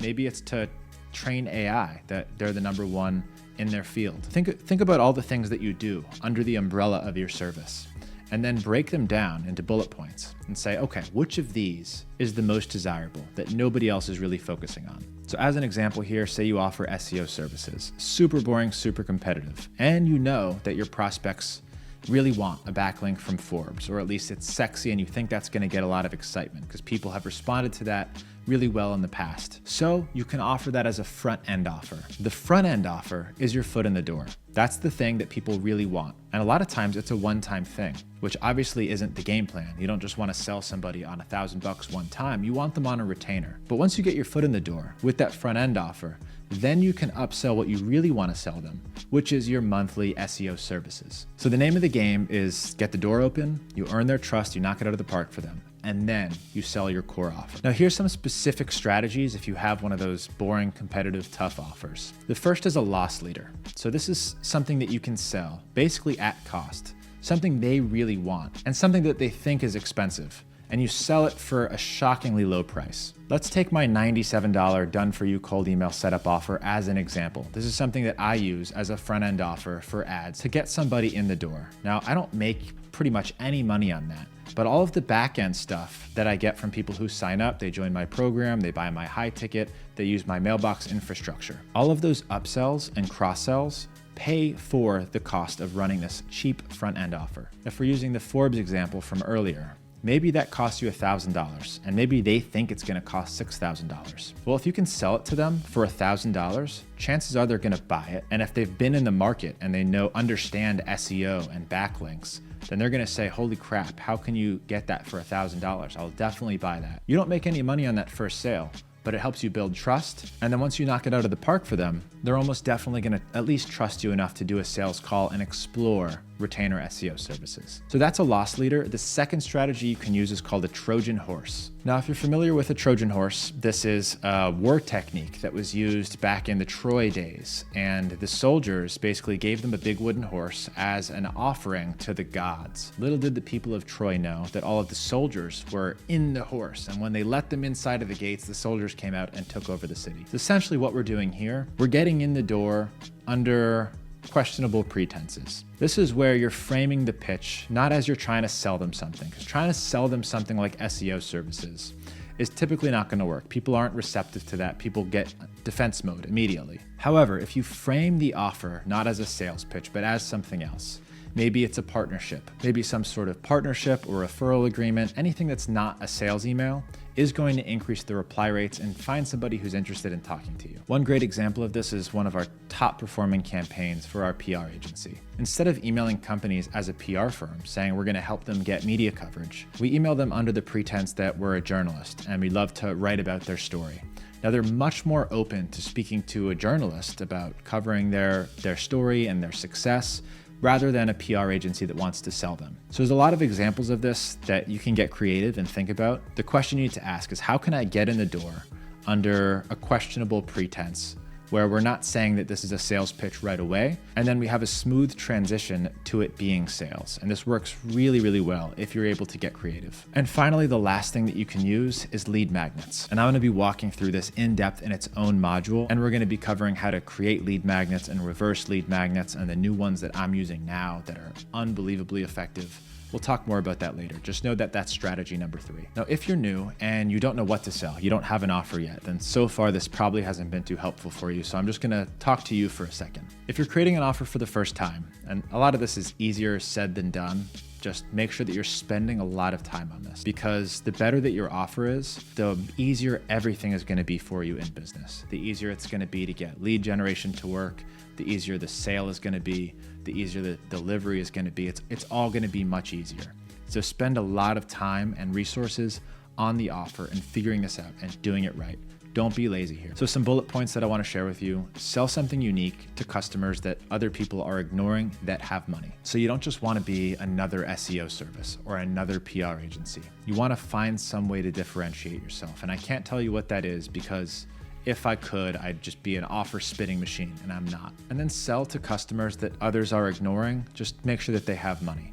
So for example, we already talked about list building and who are the people who are most abused by cold email. Agency owners, doctors, lawyers, the people that you assume have money. Find a segment that has money that other people are ignoring. Now, if you have a pretty generic skill set, maybe it's running ads, maybe it's SEO, maybe it's cold email, you can still take that and reposition it into something unique. For example, if it's SEO, maybe instead of, we'll rank you on Google, which is what everybody else does, maybe we'll rank you on large language models. So we're gonna train ChatGPT or Claude to say that you're the #1 in your industry. It can take 6 to 12 months, no guarantee. It's still unique. Nobody else is selling that. A good example, if your skill set is cold email, and that's what you're really good at, instead of doing lead generation services for somebody, which everybody is doing, instead, you can set up influencer outreach machines for e-com companies. That still uses cold email. You're using the same skills that you're learning here.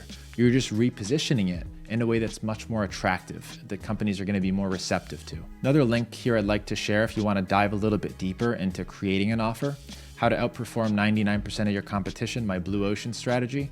I'm gonna link that in the resources for you as well. So if you wanna dig a little bit deeper, I definitely recommend checking out this specific video. Lead magnets died in 2023. Free PDFs and videos have been replaced with what I now call reverse lead magnets.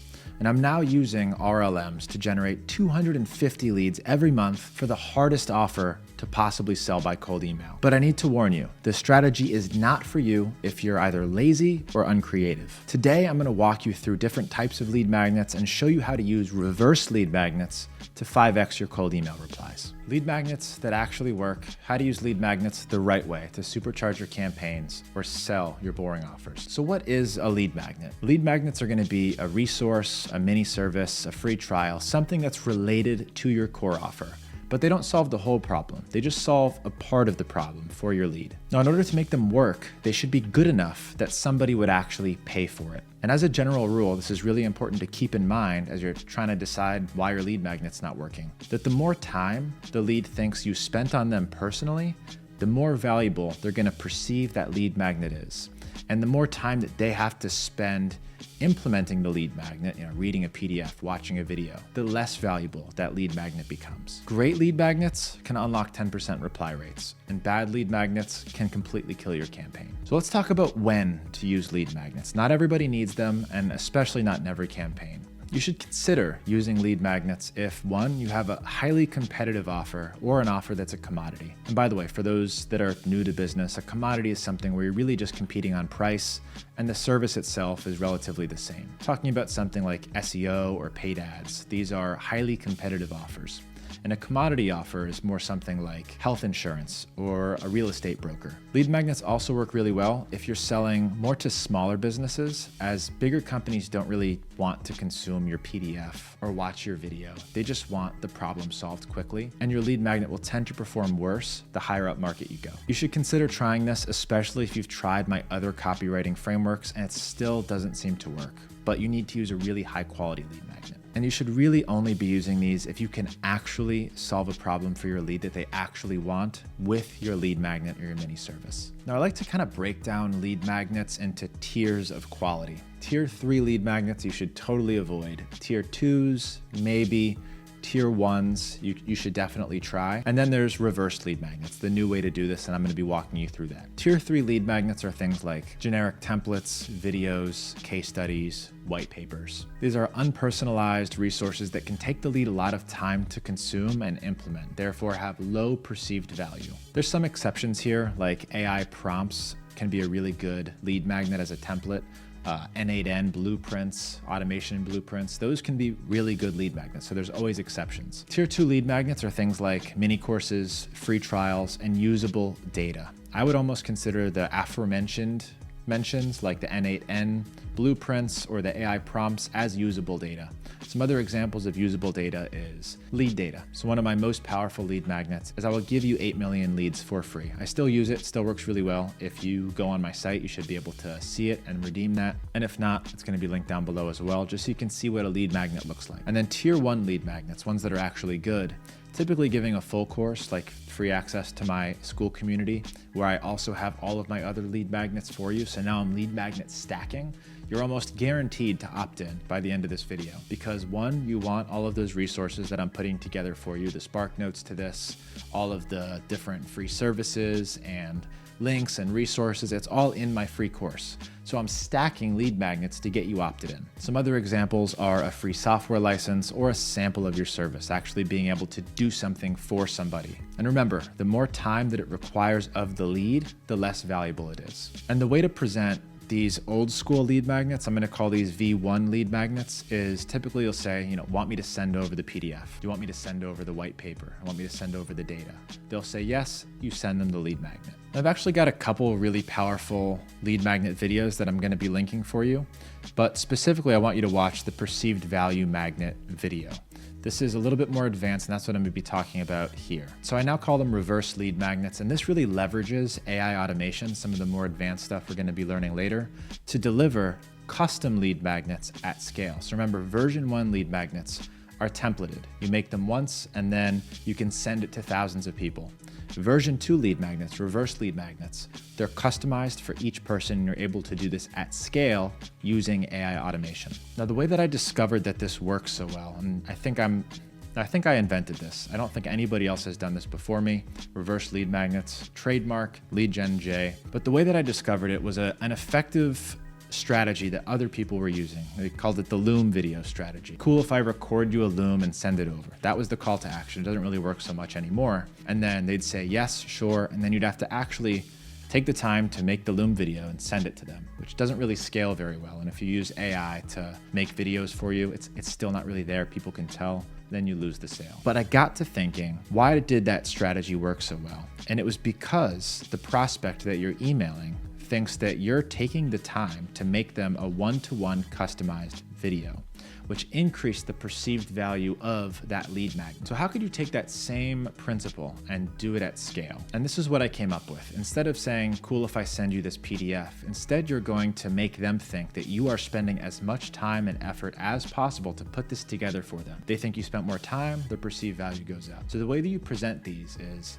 hey, I'd like to spend some time researching and putting this thing together for you. Is that okay? And the response to these has been astronomical. It's been unbelievable. It's been the only way that I've been able to crack 2 or 3% reply rates while selling cold email services, which is historically the hardest thing to possibly sell with cold email. Now, I do want to advise a word of caution. This is a little bit more advanced and it does require some technical skills and knowledge of AI automation, which I'm going to be showing you and sharing how to get some of these templates. And for those of you nerds that really want to learn how to do this and get the blueprints, this is the workflow that generates that reverse lead magnet and sends it back to them inside of Instantly.ai. I'm going to be showing you how to get these templates. I'm in the process of transferring this whole thing into N8N. I've been doing this for a while before N8N was really a thing. So just a quick honorable mention here. This is a platform that you can use to design ebooks at scale for just about any industry. And it's really easy to do and implement, and it's almost unbelievably cheap. So there's going to be a link down in the description to sign up for this thing. You can get in at $27 one-time payment. This is literally a one-time fee, and make pretty much unlimited ebooks. And they're long, good ebooks too. Now look at this recent one that we used. We obviously stopped using this when we started using reverse lead magnets, but if you don't have anything, this is a great place to start, and you can do them at scale. So as an offer, potentially. So link is going to be down in the description to sign up for this. It is the best AI lead magnet generator that I've used. So if you don't have any lead magnet and you want to try an ebook, this is the platform that you should consider using. Okay, next we're going to start talking about probably the longest module of this entire masterclass, and that is cold email copywriting secrets. How to actually write copy that converts. This is probably the hardest thing to get right when you're launching a cold email campaign, because there's so many elements, so many things that you can get wrong. So I'm excited to break this thing down for you. I'll see you in just a second. So I've been writing cold emails for more than 10 years, and I've wrote cold email sequences to sell cows, gold bars, and even dirty maid services. But through trial and error, I've seen hundreds of campaigns make my clients filthy rich, and hundreds more that were met with nothing but the middle finger. This is everything I know about cold email copywriting and what actually works right now. And if 25-year-old Jay could see the copy that we're sending now, he would literally squirt soap in his eyeballs. This is cold email copywriting secrets, how to write cold emails that reach the inbox every time and actually get positive replies. And to prove to you that you're learning from the right person, there's an award right there from Instantly saying that I am one of the best at getting positive replies. And here's a couple campaigns from my own workspace, all getting at least 2%, many of these getting 5 to 20% reply rates. I know how to do this. Nobody else in the game is as consistent at getting reply rates as this guy right here. Now, if you think you know copywriting and you're a copywriting pro and you're getting all cocky right now, you should know that this is not normal copywriting. Using the wrong word doesn't just lose the sale, it ends you in the spam box. And unlike copywriting in an email or copywriting on a landing page, your goal really isn't to sell. Your goal is to identify if your lead has a problem that you can solve. And remember, they don't know you, they don't trust you, and they're not looking for your solution. So you need to be very aware of all of those things as you're crafting your copy. Now, your overall goal here, just think about this as you're writing any of these emails, is it should sound like an email to a friend and not like a sales pitch. Let's talk about my signature triple tap. This is the way that I want you to think about every cold email that you send. I want you to split it into 3 separate pieces, 3 actions that your lead needs to take in order for you to get a positive reply. You should split it into these chunks as you're evaluating, writing, and criticizing your cold email copy. Now there's 3 actions that you need your prospect to take. The first is they need to open the email. To get the open, this is really done in the preview text of that email. So let me show you what an email looks like. Here's an email in my inbox, actually me reporting somebody for pirating my course. So this is an email in my inbox, and you can see a couple of things here. You can see the sender name, DMCAF offenses. You can see the subject of that email. That's the text in bold. And then you can see the first sentence of this email. This is all somebody sees before they make the conscious decision to open that email, to report it as spam, or to put it in the trash can. That means you've only got really 2 things under your control that are going to determine whether or not they open that email, which is the subject line and the first sentence, which we can refer to as the preview text. This is the preview of the email. If you want to improve your open rates, you need to change your preview text. Now, unfortunately, the way cold email is right now, we're not tracking open rates. And I recommend that you leave open tracking off. So it's really hard to tell if you're getting good open rates. So we use a proxy for open rates, which is the reply rate. So if we get high reply rates, we likely have high open rates. We take our best guess at preview text that we think is going to convert, and then we test it against each other in A/B tests to see which has the higher reply rate. If it has a higher reply rate, it probably has a higher open rate. The second action that your lead must take is they must read the email. You'll have only moments, seconds, to catch their attention and build trust before they trash your email or report you as spam. If you confuse them, if you come in too hard selling, if your email is too long, if it's confusing, if you use absurd guarantees, if you're offensive, then chances are they're going to report you as spam or trash that email. It needs to be short, and you need to accomplish a few different things in that second step with them reading the email. We're going to get to these in detail in just a second. The third step is they must take some sort of action. This is the CTA, and I'm going to show you how to optimize your CTA. So by breaking it into these chunks, now you can test the different chunks to see how it affects your reply rate, and specifically your opportunity rate. And for those of you that have also seen and love Zombieland, I think they call it the double tap, but this is the triple tap. All right, the first tap is getting the open. This all happens in the preview text, just like I mentioned. We use reply rate as a proxy for open rate. So I'm gonna show you how to set this up with the testing so that you know which preview text converts the best. And you should know that the preview text, your goal isn't just to get opens. I can send you an email and say your house is on fire, or I've taken your mother. Chances are you're going to open that email, but then once you open it, you're going to say, hey, you want to buy my thing? They're going to report you as spam probably 100% of the time. So you need to keep that in mind. You need to be delicate with what you choose for your preview text. It can't be too bait and switchy, because if it is, you're going to get reported as spam, and that's something you absolutely want to avoid. So it should be related to the content of the email, but never signal the sell. What do I mean by signal the sell? Before I open your email, I should not know that you're about to sell me something. If I do know that you're about to sell me something, I immediately trash it or report it as spam, because I don't want to be pitched by email. That doesn't mean cold emails don't work on me. They do. But the ones that work get the open first. And for the preview text, the goal is really for the email to sound like it could be from a client, it could be from a vendor. You really don't know until you open the email, but you have to open the email. It's also a fun little hack that you should definitely test, and that's questions get opens. Our human nature is to answer questions. If someone asks you something, you instinctively want to answer it. So you can use that principle when you're writing subject lines and first sentences of your email. If it asks a question, chances are that person's going to open it out of curiosity to respond to it. It's actually one of the oldest subject lines ever in the cold email world. It was just question and then your name and a question mark. So it'd be like, question Jay, and it got unbelievable open rates. Now it no longer works for people who are used to getting cold emails, but it's still a pretty good one to test against, because chances are it could still be better than some of the stuff you're testing. Here's examples of what preview text looks like and some good examples. So subject line, if I'm trying to sell cold email services, I don't just want to come out and say, hey, you need help with cold email?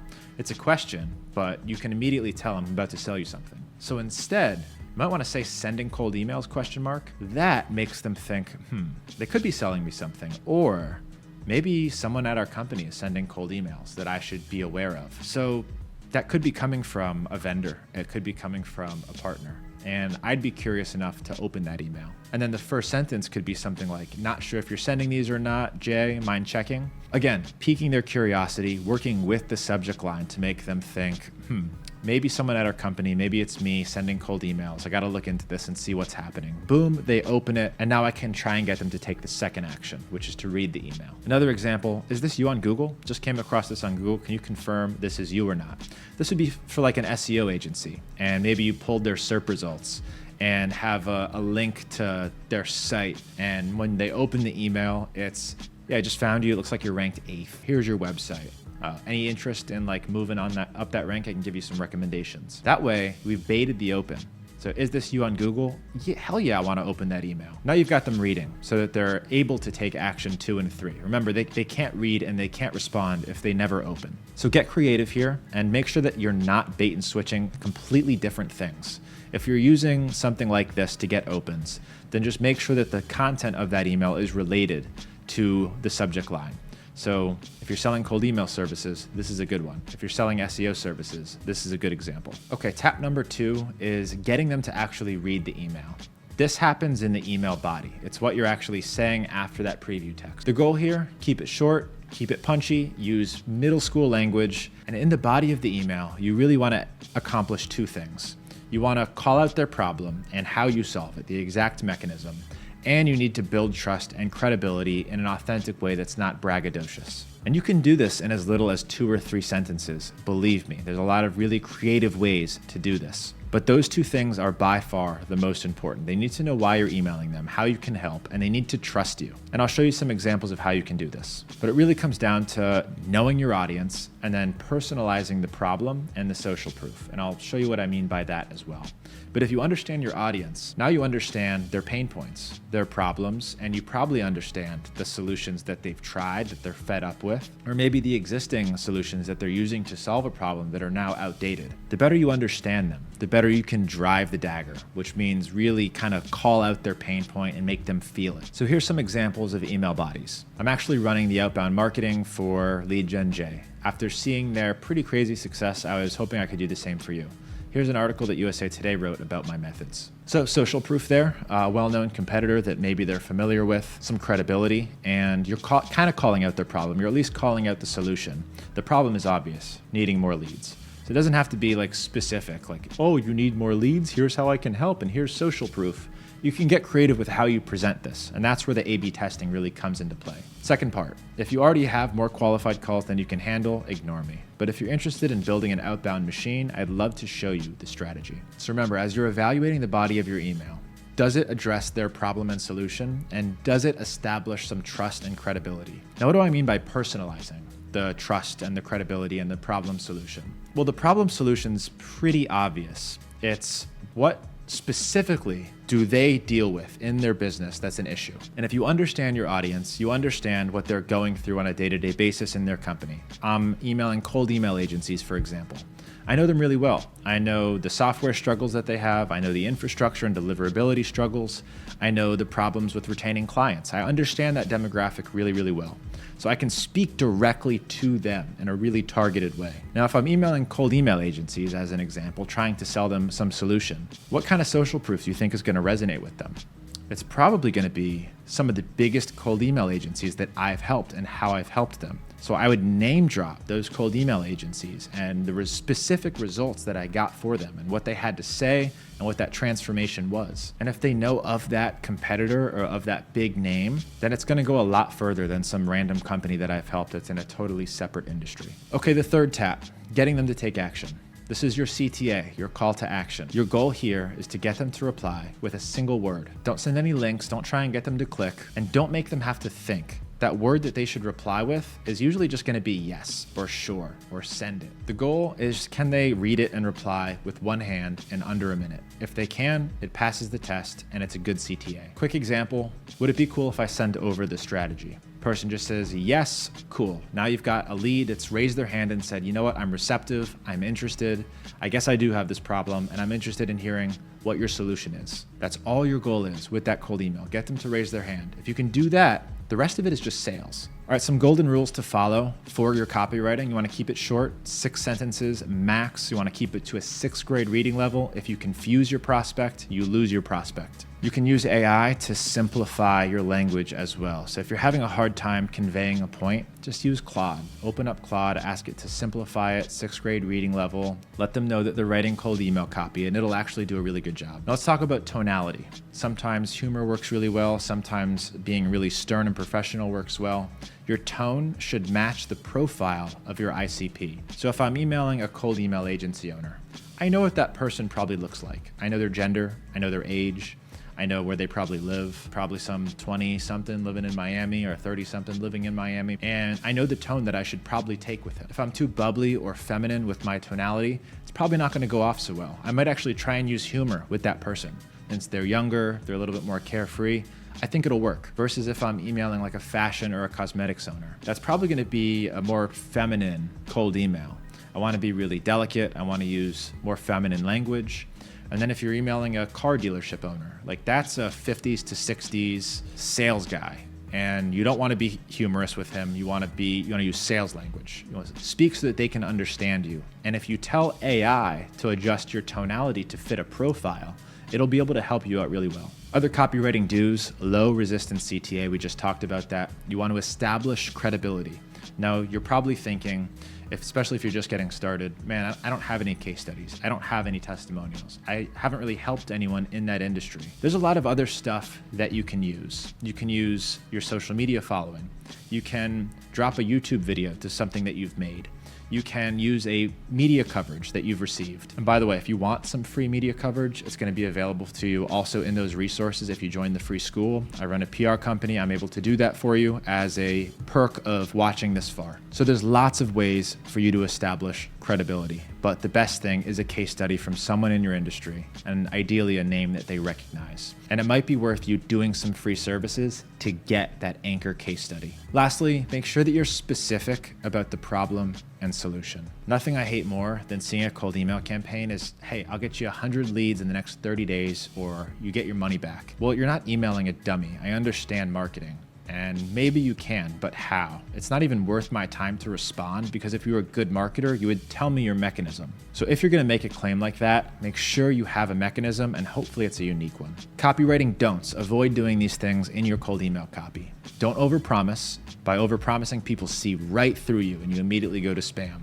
Don't be vague about what you do or how you do it. If you're making a claim, explain how you get that done. Don't confuse the lead. If what you do is complicated, try and find a way to uncomplicate it. Have some kind of front-end offer, and then do that front-end offer so that you can get them on the phone and actually explain what it is that you do. Never bait and switch. By bait and switch, I mean tell them one thing and then get them on a call and tell them another thing, or say something in a subject line and then in the body of the email say something totally different.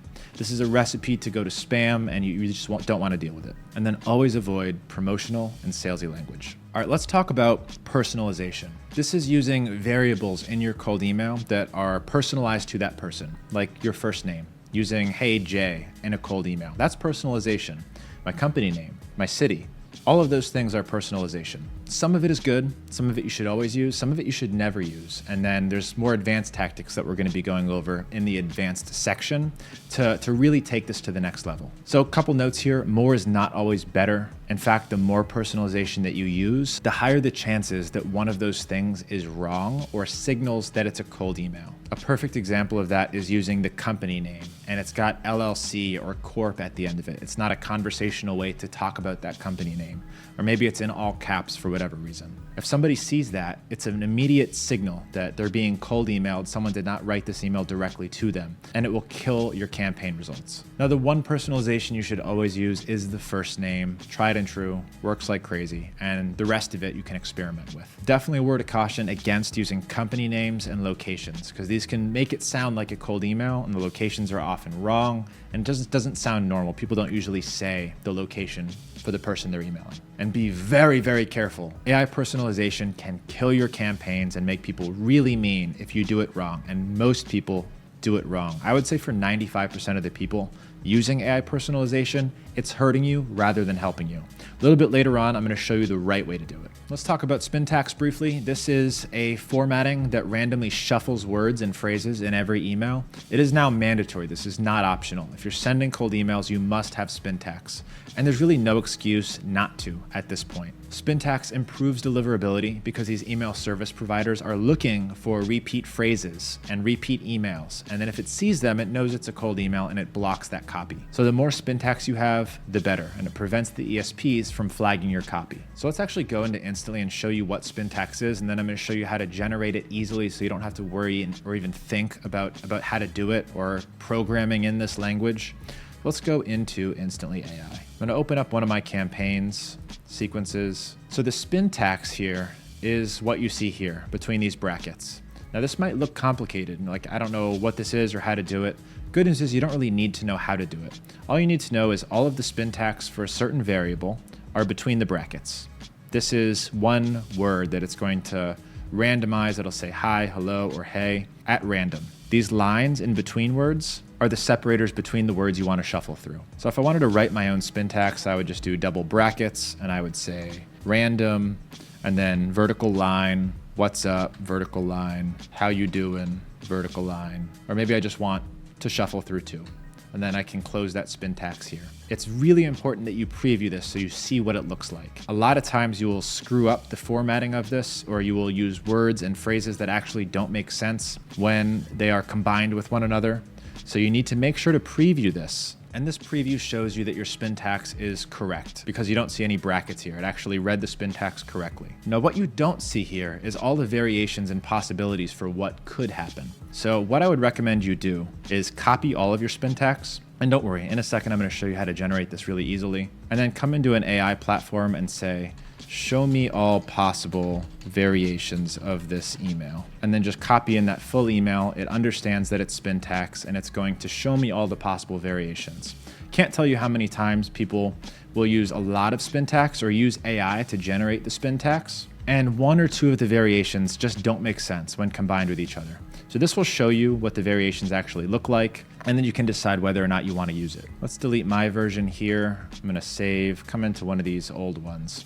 Now, Instantly has built-in tools here to help you generate Spintax if you don't already have it. So if you come down to AI tools at the bottom here, they've got a couple really helpful copywriting tools. One is the AI Spintax Writer. It's just going to read your email and it's going to generate Spintax based on what you put in there. Now, just note, this is their AI prompt. You can do this yourself in ChatGPT or Claude. This is just trusting that they have the right answer. They have the right AI prompt and it's going to give you good results. The problem is some of these don't sound correct. Maybe this one does, but you really have to check all the variations to make sure that they chose good words and phrases. The other thing you have to be careful about is whether it chose words that could be flagged as spam. So when you're writing your cold email copy, you want to avoid using certain words. We're going to talk about that in a second. But if I come into AI tools, you also want to make sure that their Spintax generator isn't generating words that could be flagged as spam. So they've got a really good spam words checker tool. Definitely recommend that you use that. And within that tool, you can highlight and replace the words that could be flagged as spam. They make it really simple to write copy and make sure that your copy is good from within this platform. What I would not do is use their AI sequence writer. It never gives you good results. You can use it as an experiment and split test against it, sure, but don't rely on it. I also have a Spintax GPT that I've designed. It's got my prompts. It's got my list of words and phrases to avoid. It's going to be available to you in the resources section inside of my free community. So let's chat about cold email sequences. This is the series of emails that you want your prospect to receive over the course of several days. A couple of overview notes before we really go deep. The shorter the sequence, the more leads you can reach. If the sequence is longer, it ends up emailing less people but more often. If the sequence is shorter, you're able to reach out to more people over a shorter period of time. So what does that mean? If you've got a giant total addressable market, you've got millions of people that you can reach out to, you might want to reach out to more people over a short period of time. You'll generate more leads that way. Shoot more arrows, more likely than not, one of those people is going to be a better fit, rather than emailing the same person who's probably not a good fit because they didn't answer your first email a second and a third time. Important to note that email 1 is almost always the best performing email, not always, but usually. And the more emails you send, the higher the likelihood that they're going to report you as spam, which is why now we typically stop after a 3-email sequence max. Last bullet point here. Test, test, test. This is really where you want to A/B test your butt off, and you should constantly be running A/B tests on all of the different variations and ways to present your sequence. Okay, a little bit of a plug here, especially for copywriting. If you come to my website and you come into freebies, you can actually use my cold email AI writer for free. I programmed this thing myself based on a ton of trading data for sequences that have actually worked. It intakes your offer, your website, and it develops that sequence for you. You can use this once for free. Please don't abuse it and try and use multiple emails because I do pay quite a bit each time somebody runs this. But if you are a member of my Insiders program, you can use this as many times as you want. It gives you a lot more information and you can use it for clients. So if you're selling this as a service or you're launching multiple offers, it's a great opportunity to basically write the copy for you. The other thing that I really want to share with you, because it's so useful, is inside of my Lead Generation Insiders, this is my paid community. I've got a lot of special copywriting consultations that I think are going to be really valuable. This stuff is hard and it's really specific. So copy for an SEO offer versus copy for the offer where you sell cows. Completely different strategies, completely different audience. And it would be impossible to run through every single one of them in this video. This video is long enough as it is. But in my paid program, people pay me for one-on-one consultations, and I do client copywriting examples where I'm actually writing the copy for various types of clients.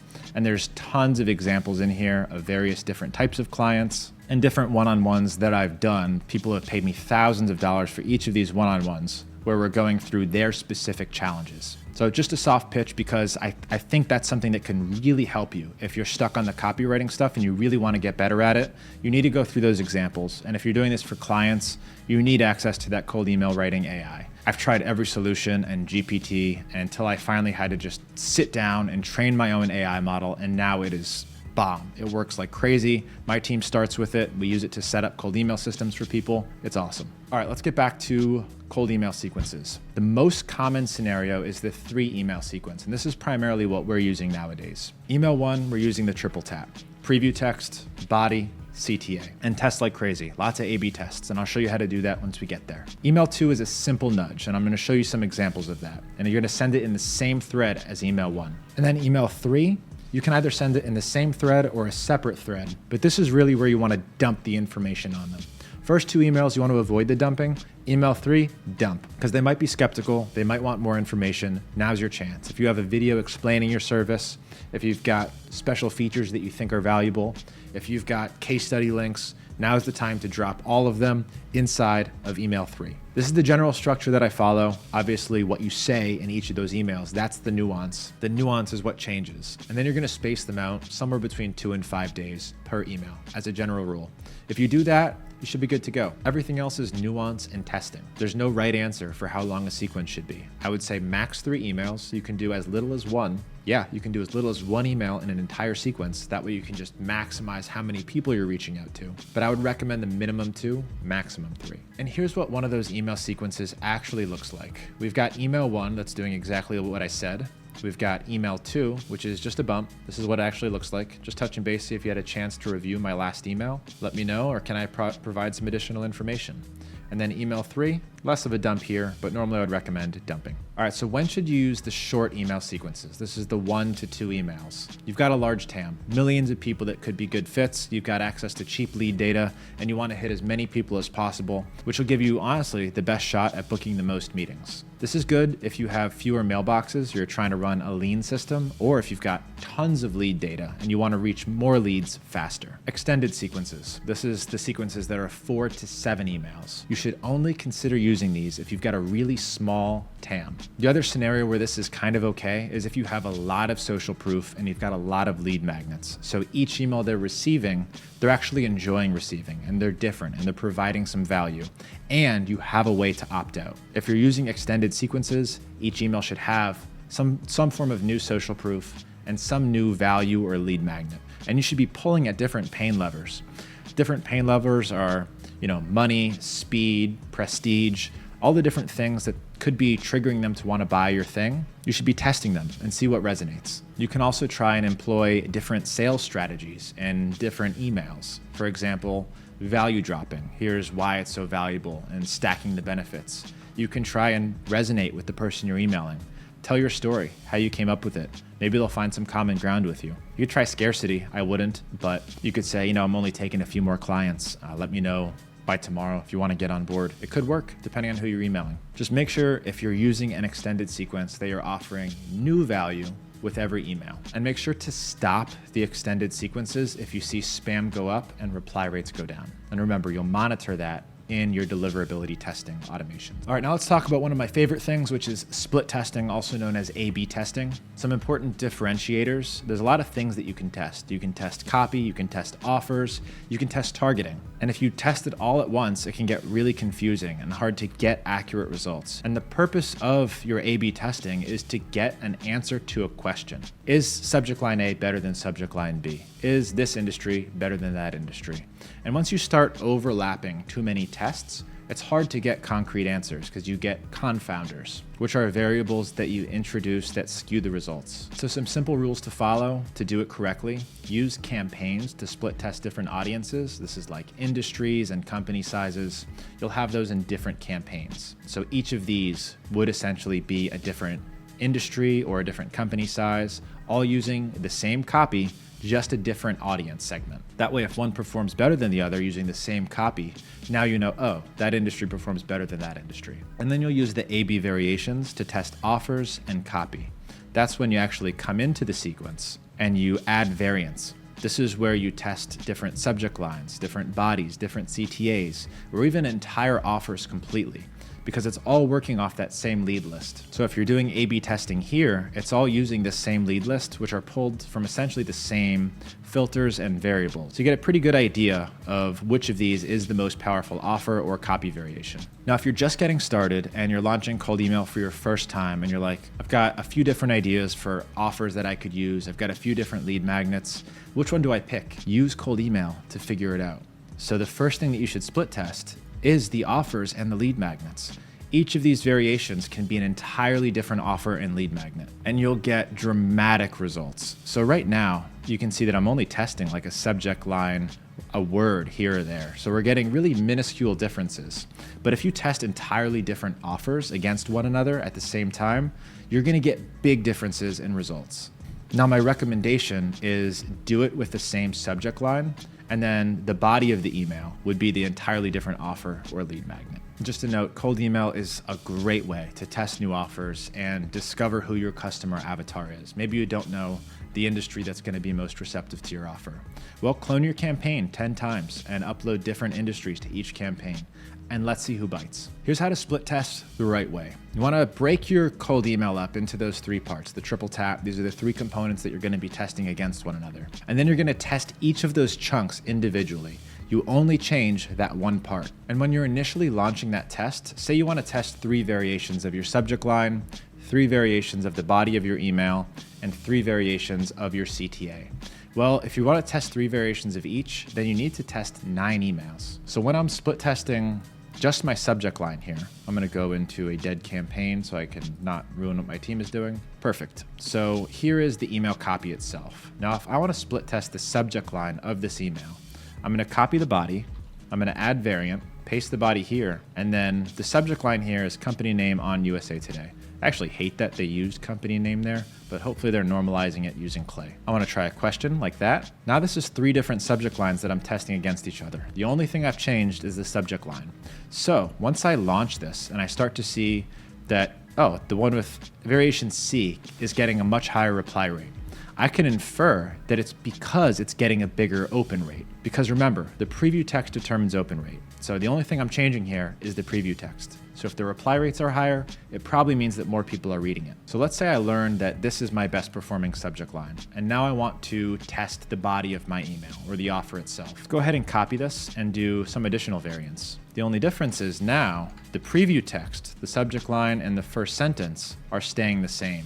The only thing I'm doing differently is changing the body or the CTA. This way, if I'm getting a higher reply rate on D than C, I know that it's because of the changes I made here and not because I made any changes here. That is the right way to test, and you want to launch as many variations as you need to so that you're getting accurate results. And now that you know how to interpret them, you can launch tons of tests. Now, most people forget to split test emails 2 and 3 because honestly, they are less important, but split testing is so powerful that there is no reason not to split test emails 2 and 3. And you should continue to split test, not just the subject lines and the bodies, but you can split test entire strategies. For example, in step 3, so in variation A here, I'm using the existing thread. In variation B, I'm actually creating a new thread because I added a subject line.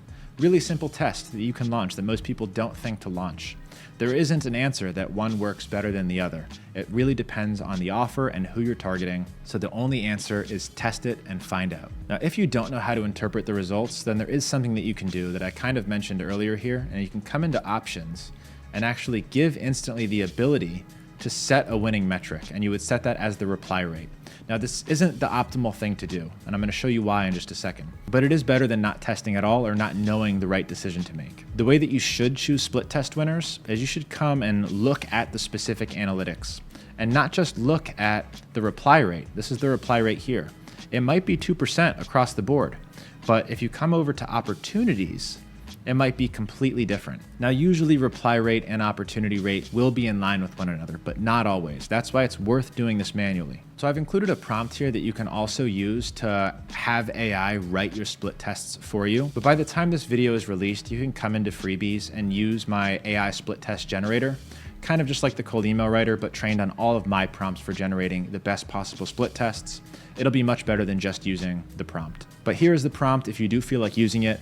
You're an expert in cold email copywriting. Your goal is to help me craft variations of the following email to A/B test. Please only test one element at a time: the preview text, subject line and first sentence, the body of the email, social proof and problem solution, and the CTA. Use various marketing and sales strategies in different variations, but never change the offer in any way. Now output 30 variations of this email, 10 variations testing each of the 3 elements. Here is the original email. And that prompt itself will get you 90% of the way there. Okay, what you send is the most important factor for delivering a cold email. As I showed you earlier and demonstrated, the fastest way to go to spam is to say words that trigger a spam trap. So how do you know which words to avoid? Well, there's tools that you can use, and you start to learn these intuitively over time. But if you're interested, there's a full list of spam trap words and phrases that you can avoid. It's going to be available to you in that giant resources document. And there's some additional tools that you can use that I typically reach for when I'm checking for these spam trap words. Now I just use my AI models that you're also going to have access to into the resources. But some free things that you can use are the Instantly AI. So you can write your copy in here and then have Instantly check it for you using their AI tools. That didn't used to work really well. Now it tends to be okay. The tool that I used to recommend, and it's free and it still works really well, is MailMeteor's Spam Checker. What is better is EmailGuard's Spam Checker. You'll need an EmailGuard account and you can kind of come into Content Spam Checker. It'll actually give you scores and it's got a more extensive list of words to avoid. Honestly, now that Instantly's got theirs built right in, I don't think you'll need to use anything else, and they also help you replacing those spam words. So it doesn't get much easier than that. At this point, I would say let's just use Instantly. All right, this is a sensitive topic, using unsubscribe links and opt-out triggers. So 2024, the advice was you need to use them because it's the law and it increases deliverability. We've quickly learned that that is not true. It actually kills your deliverability if you use any sort of unsubscribe link or opt-out language. So as a general rule, avoid using unsubscribe links of any kind. And if you must add opt-out language, do it in a really delicate way. And I'll give you some examples of what you can use. Some pro tips for email 1, don't use anything that suggests they can opt out. Friends, don't email friends with a way to opt out. You can take the advice or leave it. Now, some people in the comments are probably going to say that you need to add a way to opt out or unsubscribe. If people want to opt out, they'll tell you that they want to be removed, and all you have to do is remove them. In my decade plus of doing cold email, I haven't seen a single instance where somebody got a fine for sending a cold email, even if it violated every CAN spam law. But I will tell you that using opt-out language or unsubscribe links in email 1 will hurt your cold email results. And remember, this stuff is hard enough as it is. You want to give yourself every chance to be successful. However, if we are using an extended sequence and we're sending 3 emails, 4 emails, 5 emails, you want to make sure to tell them that they can opt out. And this is how I'll generally present it. If I'm barking up the wrong tree, just say away and I'll remove you. Be careful not to use the word unsubscribe because again, the ESPs know what that is. They're going to detect that it's a cold email and send you to spam. But what a lot of people don't realize about emails 2 and 3 is that you're already in the inbox. If you do email 1 correctly, you've already made it through the spam filters. You're already in their primary inbox. In almost every case, Google and Microsoft aren't going to take you out of their inbox and put you in spam the 3rd time that you send them an email. So once you're in the inbox the first time, you can send a link. You can add opt-out language if needed. That's why Instantly has this specific feature, which is send first email as text only, so that you can send other stuff in emails 2 and 3. So what about sending calendar links or other links? Well, generally I like to avoid sending any links in email 1, plain text only. Remember, email 1, your goal is to get inside of their inbox and avoid spam at all costs. Now, once you're in the inbox, like I said, emails 2 and 3 also likely to be in the inbox. So at this point, you can consider sending links after email 1. Now, my recommendation is don't hyperlink anything. You want to send highly authoritative links, such as a YouTube link, a Calendly link, a Loom video. These are links that are going to establish trust. People are familiar with those websites and they know that they're not going to get a virus by clicking on a Calendly link. And remember that the reputation of the domain affects the deliverability and warnings. So if you're a brand new company and your website is coldemailmonsters.com, if you're sending them a link to your GHL calendar and it's coldemailmonsters.com/book, it's going to have a much higher chance of going to spam. And it's also going to have a less of a chance of getting clicked because people don't trust that. They don't know what it is. So if you're going to use links, make sure that they're links people are familiar with and willing to click on. Can you send pictures or videos? Well, the answer is probably going to surprise you, and it's that if you think it'll help get the point across, demonstrate your offer, and improve reply rates, then go ahead and try it. Run a split test, just not an email 1. But the overall recommendation is no, we don't do it, but I've done it successfully. For example, have a client and they sell commercial window replacement and installation.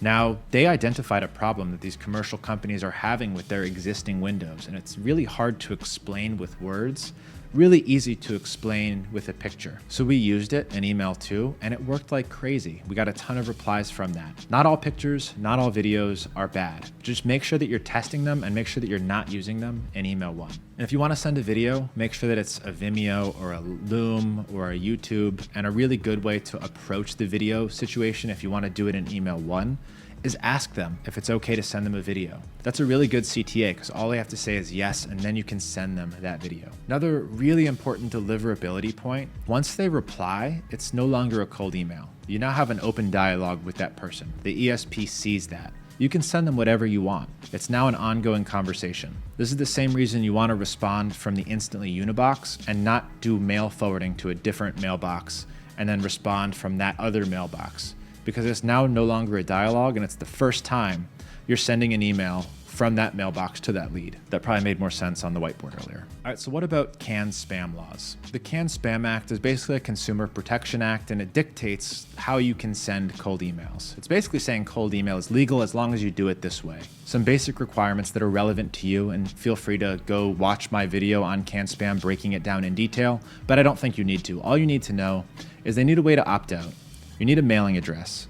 If they say stop or ask to be removed, you must remove them. And the most important fact of all, I've been doing this for over a decade. I've worked with all of the biggest cold email names in the business. I've built hundreds of cold email systems, a lot of which do not follow those rules, and I've never heard of a single violation. I'm about to show you something pretty crazy. So this is a psycho person. It's a lawyer that we sent a cold email to, and this was her reply. Report of abuse and violations. She ended up being a lawyer that basically attacks cold emailers. And she emailed Google, Microsoft, she emailed our domain registrar, our website host, everybody, saying these guys are in violation of Canned Spam Act of 2003, shut them down, fine them. She emailed every authority, and I was actually really scared because this happened in 2022. I thought we were going to get fined. I thought they were going to shut down our website. I was so scared. After all, she's an attorney, CEO Institute for Social Internet Public Policy. That's right on her signature. So this absolutely terrified me, and I thought this was the end. We can't send cold emails anymore. And then we waited. And we waited and we waited and nothing. Not an email from Google, not an email from GoDaddy, not a single thing happened. This is about as close as you could possibly get to a real infraction. This is an attorney emailing all of the proper people with the proper evidence, and nothing happened. All right, now let's talk a little bit in detail about actually setting up your email campaigns. So there's a lot of nuance when it comes to actually building these sequences the right way. And there's a lot of places that this can go wrong. And if you're looking at this right now and it's probably confusing you and you're wondering why I haven't touched on this yet, it's because I wanted to dedicate some time to it. So, setting up email campaigns. First, you want to upload your leads. This is so that you can actually use variables when you're building cold email campaigns. I'm going to show you what I mean by that when we do a live campaign walkthrough. In fact, let's skip this and let's get closer to the walkthrough. Subsequences. So these are really powerful automations that you can use to automate a lot of the replies, and they work hand in hand with the sequence itself. I'm going to show you how to set these up as well. They work on specific triggers or tags, so you can automatically add somebody to a subsequence. All right, so let's go ahead and do a full campaign walkthrough. So you obviously seen what it looks like when it's fully developed. Let's go ahead and start one from scratch. I'm gonna do this in my personal account. So let's go ahead and add new. I'm gonna start a campaign from scratch. You can just follow along. This is going to be Cold Email Masterclass Test. I like to name the campaign by whatever industry or offer that I'm using. So maybe this is my $97 offer, and maybe I'm targeting, marketing agency owners. This way you know exactly who you're targeting and what the offer is, which is essentially what you test in the campaigns. Now, if I skip this lead section and I go right into sequences, which is what a lot of you are gonna want to do, like let's just start copy and pasting copy in here, you're not gonna be able to do a few important things, which is when you click on this lightning bolt, you're gonna see placeholders come in. So if you want to use placeholders, whether it's AI personalization, first names, cities, you're gonna need the leads to be uploaded first. So the first thing you're gonna wanna do is add leads. I'm gonna go ahead and do this just as a placeholder. I've got a few doctors list I can upload here. I'm just gonna go ahead and upload these and then delete them when I'm done. So as I'm uploading, this is actually important to mention, come through and make sure that you're importing any variables that you plan on using for your campaign. This is especially important if you plan on doing API calls to do something with this after. So for example, if you want to run my reverse lead magnet sequence, then you're probably gonna need their domain. So you can mark that as website. If you want their company description or keywords, then you can import this as a custom variable, and it's going to create that keywords variable. You can select the lead owner, check for duplicates, and I'm gonna go ahead and upload all. You can also verify it here if you want. I pre-verify them, so I don't worry about that. Looks like website's been selected multiple times, so let's just get rid of it. I'll make it a custom variable. Okay, cool. It's gonna go ahead and upload those leads. It's only 88, so it should be quick. What it's also going to start doing is checking the status of these leads. It's gonna check what mailbox provider they're with, and you're gonna get more and more data as it instantly processes these leads. Now, if I wanted to add some sort of AI variation, I can click on that brain, do company name cleanup, or run any of these other prompts, and it's actually going to import that as a separate column here. But now what you'll see is I can come into sequences, and now when I try and hit that lightning button, now I've got my placeholders. So what I'm gonna do is I'm gonna write my subject line, let's use question, import their first name. And then what I wanna do in that first sentence is, again, but I'm going to reach for a different variables here. Hey, first name, what's going on? Had a question about your email campaigns. Got a minute? Now the other thing that I wanna do, instead of copy and pasting my signature into each of these, I actually like to use the signature variable. So you'll see account signature here. That's actually gonna import my signature from my mailbox. So I set that at the mailbox level in bulk. Let's go ahead and save that. And now I want to run some AI to make sure that I'm using Spintax and that I'm not using any banned words. I'm going to come into AI tools. Let's do an AI spam words checker. Got a minute? Do you have time to chat? Sure. Let's go ahead and make that change. Let's apply. Let's go into AI tools again. Let's use the Spintax writer. Now it's going to generate some variations. Let's preview it. Hey, Jason, what's going on? I was wondering about your email campaigns. Are you available for a quick call? Cool. Let's go ahead and save that. And then let's come up with some different variations with some different subject lines. So I'm just going to go ahead and create some variations here. Let's do one without their first name. And let's do a totally different subject line here. We're going to go ahead and save all of these. And now we've got step one ready to go. This is what it's going to look like. It's got my signature already imported. We can go ahead and do a deliverability score on it. So it's going to see how it performs. Awesome, 100 out of 100. Now we can add step 2 and step 3. Up here where it says subject, leave empty to use the previous steps subject. That means it's gonna come in the same thread as email 1. I actually really like doing that with email 2, just as like a little bit of a bump, a little bit of a reminder. What's up, first name? Did you catch my email yesterday? And if I'm saying yesterday, you want the send message to be 1 day. If you want to say a few days ago, you can set that to 3 days. Test a bunch of different stuff and see what works. It was about your email campaigns. Got a minute to chat? If I'm barking up the wrong tree, just say wrong tree. Yeah, throw a little humor in there depending on who I'm talking to. We don't need a full signature for this one. I'm just gonna go ahead and say J. We're gonna save. We're gonna do the same thing. We're gonna do AI Spintax generator, and we're going to check for spam words. Looks good? Awesome. We'll add more variations here and then do a step 3. So I like to wait even more days. So if that's 3, let's do 5 here. And then we'll just do the same thing here in step 3, configuring additional A/B variations, testing whether it's in the same thread or different threads. That's essentially how you build an email sequence. It's also important to note that you can save templates. I tend not to, but you can go through some of their different templates to get ideas. And then if you want to save your own template, you can go hit this drop down and save as template. That way you can just call it later on, or in other campaigns, you don't have to worry about copy and pasting. Some other important notes here: if you're in email 2 and you do want to drop an image, then you can come into more rich and insert image here, and then you'll just drop the link to that image. Okay, that's all you should need to know to get kicked off. Now schedule, this is when the cold emails are being sent. You can just leave this as the default. This honestly doesn't matter too much. And then options we talked about in the cold email configuration. And then options we already talked about pretty extensively.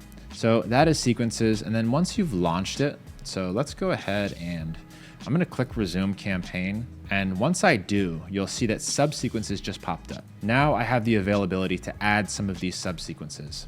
And if you remember from earlier, these are sequences within sequences. So for example, if in email 1, I wanna say reply video, and I'll send over a custom strategy. This is a really good way to get them to say video and then trigger an additional email. So video trigger as a subsequence. And then you can do it if the text contains the word video. You can say videos, or maybe they spell it wrong, and use video.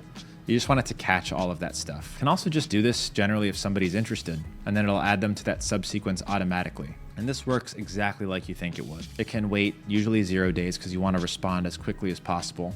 Do you want to send it in the same thread they replied to? Or do you want to open up a new thread? Usually the same thread. And then it can continue following up with that person for you automatically. We're back. You might notice I've changed. Yeah, I've been recording this thing for 4 days. So don't ever say that I don't care about you. Most people would charge a lot of money for a course like this. I'm giving it to you for free. And I'm giving you all of the resources that go along with it for free inside of my free school community. The link is down below. You'd be stupid not to opt in and grab all those free resources. Okay, we're kicking back off with campaign analytics. Now this is one of my both favorite and least favorite things, is tracking and data. But if you get really good at this, then you're gonna have a superpower and a massive advantage against your competition that aren't tracking the results the right way, and their expectations are all messed up. So some bullet points to start off with campaign analytics, and this is gonna be like cold email analytics in general. You need to monitor them closely. You don't just wanna guess that something's working or not working based on like sentiment in the Unibox. You really wanna have concrete data, and Instantly does a really good job with the data.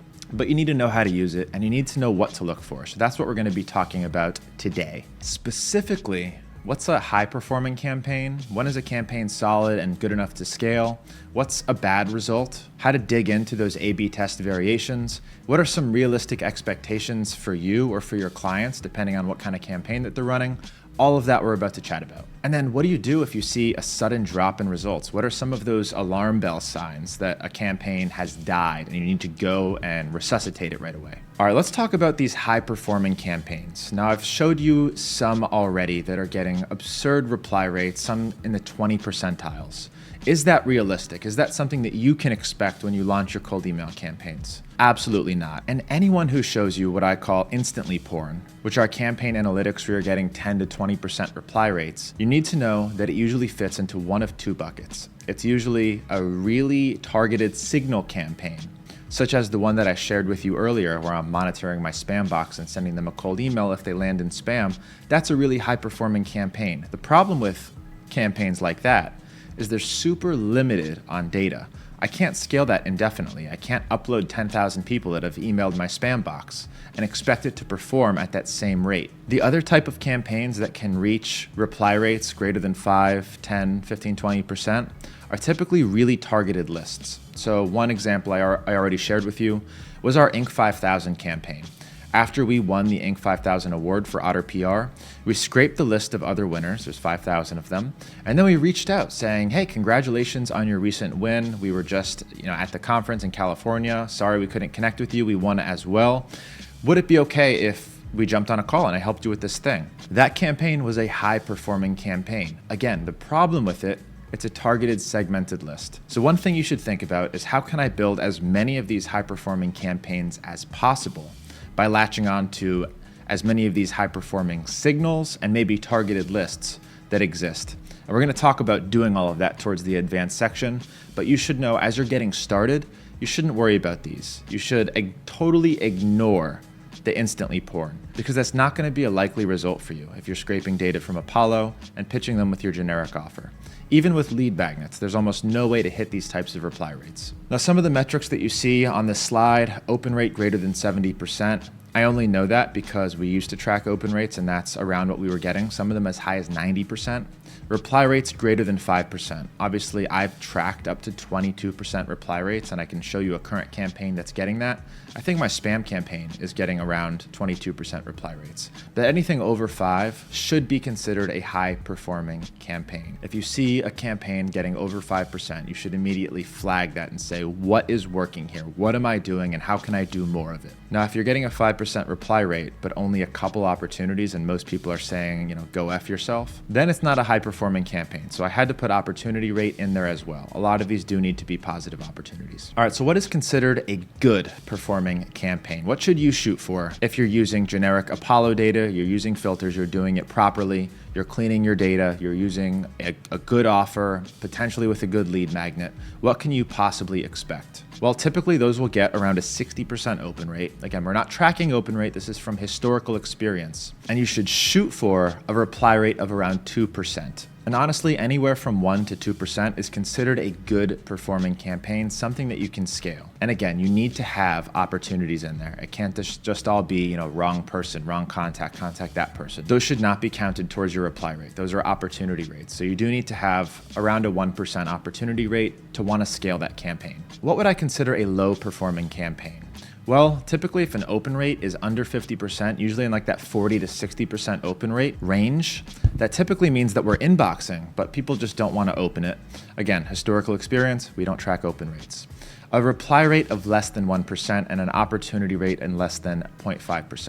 That usually means it takes us hundreds of emails to book a call. And depending on who you're trying to book emails with, that's not such a bad thing. And this is going to be the theme that I really want you to think about when it comes to looking at your analytics, or maybe you're doing this for clients and you want to set expectations the right way. There are so many variables that are taken into account when I'm trying to determine what to expect with an opportunity rate, with a campaign success. Some of those variables are obvious and we've already talked about them. Who we're reaching out to. If that person is somebody who is targeted by cold emails really frequently, campaign results go down.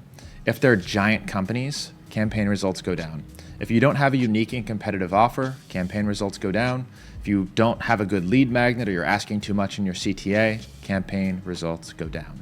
But honestly, the biggest tell is who you're reaching out to. So it's just a note, especially if you're managing clients and you want to give a guarantee, it's really hard to do until you have all of that information in front of you. You need to learn about the offer, learn about the target that they're trying to reach. And even if you do have all of that information, if you're not targeting a segment where we have a lot of historical information about what to expect, it can be hard to predict. If you're interested in getting some of those industry standards, like maybe you're running a staffing and recruiting offer, maybe it's a marketing agency offer, and you want to know what those industry standards are, you need to get the resources that are inside of this course document. It's going to be here for free inside of my school community. It's just school.com/lead-gen, and it's going to be pinned here at the top. It's not here now because I'm waiting to finish this video to actually make all of the resources using everything that I'm basically saying here. So if you haven't already, download that now. Okay, so now we can talk about mailbox analytics. You can check the account analytics inside of Instantly. in the analytics section. So let's just walk through this briefly. This is my PR agency account. We're going to come into the analytics section. Now remember, you can access analytics in two places. You can do it in the campaigns section, where you can just go campaign by campaign, get a broad overview, see what's going on, and then you can open up each individual campaign and get analytics for the specific segments and split tests. But let's go into the broader analytics tab first and see kind of what options I have and what I'm looking at. I'm going to change this to the last 4 weeks because I'm most concerned with what's going on recently. All right, so let's break down these different elements so you can at least understand what you're looking at. Total emails sent. This is actually one of the main metrics that I track with my team. It's up to my team to make sure that our campaigns are active and sending, and if a campaign finishes, they get more leads in there. I don't do that personally, my team does that. So I'm tracking this on a week-to-week basis to make sure that they're doing their job and we're sending a good amount of emails. So right now we're doing about 700,000 every 4 weeks just from this account. We've actually got 2 more workspaces that we're doing different stuff in. You'll also notice that open rate and click rate are 0%. Why do you think that is? That's right, we're not tracking either of these things. Tracking open rate or click rate adds tracking code into the email, and that destroys your email deliverability. So this should be 0%. If it's not 0%, you need to go and adjust your settings because you're doing something wrong. The next thing we look at is reply rate. Reply rate is probably the most important metric that you're going to be looking at to determine a campaign's success. Opportunities matter a lot too, but typically opportunity rate and reply rate will be 1-to-1. So the only time the opportunity rate and the reply rate are not 1-to-1 is if you're using very different offers or very different lists, but in most cases they will be 1-to-1. All right, so campaign analytics, self-explanatory. This is the campaign. What I just showed you in the slide was account analytics. And we kind of touched on this earlier. This really just looks at mailbox health, but not even health. It's really saying how many emails this is sending and how many replies it's generating. Good combined score means that mailbox is performing well. If you come to the bottom, then there's a good chance there might be an issue with some of these mailboxes. So one thing that might be worth checking is coming down here and saying, all right, why is this combined score not as high as some of the other ones? All right, so what if you're in your Instantly account and you're looking through your campaigns and you see one campaign just doing horribly, and you want to know why. You want to investigate that campaign. So let's open up the campaign and let's see what's going on here. Now, if you followed my advice so far, then you made your life easy and you just put all of your mailboxes on all of your campaigns and you're letting Instantly cycle through them and do its thing. If you're doing it that way, then you're probably not going to see anything useful here in account analytics because they're all cycling through everything and you're not going to be able to tell what the root cause is. So how do you know if you have a problem with deliverability or a problem with the campaign itself? And then if the problem is with the campaign itself, where is the problem? So let's say this campaign wasn't working. So the first thing I'm going to do is go into my lead list here. Now I want to know if I'm actually emailing good people. So there's definitely a chance that you pulled a bad list from Apollo. And if you send emails to a bad list or to people who aren't relevant, you've got no chance of winning. So the first thing I do is come and I skim my lead list and say, okay, do these companies look like they would be a good fit for me? And if you import more information about them, then you're able to tell a little bit more about these companies. I'm looking for any trends. Google, a lot of these are Microsoft, we got a Yahoo. So it's good to know here what providers that I'm emailing, because maybe for that specific provider, I'm landing in spam. That's absolutely possible. And then what's going on with the statuses here? Are a ton of them saying not interested? Are a lot of them contacted? Are any of them bouncing? These are all really important things that I need to know, especially if they're bouncing. Now, if everything looks normal here, you don't see any red flags, then you can come and let's judge your copy. So it might be something that you're saying in the copy that's landing you in spam, or there's something else that can happen that's not landing in spam that you may as well be in spam. So an email might end up in your inbox, but it might show up with a big flag on it. So if you've ever opened an email and you've seen something like this, maybe it's in your inbox, but you see this message seems dangerous, or be careful with this message. That can definitely happen when you're sending cold emails, and you'll never know that you're in spam because the deliverability test won't tell you that you are.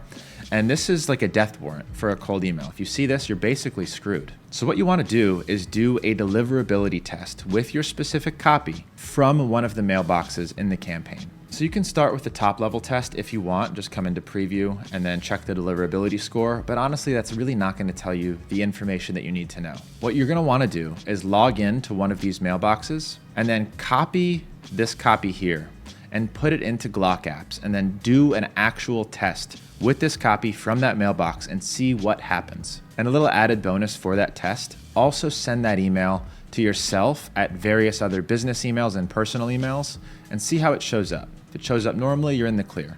If it has a big flag on it, then you should be a little bit scared. If all of those tests are clear, then it's probably just your list and your offer. And then you can go back to the 3 pillars and just work on refining your list better, finding better leads, and then you'll want to refine your copy. Split test different preview text, split test different bodies, and split test different calls to action. All right, so that's how to check if it's a mailbox issue versus a campaign issue. If it's a mailbox issue, you'll probably see it inside of your inbox placement testing. But this is not going to be testing the specific copy that you're using in that campaign. That's why that GlockApps test becomes so important. We just talked about testing your mailbox deliverability for low performers. And if all of the mailboxes in that specific campaign are having issues, then it's the campaign's fault. And remember, the inbox placement testing does this automation automatically, but if the mailbox is having issues, then you can remove it from the campaign and warm it and then put it back in once it's performing well. And all of that is automated now with the inbox placement testing. Just a little bit about link tracking. We're not tracking links now. So back in the day, I used to advise to track links, and each link click that you got was essentially somebody that was interested in your offer that you could pixel and serve retargeting ads to. We'll talk about that more in depth when we get to the advanced section and talk about omnichannel. But right now, we want to make sure your link tracking is disabled. So if you are going to use links in emails 2 and 3, because we're not using them in email 1, make sure to come into options and make sure that open tracking is disabled and link tracking is disabled as well. All right, we've done most of our analytics walkthrough, but let's do a couple of additional things, specifically with the split testing. Now, if I'm in the campaign analytics, and to be honest, this is where I spend most of my time. I never really use this analytics tab. I'll come into the campaign analytics because that's what I'm most concerned about, and I'm most concerned about my split test results. So some things to notice here. We've got reply rate. I've got positive reply rate because that's really important to me. I've got opportunities. And if you want to adjust what displays here, you can just click on that gear icon and add or remove things that are important or not important to you. Like conversions, we don't track that inside of Instantly. It's not an important metric for me. And by the way, you can export these really easily by hitting that share button. So if you've got clients that you want to share this with, you can change the name. It's a really cool analytics dashboard. All right, so I just opened up a campaign with a couple of split tests that are actively running so we can actually make some decisions in real time. So as you can see, we've got a few that we already turned off because they were underperforming the control. So you should always have a control. You should have a standard that you use and you kind of know what to expect, the predictable, best performing campaign. That way, when you're creating these variations, you can test against that control and make easy decisions. But let's take a look here. It looks like these two were recently turned off. I didn't do this, my team did this. And I know that because they've sent just about as many emails as these guys. So what I'm looking at here, these all kind of got 2% reply rates across the board. The difference is this one specifically is getting way more opportunities than the other ones. So even though this one has more replies, this one has significantly more opportunities. So I think I have enough information here to go ahead and turn off variation D. Now you should note while we're talking about A/B testing that there's something called statistical significance, which essentially means do you have enough data to conclusively decide that that decision is the right decision. And there's equations that you can pop these into, but if you're on the fence and you're not sure if it's the right decision, I can go ahead and take a screenshot of these two and watch this. We're just gonna go into ChatGPT. I'm gonna add this image. So I said, does this test have enough statistical significance to choose a winner, looking at opportunities as the key metric? And it'll actually run that equation for you and just tell you whether or not it's safe to choose that option over the other option. This one says no, it's not quite there. Now you can decide whether or not you want to use that advice. And it's typically based on power. Power basically means, do you have enough data with a big enough difference for this to count as statistically significant? And you can wait for it to get higher and to make that decision, but I'm just gonna go ahead and eyeball this which is probably not the right thing to do for giving advice to. You should probably wait until it's statistically significant, but this is likely going to be the better performing campaign. All right, step 3 also has a test running, and it's good that we started with this one because there's a pretty notable difference here.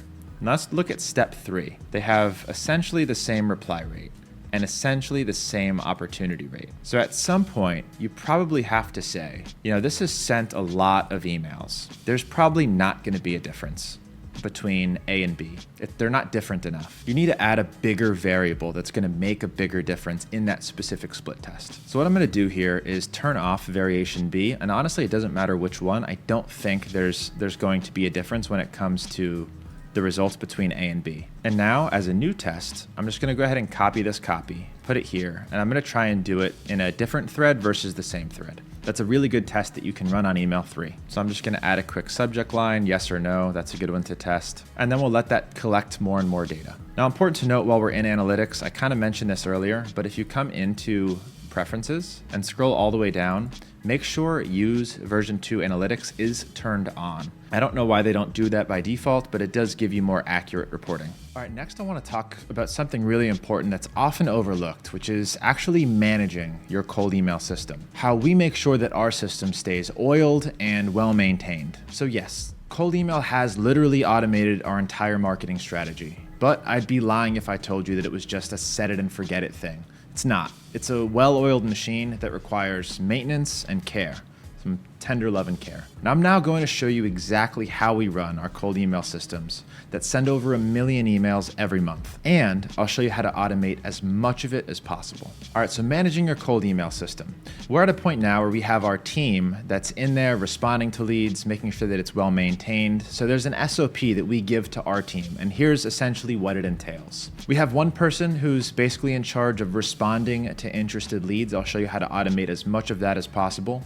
Another person who's in charge of adding new leads, deleting old ones, recycling lead lists, and doing the continuous improvement and testing. So typically an optimized machine has those 2 people, and I haven't seen a situation where they're the same person. Now, if you followed my instructions so far and you're ready to start your cold email machine for the first time, this is essentially the order in which you should do it. First, once you've got your mailboxes uploaded, you should do a health check on all of your mailboxes and sequences. Run through and do testing just like all of those points that I showed you earlier. Test the DNS records, test the deliverability. All of those things should be done prior to actually pushing the start button. You should make sure that your mailboxes are set to slow ramp with a max of 20 per day. Just to show you what that looks like, you're going to come into your mailboxes, your mailbox settings, daily campaign limit set to a max of 20 as you're getting started. Once it's ramped, you can go up from there. Max 20, and then make sure campaign slow ramp is on. If it's not, it'll go from 0 to 20 immediately, and that's a red flag for spam. You want to make sure that your domains are at least 30 days old. You have a 100% health score on all of your mailboxes, and your Spintax and your personalization are all in place and they look good. Go through the copy, test the copy, send some deliverability tests with that copy. Then you're going to tag your mailboxes and add all of those mailboxes to a campaign. So let's say they all have this Google Legacy tag. I'm going to come into a campaign, come into my brand new campaign, come into options, and just add that tag. And that tag will automatically pull in all of those mailboxes. Make sure those advanced deliverability settings are enabled. They do help a lot, especially when you're getting started. And just to reiterate some of those advanced deliverability settings, you're going to come into your settings, you're going to come into preferences, advanced deliverability, and make sure hostile prospects are being skipped. Unlikely to reply, you can either skip or send last. And then in the campaign themselves, come into options, and then deliverability optimization, those are checked. And then at the bottom here, allow risky emails. Make sure both of these are unchecked. You do not want to allow risky emails. Finally, the number one thing that you need to do is make sure that the app is downloaded and that you're going to get positive reply notifications. So we already kind of talked about those positive reply notifications. You want to make sure that you are the owner or somebody is the owner of that specific campaign so that they get those notifications. And then at the very least, you come into preferences, email preferences, you make sure that positive reply notification is turned on. Again, ours is turned off because we use some advanced automations, which I will show you soon. Now, by far, the most important job that you have when you're running and maintaining your cold email machine is responding to your interested replies fast. This is the most important thing that you need to do, and this is the #1 area where my clients drop the ball when we deploy their cold email systems. You should be using the Instantly Unibox. You should be getting those positive reply notifications. You should have the Instantly app downloaded on your phone so you can get there and reply as quickly as possible. You should reply fast, within 5 to 10 minutes if possible, and personalized if you can. I mean, actually read their reply, actually go look at their company, and then say something personalized to them instead of just reaching for a canned response. But speed is more important than personalization. If you can get there fast with a canned response, I care about that much more than you taking hours and coming up with something personalized. And then if you want, use the Instantly CRM to track your opportunities, especially as you have more and more opportunities coming in and you have somebody in charge of replying. You can then put somebody in charge of managing this CRM so that they're constantly replying to people and moving people through and just keeping track of those opportunities and deals. All right, so what should you say in a reply? Here are some basic principles that you can follow when you're replying to cold emails. Important to note, once somebody responds, the next email that you send to them is no longer a cold email. It's now a warm email because you have an active conversation and you can send them basically whatever you want. So if you get them to reply, now you can send them that link. Now you can send them that image. Now you can send them that video. Now you can say the word sale and fast and deal, things that you can't normally say in a cold email because it's not going to get delivered. Now it will. And just to reiterate, we're not using mailbox forwarding for this reason. If you do mailbox forwarding and you reply from a different mailbox, it's now a cold email again. They're going to want to keep the conversation in the Unibox until they take some sort of action. So a lot of people will get that interested reply and they'll say, cool, they're interested. Let me just add them into my CRM into a drip sequence. You don't want to do that because now they're getting an email from some domain that they haven't had any interactions with, and they're not expecting that email, and it's not coming in the same thread. So it's just not what you want to do. It's not best practice. You should keep the conversation inside of the Unibox until they take some sort of action. You're trying to push them toward booking a call or push them toward filling out some kind of form or asking for a lead magnet. And once they fill that form or book that call, you should already have an automation in place that puts them into a drip sequence, a nurture sequence, a reminder sequence. If you don't, then start there before you do any of this, because that's like basic business conversion stuff, and you should watch my free masterclass on Go High Level, which is on YouTube. And if you don't already have a main CRM, you can grab a sub account with Go High Level with me with all of my snapshots by going to leadgenj.com/CRM. Everybody needs a CRM that's separate from Instantly. This is where you house your interested leads. If they book a call, they'll do it in this GHL CRM, and it automatically adds them into a nurture sequence and a reminder sequence. So if you don't already have a CRM, you can grab it here for $49, and this is free for my insiders. So if you're already thinking about joining my insiders program, which is my coaching and high-level program for cold email and marketing systems, then we do give Go High Level CRMs with all of my snapshots for free. And just to reiterate, you should already have an automation that adds them from that action, booking a call, into your primary CRM. And if you're using Go High Level, your calendar is already in your primary CRM. All right, so I wanted to do a quick walkthrough of the Unibox because it is such an important place for you to live and breathe and master. So on the left-hand side here, you'll see status. So you can filter by different tags and you can add different tags. So if you're in conversations with somebody and you want to filter by those specific types of conversations, you can go ahead and do that and tag them here. You can filter by campaigns if you're interested how a specific campaign is performing or how people are responding to that new offer. You can come and segment just by campaign. You can do it by inbox, so I almost never use that, but you can do it. And then you can come and see, okay, unread only, reminders only, scheduled emails, inbox. Now let's take a look at some of the options that we have when somebody is replying. Right now, this is pretty much everything. I've got interested, not interested, but this is my primary inbox. These are people who are added as leads within the Instantly CRM. These are people that I'm paying for. They're part of my lead quota. The others are all of the other emails that are coming in to those mailboxes that are not leads that are in the Instantly system. It might be really old leads that have been removed to make space for others, which I think this one is. Yeah, this one likely is. This guy responded on May 30th. It's now June 22nd, and there's a good chance that this guy has already been removed. Or if somebody responds from a different email address, it might show up in here as well. So this Scott at .com, we may have emailed him at a different email address, and now he's responding from a different email address. This happens really often. So you got to make sure that you check this others tab, because sometimes you're going to find some gold in here. Now what you can do, say Scott Summit is somebody who is in our contact database under a different email.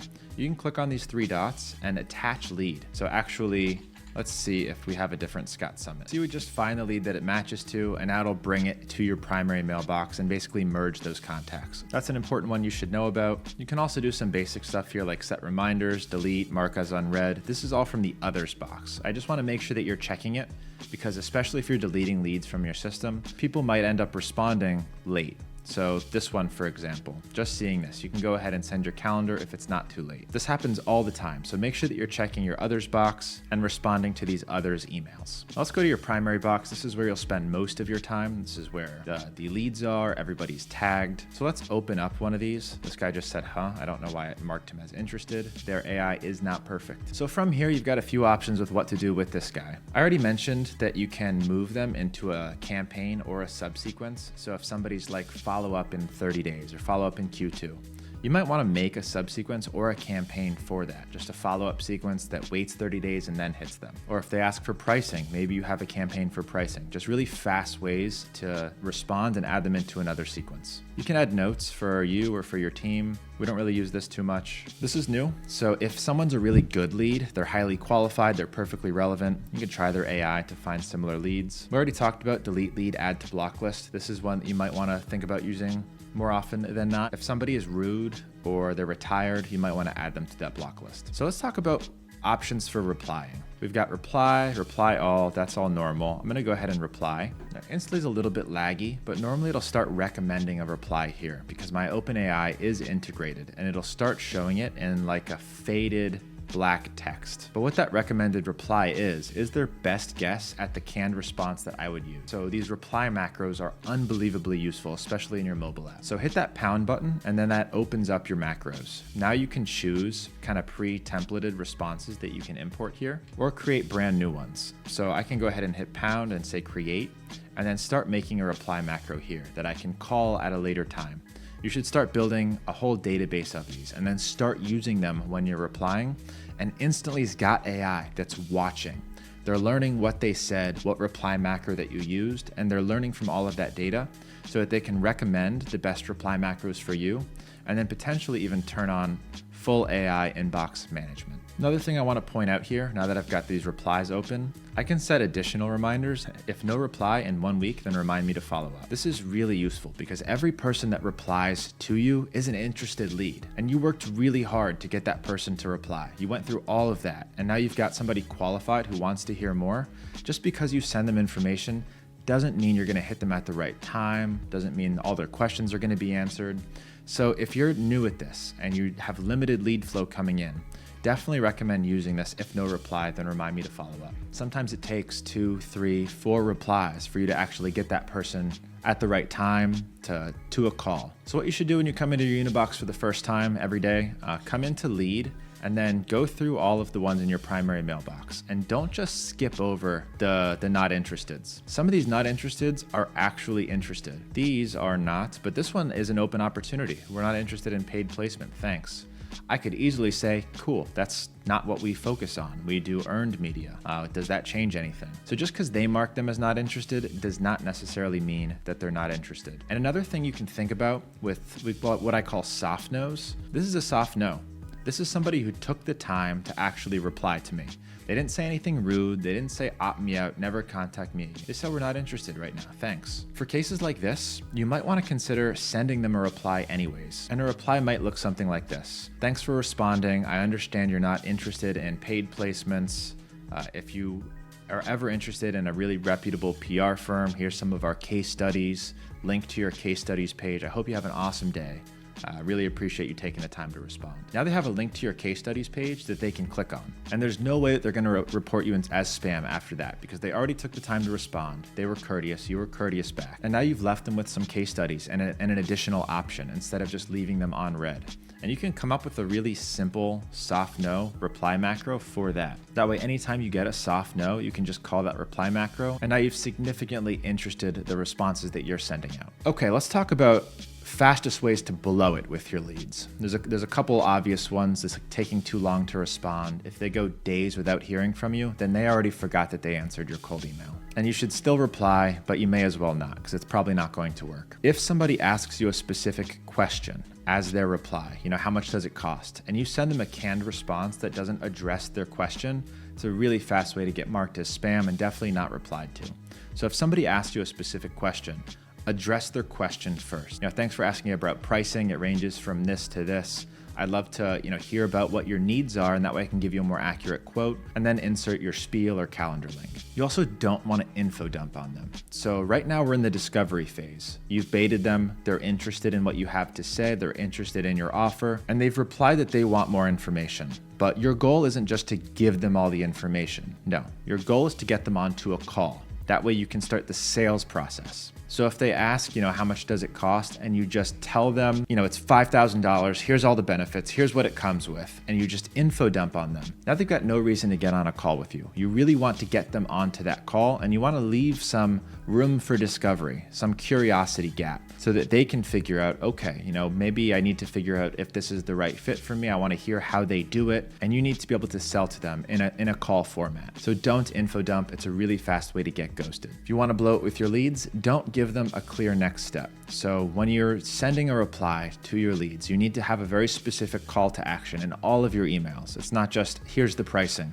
It's, here's the pricing. If this makes sense, let me show you the strategy that we're going to use to accomplish the goal for you. Do you have 15 minutes next Tuesday? Here's the link. That way they know, okay, here's the next step. Here's what I need to learn next. Here's the link to book that call. If you just reply with no CTA, no link, no action step, you're not going to get one. And then if you want to blow it with your leads, don't follow up if they don't take action. So we just talked about using that follow-up, if no reply, follow-up in 1 week. Use it. It's going to make a huge difference. You're going to see an immediate 50% increase in interested replies to booked calls. Now, I'm sure it's not going to surprise you that I'm obsessed with AI automation, especially how I can use it in lead generation. There's one really simple automation that I wanted to share with you now before we get to the advanced section that you can set up, and this is actually what I use too, just to keep my team informed about positive replies, instead of using Instantly's native one. And this one is super easy to set up, even for total beginners. So what does this do? It alerts you about new interested leads. It does research on the lead and their company so that you can have some context and then create a personalized response.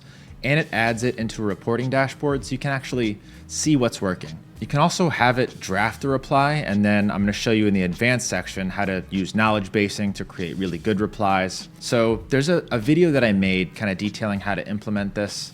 I'm going to include the link to this video in the resources document so you can access it really quickly. And I'm also going to share with you this really basic template that you can use to set up really quickly inside of your Instantly AI account. It's just 4 steps. You receive the reply, it does research, adds it to the database, and then emails your team. So you'll be able to copy and import this exact template with the prompts into your Make.com account. And if you don't already have Make.com, then you can actually get 12 months for free. If you go to vault.leadgenj.com, you get 12 months free on a team plan. Make is my best recommendation for beginners who aren't great with automation because it has a lot of the native integrations that N8N doesn't. So for example, Perplexity, that you don't have to learn how to do an API call if you're using Make. Now you do have to be a member of my insiders to get access to deals here. And if you're not in the insiders and you still want to use Make, it is going to be available for you here inside of my software vault. And anytime you want to access that software vault, you can just go to leadgenj.com and go to top tools. Now the reason using these automations is way better than relying on Instantly's default notifications is you can actually control a lot of what comes to you by email. You can get way more information. You can control the channels. So I could add a Slack channel in here if your team is on Slack. I can add another AI step to generate a draft reply. And then adding these to Instantly is so easy. So you just need to start with a webhook, copy that webhook, go to Instantly, go into the settings, then into your integrations, then webhooks. You're gonna click add webhook, paste that webhook here, go to event type. What we're interested in here is reply received. And if you wanna trust Instantly's tags, you can actually do lead is marked as interested and rely on their AI to do that. And now it'll only send you interested replies. For targeted campaigns, set it to all campaigns. And then once you add that webhook, it's just gonna run on autopilot anytime an interested reply comes in. Another great thing about Instantly is they have native Instantly integrations for make.com.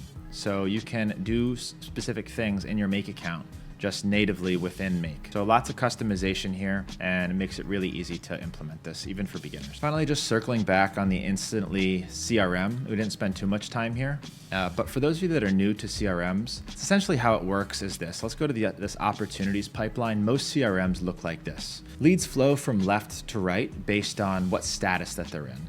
So all of these different columns are actually tags that you can set up inside of your Unibox. So some different tags might be, okay, they're interested. Am I in conversation with them? That might be step number 2.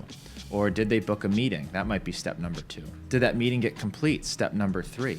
Did we close that deal? Step number 4, and that's what would be 1. You can control these with just tags, and you can come in to their settings here and you can add more tags, create more labels, and really configure how you want to set this up. They make it really easy to do. Click and drag how you want the stages. And then this is what your sales representative should be doing. They should be responding to people in the Unibox, and they should be moving people across. And this is going to be the best way for them to keep track of those conversations that maybe didn't convert to calls or maybe didn't convert to sales. What's actually going on with these people? Now, they've done a really good job with the CRM in a couple different areas that I'll point out. And by the way, I think their CRM's like another $100 a month. So still really affordable, but definitely more for when you're scaling your system and you have a lot of leads to keep track of, and you've got sales guys in here working with you. So some of the things on the left-hand side, you've got obviously have your inbox, which is really just like your Unibox. This opportunities is really where you want to spend a lot of time. This is the best place to keep track of the lead flow. Now, we don't use this because most of our stuff is automated,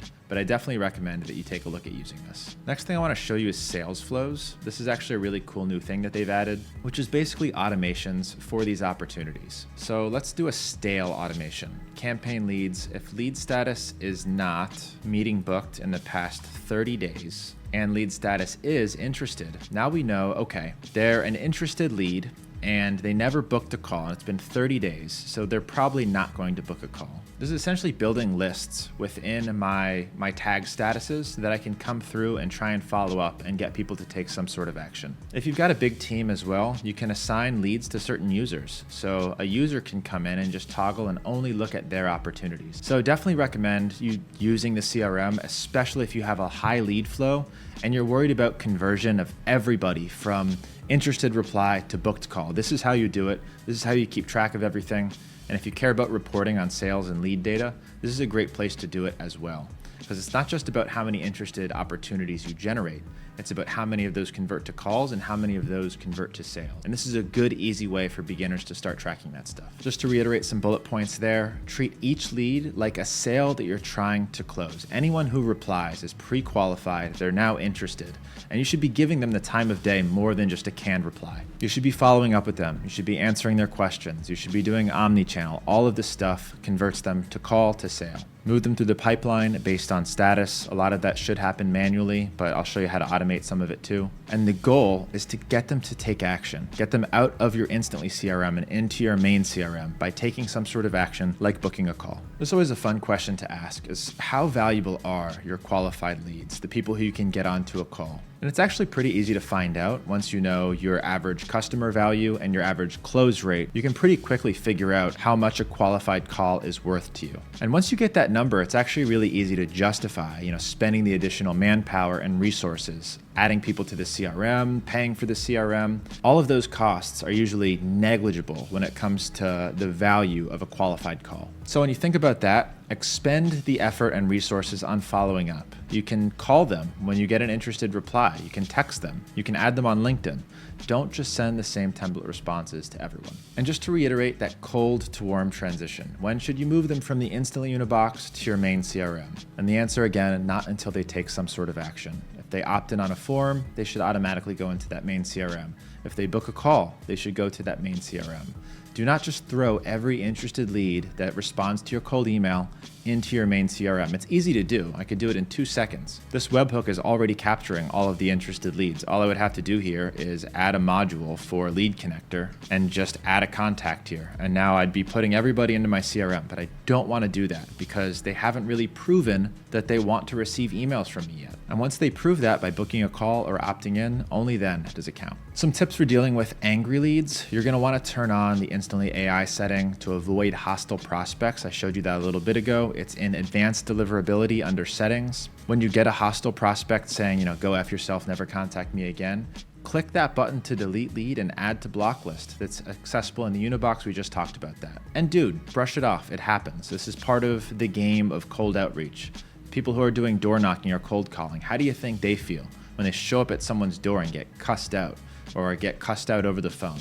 This is email. This is easy. And in general, people are pretty respectful by cold email. I just opened up my Unibox and you could see what some of those negative replies look like. They're not terrible, but every once in a while, we do get a terrible one. You can't worry about it, and you should prepare your team for them as well. Because once somebody new on your staff takes over the Unibox, it's going to shake them a little bit. But if you prep them correctly, they won't be shook, they'll be fine, they'll brush it off, they'll block the lead, and they'll move on. Again, here's where to find the settings, advanced deliverability, enable hostile prospects. You want to skip them, and then use the block list. I absolutely love how they designed their block list. It makes things so easy for me, especially someone who knows automation. They've essentially got 2 block lists. So let's just come back into their block list. This is kind of their built-in block list, the ones that we've said to block from the Unibox, block, delete lead. This is where they go. You can also add people here through automation, and you can create AI block list triggers, which makes it so easy to avoid emailing the wrong people. But most importantly, Google Sheets. If you're like me, you've got a lot of different marketing channels, and you want to avoid cold emailing your competitors or cold emailing your current or past clients. So to get those into Instantly, you just put them into a Google Sheet. Looks like this. You copy and paste the link. All it is, you've got an emails list and then a long list of emails. And Instantly reads this list and it doesn't contact those people. And one of the easiest automations on earth, in fact, it's built into a lot of CRMs, is just add a row in a sheet. So new lead comes in, new call comes in, put them into that sheet. There should be a step in all of your CRM automations. All right, let's talk about adding new leads and removing old ones. So as we already discussed, Instantly charges you by how many leads you have inside of their system. So that can get pretty astronomical pretty quickly. So as you can see here, I'm paying for 125,000 leads, and I'm on the AppSumo Lifetime Tier 3. This is from way back when they were on AppSumo. I still have that plan. So just in this workspace alone, I'm paying them almost $450 a month for the leads. Now, if I just kept adding millions and millions of leads every single month to Instantly's platform and not deleting any leads, I'd probably be paying them thousands of dollars per month. So what most people do is when that campaign is 100% complete, you're gonna clone the campaign so that you have fresh data for A/B testing.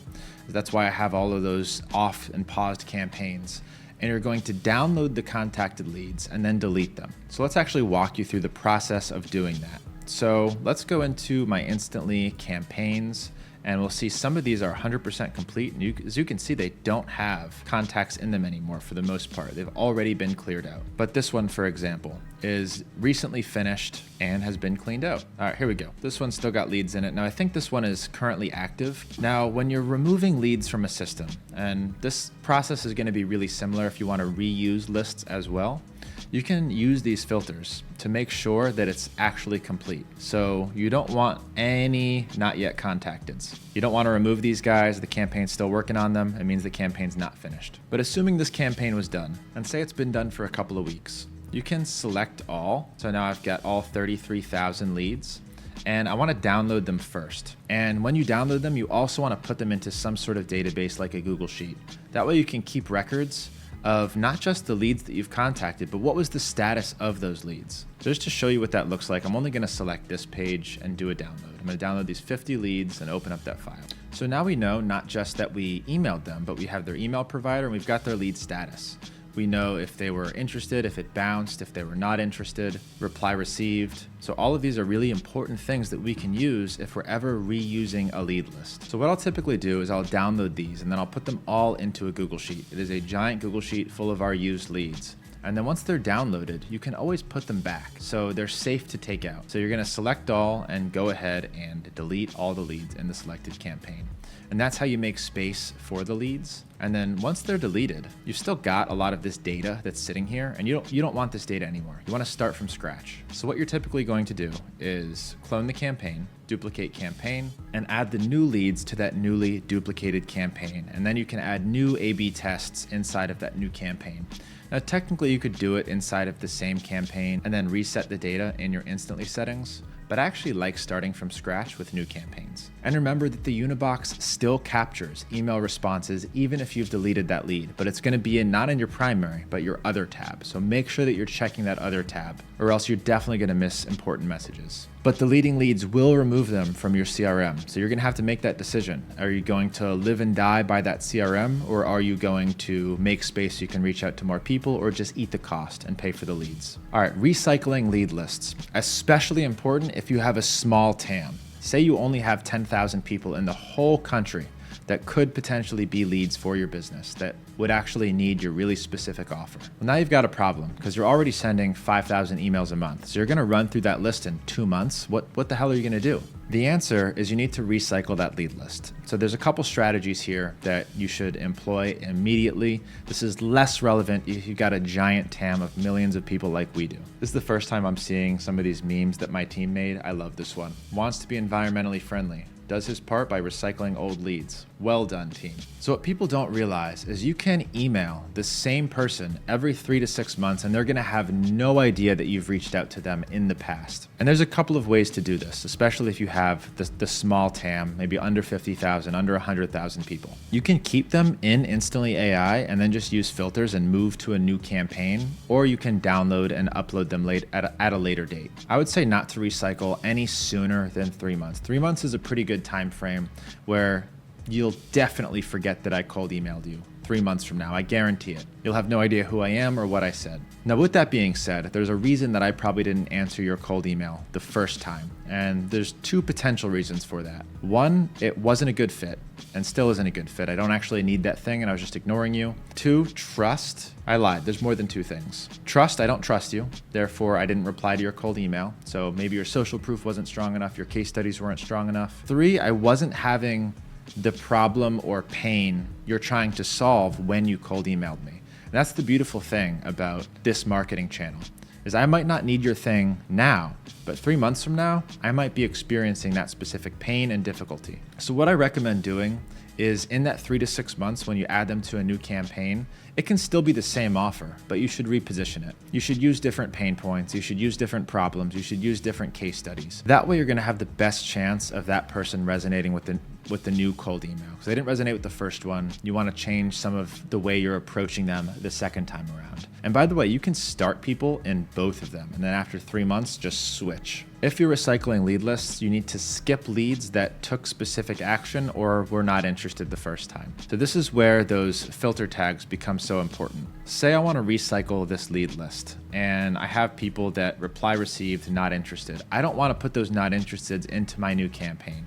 I also probably don't want to put the interesteds into my new campaign because they already engaged in conversation with me. My goal now isn't to get them to raise their hand anymore. It's to get them to convert to a call or a sale.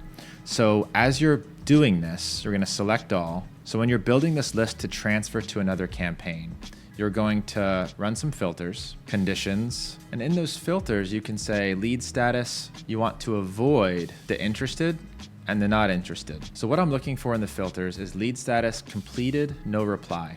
You'll filter by that, and that way you only have people who the email went through, it's already been validated, and they're not interested and they're not interested because you're handling those people differently. So now you can take all of these and you can move them into that other campaign. Just some more information about choosing A/B test winners. I feel like we beat that pretty to death, so I'm not going to go too much further on that. Talked about using ChatGPT to determine statistical significance. It's also really good for storing information about winners and losers. You can have one single thread and feed it all of your A/B test variations and say, okay, D1. Well, you can actually use a ChatGPT thread or a AI assistant or a Claude project, whatever you want to use for AI. You can feed it all of your split test winners so that it remembers what you tried, what worked, what didn't work. And as it learns more about what's working for you and what's not working, it can actually suggest different split tests that you can try. All right, code red, something is wrong. These should trigger a very curious response from you. If you see your reply rates plummet overnight, so you want to go into like your 7-day analytics inside of one of these campaigns. Let's say you cloned a campaign and the reply rates are like 0.5%. Something's wrong. If it was 2.7, now it's 0.5, there's a problem. You can also go last 7 days and see what's happening specifically in the last 7 days that might be new. You also want to make sure to check your inbox placement tests. If you see a massive drop, which happens a lot, you could see a 20% drop in inbox placement, you want to try and figure out why. Immediately pause those campaigns, just go to warming, and then do those placement tests. And then try changing the copy first. That's usually going to be the problem. If it's not, you're just going to need to let the mailboxes warm for a little bit longer without sending cold emails, because chances are you just got reported as spam a lot. Now, I hope that was some helpful information about managing your cold email machine. It's not just set it and forget it. There is maintenance. You do need to add some tender love and care. As you scale it up, you should have somebody to add leads to the system, deploy A/B variations, and you should have somebody else that's actually responsible for the CRM and managing those replies and managing that follow-up. And now we're gonna be able to talk about some really fun stuff, which is scaling your cold email machine up to 1 million emails per month or 10K emails per day. Whatever your goal metric is, this is how you're going to scale that system to reach that goal. Do you want to send 1 million emails every month? We currently send more than 3 million emails every single month across all of our companies. So today I'm going to show you exactly how to scale your cold email machine to insane numbers. And I'm going to show you how to manage the lead flow, how to manage the replies, and most importantly, how to automate as much of it as possible. But keep in mind, if you scale too early or if you do it the wrong way, you will break your machine. I've seen it time and time again. So let's talk about scaling your cold email machine. All right, scaling your cold email machine, turning up the speed on your new money printer to send at least 10,000 emails per day. This is like a scaled cold email machine. So before you just pick a number like 1 million emails a month and start scaling, you should really do some math. So there's a master equation. I'm going to give you a calculator to use, but let's talk about that equation. Before you calculate how many mailboxes you need to send 100,000 emails per day, you should really figure out how many emails it's currently taking you to book a single call. You're in charge of finding out that number, and you do it by building an initial cold email machine and optimizing it. You want to optimize it before you scale it. Then once it's optimized, you want to figure out how many calls that you actually want every day. And don't say it's 1,000, because no one can possibly handle going from 0 to 1,000 calls per day right away. How big is your sales team? What is their current capacity? And how fast do you want to scale that sales team? Because if you have an optimized machine that's doing 10 calls per day right now, and you want to 10x it, that's probably a bad idea. So think, if it takes 200 emails to book one call, then 10,000 emails is 50 calls. So if you're sending 10,000 emails per day, that is a ton of calls, and you'd probably need 10 closers just to handle that. So your variable J, for me, is the most important metric that you need to know before scaling. This is the number of emails that it takes to book a single call. Once you have that number and you calculate, cool, I want to send 10,000 emails per day. So calculating that each mailbox you want to run at 25 emails per day, it's like a good, safe number. You can do anywhere from 5 emails per day to 50 emails per day per mailbox. The more per day that you do, the higher risk that campaign is going to be at. So if you're confident you're not getting marked as spam a lot, then you can crank those up. So then you're going to do 10,000 divided by 25 is 400 mailboxes. And if you want to set up 400 mailboxes, a good round number is you want 100 domains with 4 mailboxes per domain. And if that image looks like you, if I want to send 10K emails per day, how many mailboxes will I need in that meme? Then don't worry, I've created a calculator for you that's also going to be available in the resources so you can decide this for yourself. So this is what that calculator looks like. Say it takes you 500 emails to book a single call, and you want 10 calls per day, and you want to send 25 emails per mailbox per day, or maybe you're confident you want to send 50. Go ahead and plug those in and hit calculate, and it's going to tell you, all right, I need to send 5,000 emails per day. I'm going to need 100 mailboxes to do it and 25 domains. This is a really easy way to get ahead of the question, what is scaling and how big do I need to scale? How big do I want to scale? So use this calculator, but first you need to figure out what your J number is. Now, I'm a huge nerd for data, and this is a really important quote for me. You can't grow what you can't measure. So it's not just important that you're tracking the replies that you're getting for each of your campaigns, but is it making you any money? Are these guys turning into calls? How can I justify investing $5,000 a month in cold email if after 3 months, I don't know if it's made me any actual money? And it might look like it's working because you're getting replies, you're having conversations, they're booking calls, but what if none of them are closing? And that can happen for a lot of different reasons. So what I want you to start doing, just as a good common practice, is start using UTM parameters anytime that you share a link. For those of you that aren't familiar with UTM tracking parameters, it's just a little bit of jargon at the end of a URL. So say I'm sharing a link to my homepage in a cold email or in an ad. If I want to track where that person came from, I can add different UTM parameters for each platform. So if they came from cold email, if they came from Google ads, Facebook ads, if they came from an organic YouTube. And I do this. I add UTM parameters to all of my links. And there's different ones that you can use. Let's come into my Notion database first. So here's my UTM link builder that I swear by. My whole team uses this as well. You basically choose the URL that you want to link to. You place the UTM parameters. And there's a lot of different UTM parameters that you can use when you're building one of these tracking links.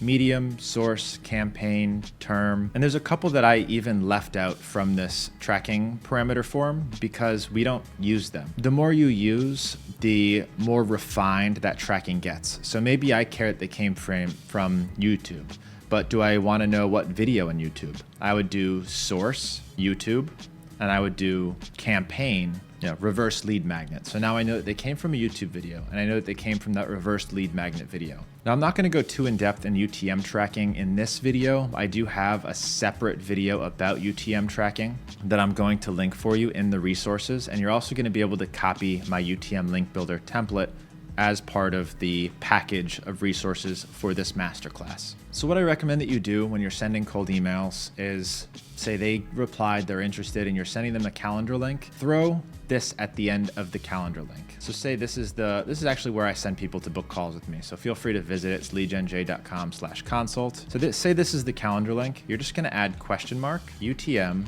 source, UTM_source equals, and then INST, which is stands for instantly. It's just so I know they came from an Instantly.ai campaign.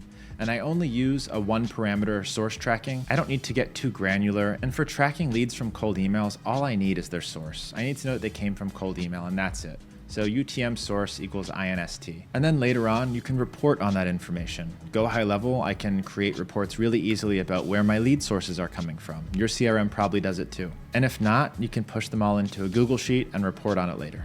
Now, if you're interested in getting better at tracking your leads, tracking your sales, tracking your calls, your attribution, your time to close, all that stuff is pretty technical and pretty nuanced, and I actually go into it much more in depth inside of my Insiders program. So if you really want to get better at that stuff, you got to join over there. But this is not a tracking and reporting course, it's a cold email course. So I'm going to leave it there and let's move on to the next, which is how to scale cold email the right way. Now, this picture is actually done with a tool called Photo AI, trained on my face and made me a Jedi. It's pretty damn cool, huh? All right, some quick notes. Do not increase the sending volume on the mailboxes past 50 per day. The lower number is better, it's safer, and it's gonna keep your spam complaints down. With that being said, you can go up to 50 per day per mailbox. Just do it slowly and make sure that it's not causing harm to the campaigns. So as you do that ramp up, keep a close eye on your metrics and make sure it's not affecting anything. So if you want to scale, meaning you want to send more cold emails and you're already at 50 per day, or maybe you want to keep it at 25 to keep those mailboxes safe, you scale horizontally. What I mean by that is you add more mailboxes instead of increasing the sending volume. Now, a fully mature system for somebody that has a large total addressable market like ourselves have somewhere between 500 and 1,000 mailboxes. So this is our Otter PR system. It's got 890 mailboxes. So let's do a little math and see what that actually costs if you were to pay the $3 per mailbox per month. If you have 500 mailboxes, 500 times 3, that's $1,500 a month to send the capacity of emails that you want to send to have a mature system. That's still not bad at all. We spend 10 times that in ads. So this is like a big price for running a cold email system. So what your marketing looks like at scale, that is unbelievably affordable. I also recommend diversifying your infrastructure as you scale. So what do I mean by that? Say you want to add 1,000 mailboxes. It might not be the best idea to add all Google mailboxes. At this point, I would actually suggest it because right now they're overperforming. But if this were 2024, more Microsoft mailboxes were crushing Google. And God forbid something happens to me, something happens to the Microsoft mailboxes, something happens to the SMTP service, and all of those go down. You don't want to be stuck with a machine that's dependent on a single provider. So for that reason, I think as you scale, it's a good idea to diversify the infrastructure, add some different companies, add some different providers. That way you're mitigating your risk and actually improving the health of your system. Now let's talk about your cold email management team, because once you've got 1,000 mailboxes in there and you've got hundreds of replies coming in every single week, you yourself are not going to be able to manage the whole thing, especially once you've got 1,000 mailboxes. Keeping the email sending requires a lot of new leads coming in and leads coming out. So you're really going to need to build a team and to train them on the right way to do this. I actually have SOPs for this available inside my Insiders program. That's where all of the more advanced stuff is. So if you're interested in using those to train your team, it's in there. So what you're going to need is an operator that's in charge of scraping new leads and adding them into your campaigns. This is going to be someone responsible for building and maintaining those filters in Apollo, knowing what they've already scraped, what they need to scrape, cleaning that list, and then getting that data into your Instantly campaigns. Someone should also be in there every day, checking those important key metrics, making sure reply rates are solid, emails are going out, mailbox health is good. They should check the inbox placement tests.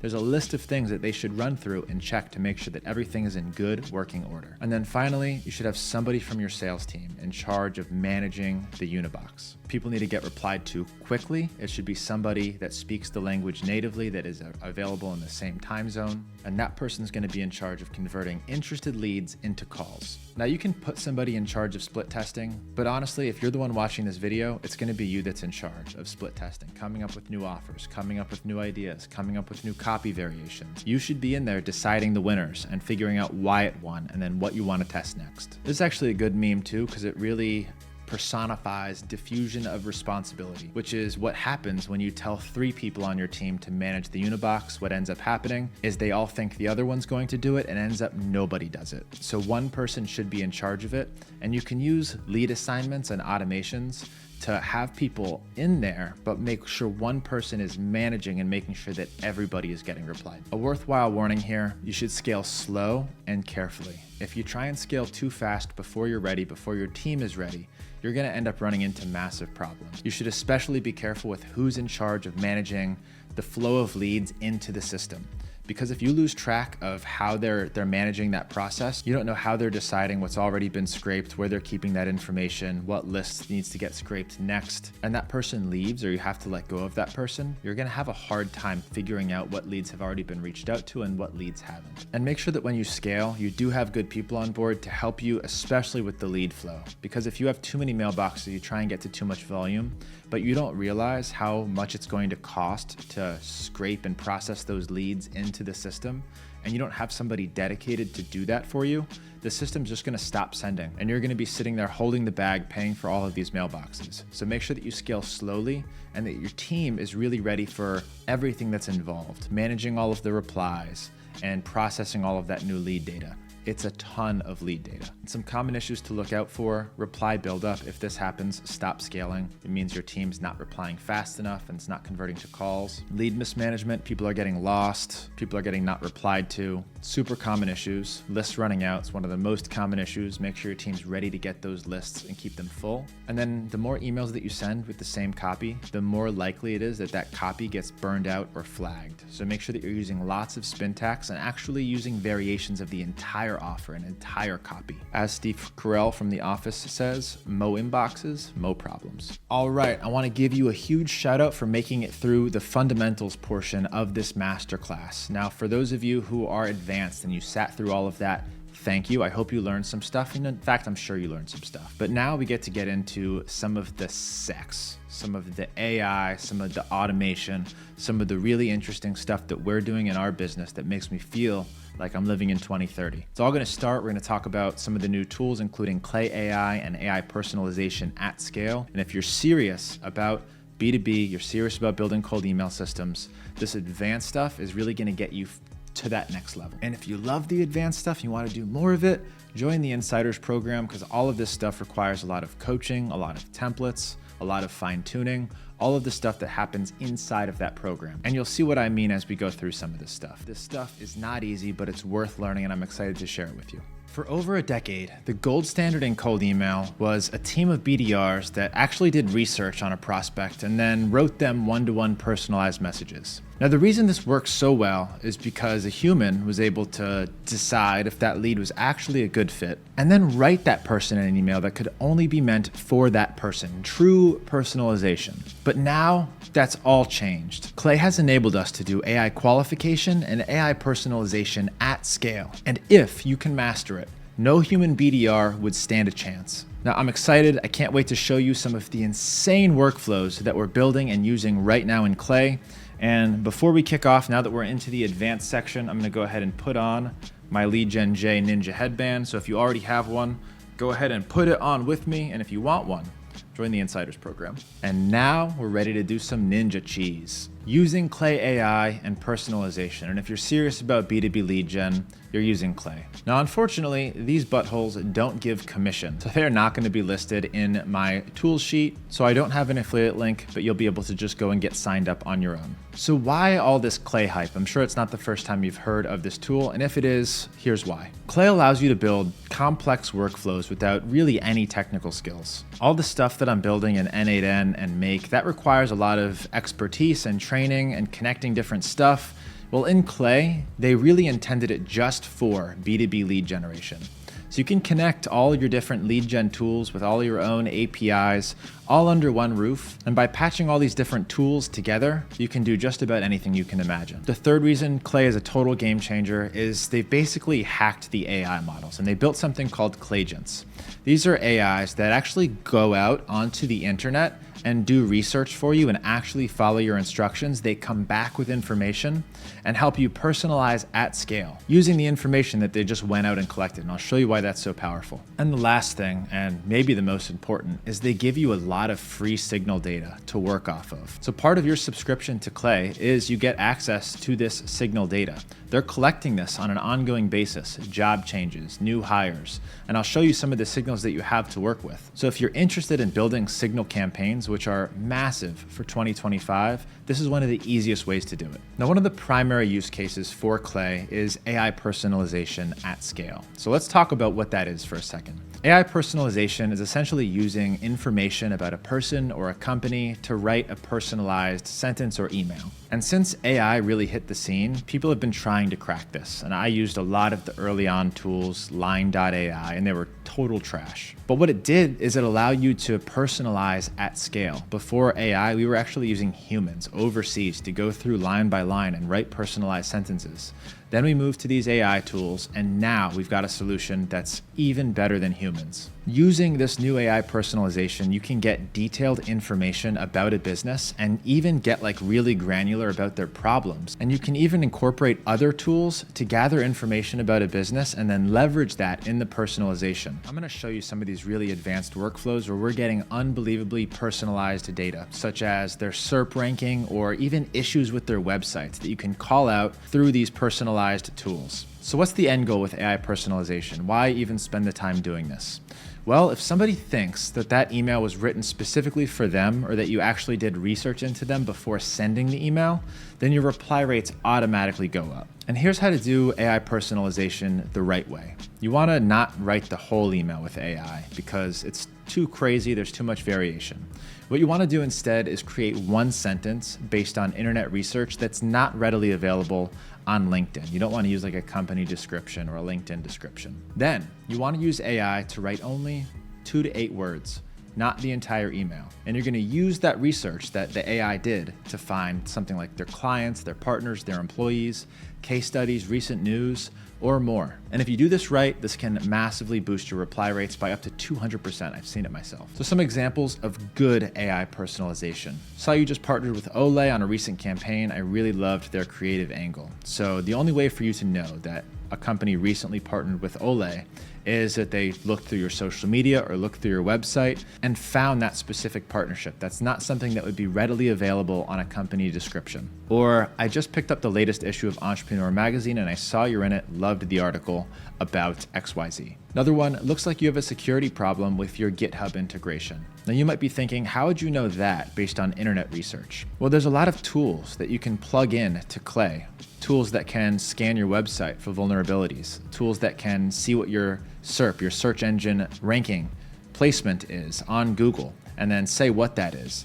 It can scan your social medias. There's a lot of stuff that I'm going to show you that are going to blow your mind, and the possibilities are endless. Lastly, saw your Facebook ad offering X. So if you call out a specific Facebook ad, most people don't do that. That information is not readily available, makes them think that you did your research. Now, word of caution here, even with Clay, it's really easy to do AI personalization wrong. If somebody knows an email was written with AI, it actually hurts your campaign, not helps. That's one of the main reasons you want to avoid using AI writing the entire email. The more words the AI generates, the more likely it is to get something wrong or give away that it's written by an AI. Also, a word of caution to be careful with the data sources that you use. If it pulls the wrong information from that data source and you say there's an issue with someone's GitHub integration and they're like, I don't use GitHub, you're marked as spam and it's going to kill your campaign. So some examples of bad AI, and this is stuff that we used to do.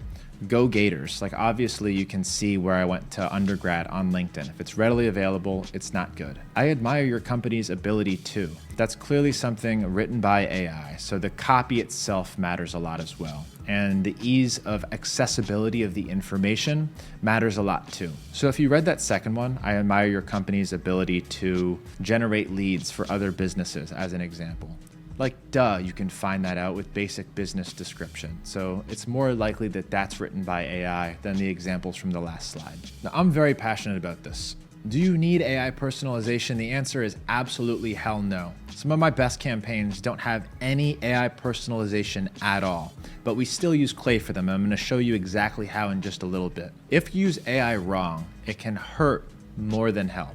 So if you're not a pro and you're not using the right AI personalization, don't do it at all, or test it against a well-performing control. You need to remember that the fundamentals are much more important than the fancy stuff. Everything you learn from here to the end is going to be useless if you don't understand the fundamentals. And lastly, if you're going to do AI personalization, same thing as building a lead list, you need to actually look at the results. Look at what it generates for you, and then read 100 of them. If 9 out of 10 are accurate and well written, then you're good. But you'd be shocked how many times you run an AI prompt on 100 leads and half of them are giving either inaccurate information, it sounds like AI, or it fails completely. That's not a usable prompt. You can't use that AI personalization. Now, one thing that Clay really does help with is offer niching.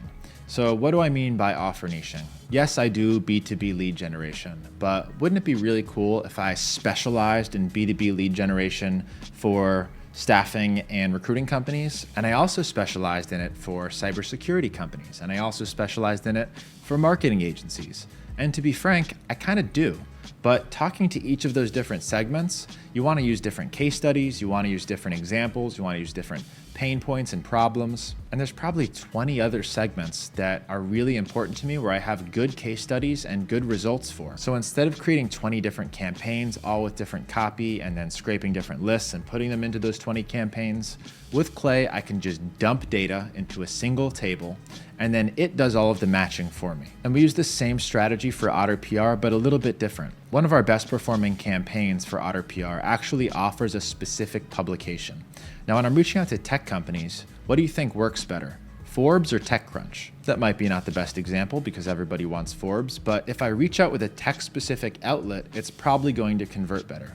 When I reach out to a fashion company, I want to use a fashion outlet. Now, instead of having a bunch of different campaigns with a bunch of different copy, now I can use Clay to just dump data, have it choose the best fit publication, and insert that as a personalization into the campaign. That way I can have one giant campaign and Clay is doing the heavy lifting, and I'll show you how we're using that in Otter PR. And the same thing is said for case studies. If I want to reach out to 20 different segments and I have 20 different case studies, Or maybe I have a generic case study that I can use for half of my leads. But anytime I reach out to a recruiting company, I really want to show them this case study.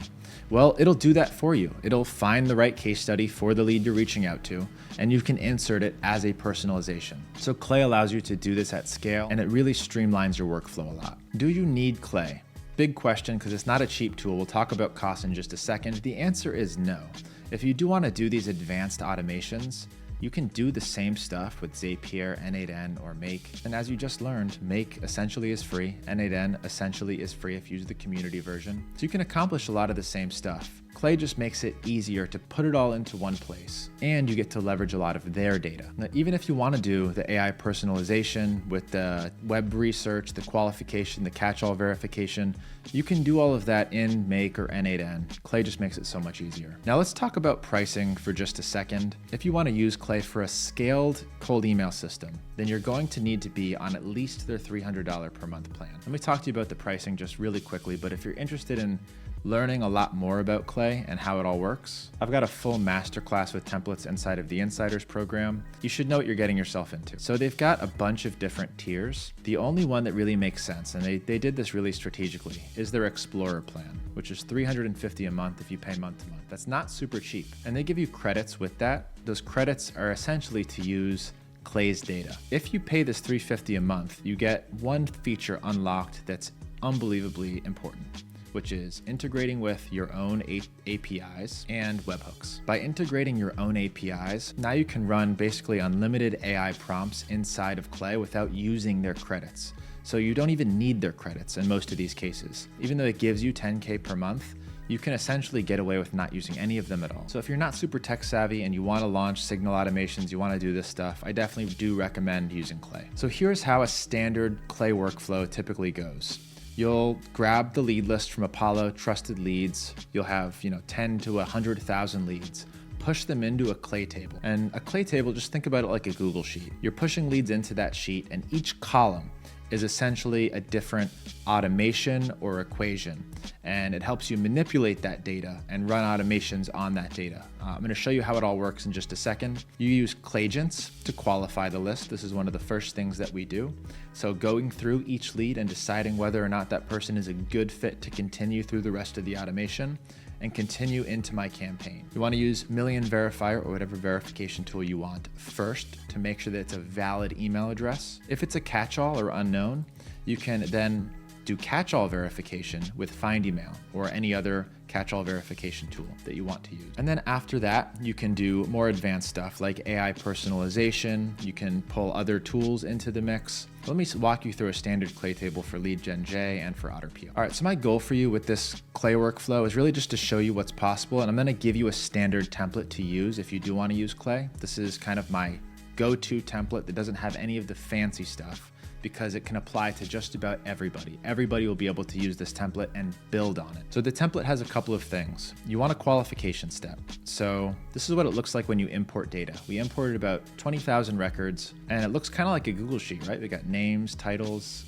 emails, LinkedIn's. And then as you come to the right, you'll see that the tops of these columns have specific things in them. They're different types of actions that are happening within this table. So let's talk about this first column. The first thing that I want to do inside this Clay table is figure out if it's actually a good lead or not. So we're going to use a Clayagent for web research. Use case web research Clayagent. By selecting web research, that allows it to actually go scrape the web and find stuff out. For model, we want to use 4.0 mini. This is going to cost the least amount, and it's the most accurate. This is why you need to be on that $350 per month plan. If you're not, you're stuck with using Clay's managed OpenAI account, which is 1 credit per call for 4.0 mini, which would be totally unreasonable if I wanted to process this whole list. I wouldn't even be able to do this first step in the table if I wasn't on their paid plan. So then you're going to use this prompt. Remember, all prompts and tables are going to be available to you in the resources to really just go through this lead and pull some basic information. And there's some information I'm looking for it to pull. And then I use that information in the next step to decide whether or not that person is a good fit for me to reach out to or not. So this actually just runs an additional AI qualification step. This one, use case, create or modify content. I don't need it to scrape the web because this one already did. Now I'm just using that info to decide if they're a good fit for PR services or not. Now this is what I wanted to show you. This is crazy. About half of the leads that we uploaded are actually qualified. And this is what you'll probably get even if you're experienced in building a list. So the other half that I would have reached out to, if not for Clay, would be highly likely to report me as spam and decrease my overall reply rate. So if you're wondering why our reply rates are so high, this is one of the reasons. So next step here, this is a custom API call that we do to Million Verifier. Now we spoke about Million Verifier earlier. One of the issues with using Million Verifier here is you need to do a custom API call to Million Verifier. So anytime you see that rainbow, that's essentially what that is. And it's giving me 200, which just means success. And then we're pulling that result, which is okay, as a new column here. Now what's great about Clay, as you can see, run condition not met. So we're programming this to only run if qualified is true. That way we're saving credits and we're not spending a lot of time and resources on people that were never a good fit in the first place. Now, one of the great things about Clay, because it looks like, oh, I don't know how to write JSON or figure out if that's correct. Anywhere in this process, for those of you that aren't tech savvy, all you have to do is come in to use AI, and then type in what you want it to do, and it's going to generate that formula for you. It makes it unbelievably easy at every step, including making API calls. Now, I could spend hours and hours going through each individual thing about Clay. That's all done inside of my program. So for now, you should just know this is the template. This is the workflow that you should use if you decide to use Clay. So what we're going to get here is a bunch of good emails. There might be some bad emails, but you're going to see a lot of catch-all emails. These catch-alls are ones that we wouldn't normally email. But because we're using this Clay workflow, I've got a find email step here that's verifying these catch-alls in real time. So as you can see, 3 out of 4 of those are valid. This one was invalid. These steps are just merging those valid emails, and this one was invalid, but a qualified lead. So I'm actually finding their true email with find email. So now I've got all of these valid emails kind of ready to start emailing.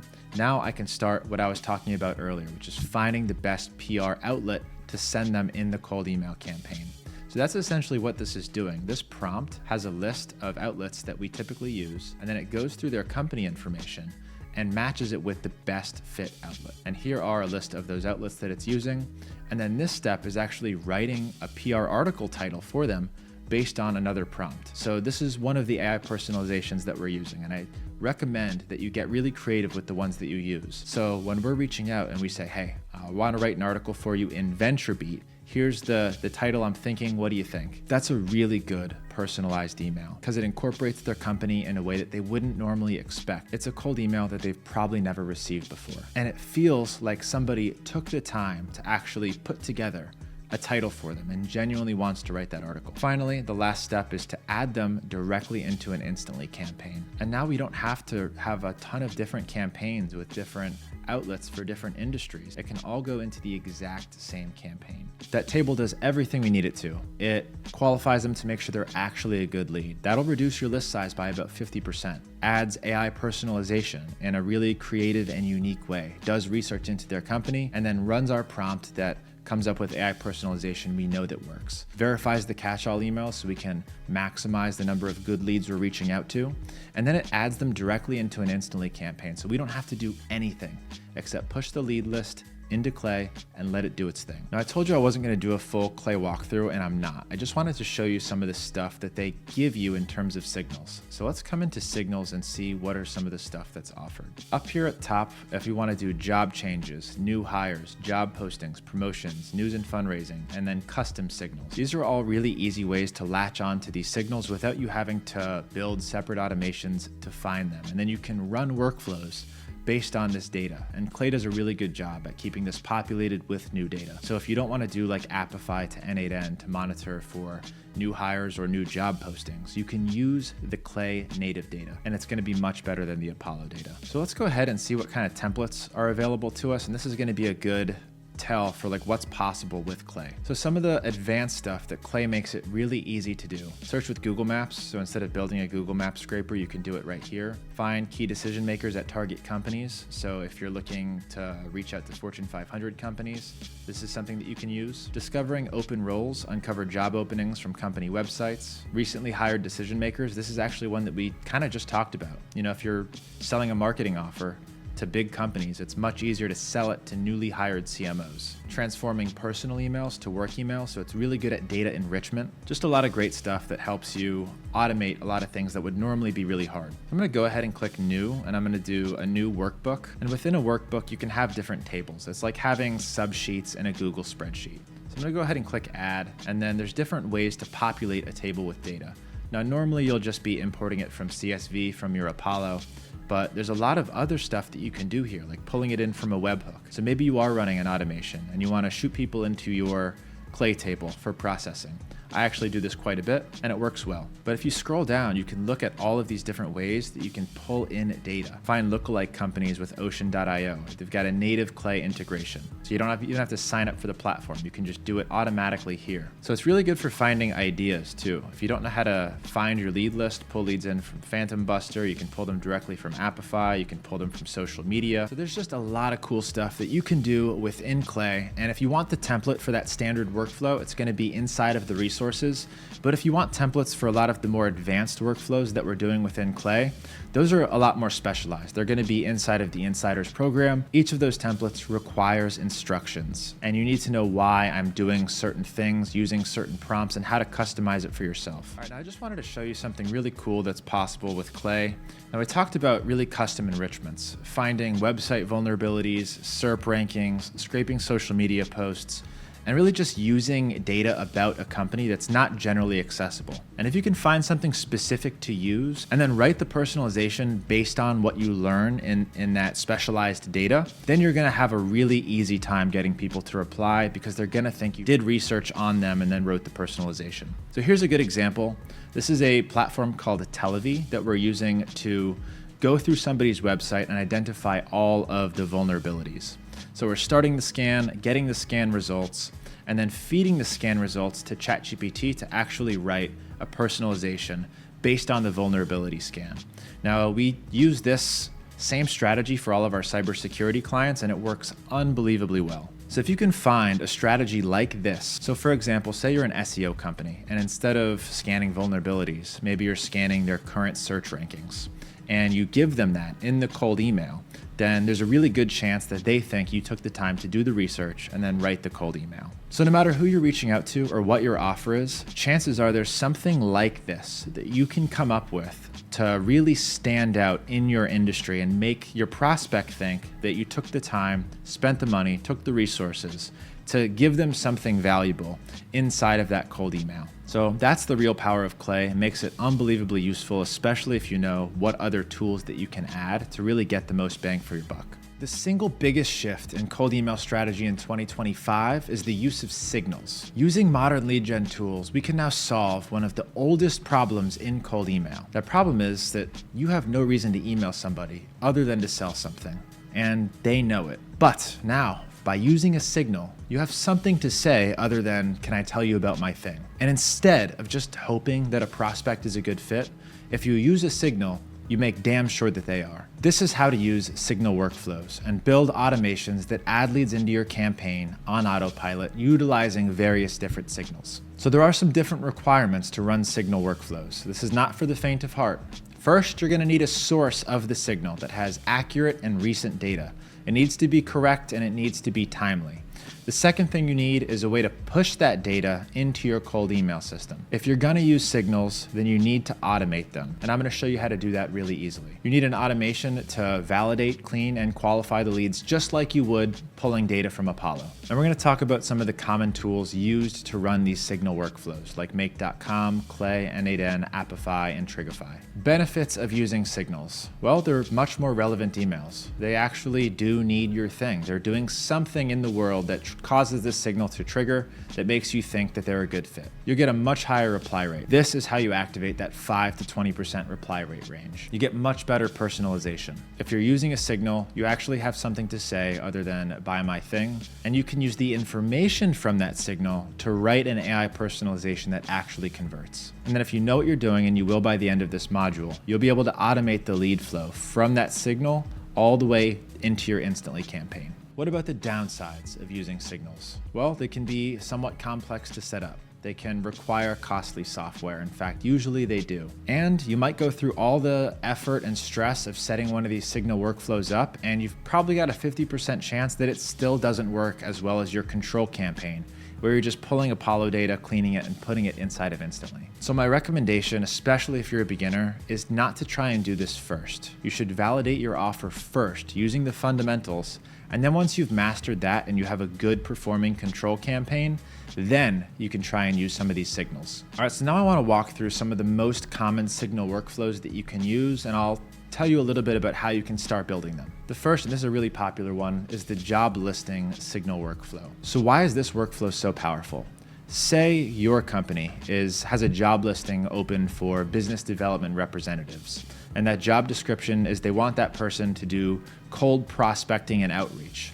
Well, if I'm trying to generate leads for my cold email offer, and I see that you're hiring for that role, and I could automate what that person does, what it's telling me is that you're willing to invest in hiring a person to solve that problem, which tells me that you have that problem and you have money to invest, and it's a pain point of yours. So instead of just guessing that a company needs help with B2B lead generation because they sell to businesses, now they're actually signaling to me that they have that problem and they're willing to invest in it. Now there's a couple easy ways to set up this specific signal workflow. The first and easiest is going to be in Clay. So if you come in to the start here and you say find jobs, you can actually filter by the job that you're looking for. And the way to think about this is you really want to find specific jobs and locations where the company is signaling that they're trying to solve the problem that that position would fill. So that BDR is a good example. What about my PR firm? Well, what I might want to do is find companies hiring people that help with media, public relations, communications. But what am I going to get if I search for that specific role? This is a big mistake that people often make. If I try and find companies hiring publicists, I'm going to get a ton of PR agencies. So I want to exclude specific industries as well. And you can do most of that within Clay. Sometimes you got to get a little bit creative. Now, the thing to note here is if you're using Clay or really anything to find job data, it's not going to give you the person's email address to reach out to, like you're scraping Apollo. So therefore, you need to enrich that data. You're going to have the usually company URL, company name, but you're not going to know who the decision maker is at that company to reach out to. To do that, you need to enrich the data, typically using a Clay table or another automation. Another way that you can set this up is using Appify to scrape LinkedIn jobs on a day-to-day basis. That way you're actually getting the most recent data for that job posting. Probably even more recent than Clay.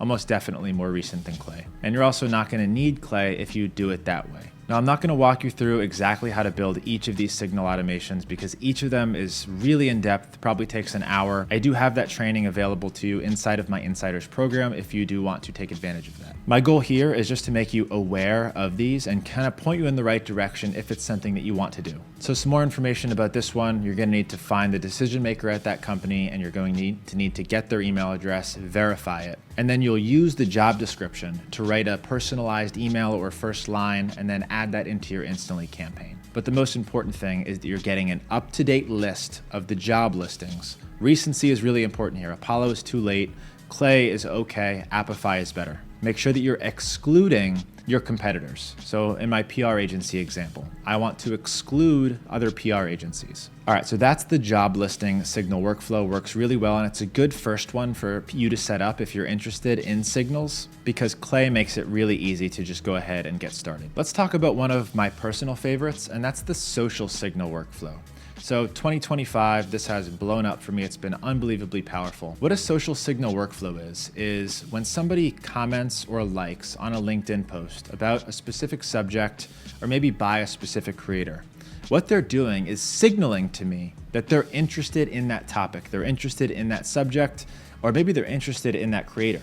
I'm learning a lot about that person by their engagement in that post and with that content. And as an added benefit, if they leave a comment, now I have something to say about their comment. But why this is so powerful is because if I monitor LinkedIn, now I've got a lot of their professional information as well. And if I have their LinkedIn profile, I can most likely find their email address. So how this works, I want to monitor specific content, specific creators, find people engaging with their posts. I want to find their email addresses, and then I want to write personalizations based on the subject they commented on, about their comment, and about that creator. Now I have a lot to say specifically to that person. And if I've got a good LinkedIn presence, then this makes everything cake. And by the way, if you're following the same creator and you can say something about a creator that you both like, now you have instant rapport and you automatically build trust with that person. Then you can use something like Clay or N8N to automate that person into your Instantly AI account. Let me show you a little bit about how this workflow works. So this is a tool called Trigify. It makes the social listening really easy. You can add specific creators to follow.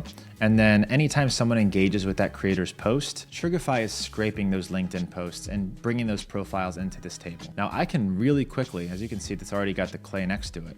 These are already getting pushed into my Clay table for processing. So this is one of the creators that I'm targeting. His name's Benjamin. He does a lot of marketing content. And look, Felipe from Instantly also commented here. So it's pulling all of his engagers into this list, and then it's sending them into my Clay table. Now I show you how to set this up in depth inside of my program, but let's just go into my Clay table so you can see what actually happens when these leads are pushed from Trigify and into Clay. So it receives these webhooks from Clay, and I get all of this data. I get the LinkedIn post that they commented on, I get their company information, their industry, their job title.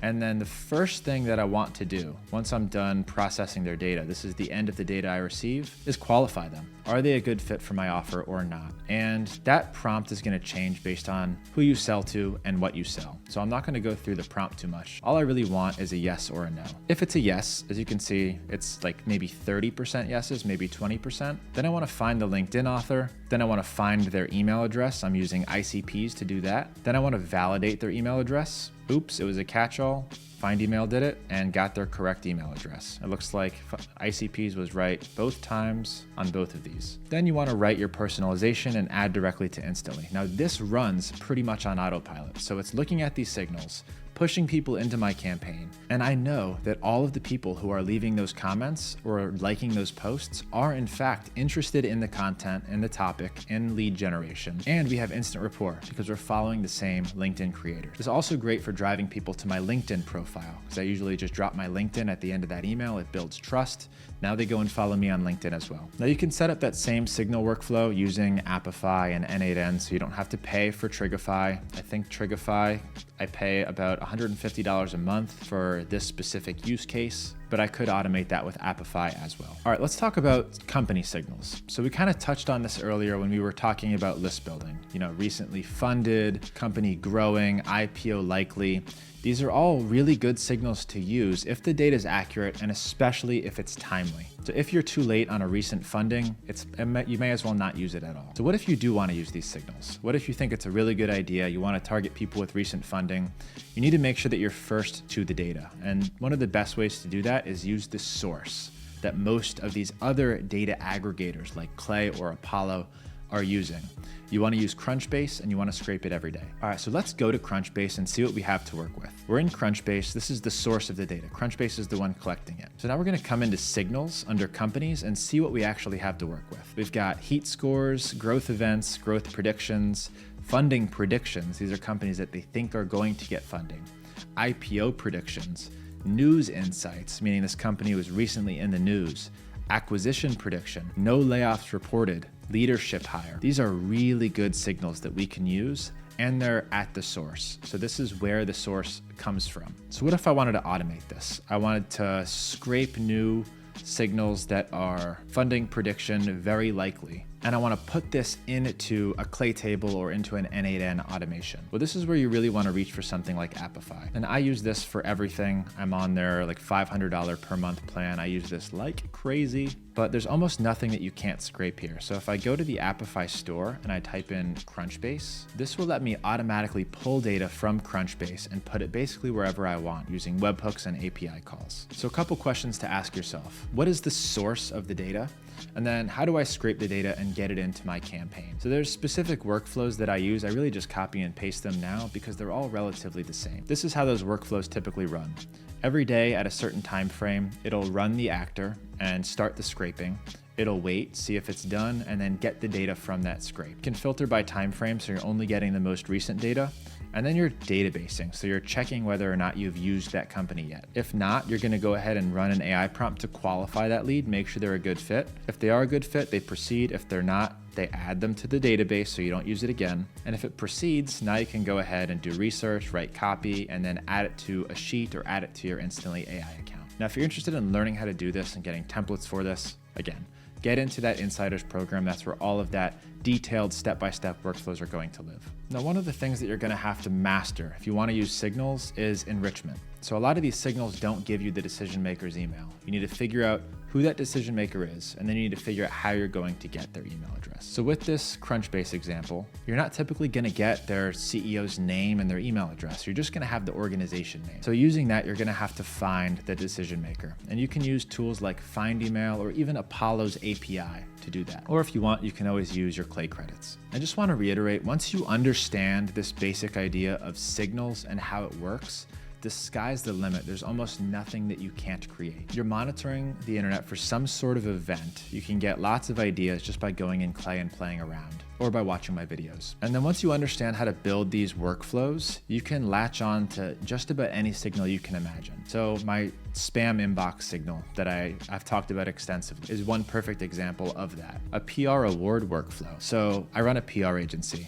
What's a good tell to me that somebody cares about their PR? Well, if they're winning a PR award somewhere else. So how would I know that? Well, I can monitor Google to see new award announcements. It's a really easy search to do. And in fact, in Appify, you can come in and say, run a Google News Scraper once a day and see if any new awards have been announced. Business awards, entrepreneurship awards, you name it. And then I can scrape those articles to find the winners and then enrich them from there. So once you understand that basic principle, there's nothing that you can't build. All right, now some recommended tools if you want to start using signals. Clay makes everything a little bit easier. You might not be able to do everything with Clay, but even if you can't use the signal on Clay or use their data, a lot of times you want to push your own signal data into Clay to do the rest of the job. So you're not relying on these giant N8N or Make.com automations to like verify the emails and write the personalization. You can just do it really quickly in Clay. Appify.com, highly recommend using this. This is what I use for most of my automations, and you can get a huge discount on that by going to my software vault. And then you'll probably need either Make.com or N8N if you're feeling a little bit more advanced. But you can get 12 months for free on Make.com using my link in the software vault, or you can install N8N on your own instance, or you can use N8N and it's super affordable. You can also consider using additional tools like Trigify for those LinkedIn social signals. You can also use Appify for that. And then you might want to think about getting subscriptions to Crunchbase if you want to use their Appify scrapers, because most of those Appify scrapers do require you to have a pro license so that you can basically import your cookie and scrape from your account. Another new company I'm working with is called Audience Lab. To be fair, I haven't tested this data yet, but in here you can actually build audiences based off of intent. So we saw inside of Apollo, they have those buyer intent signals.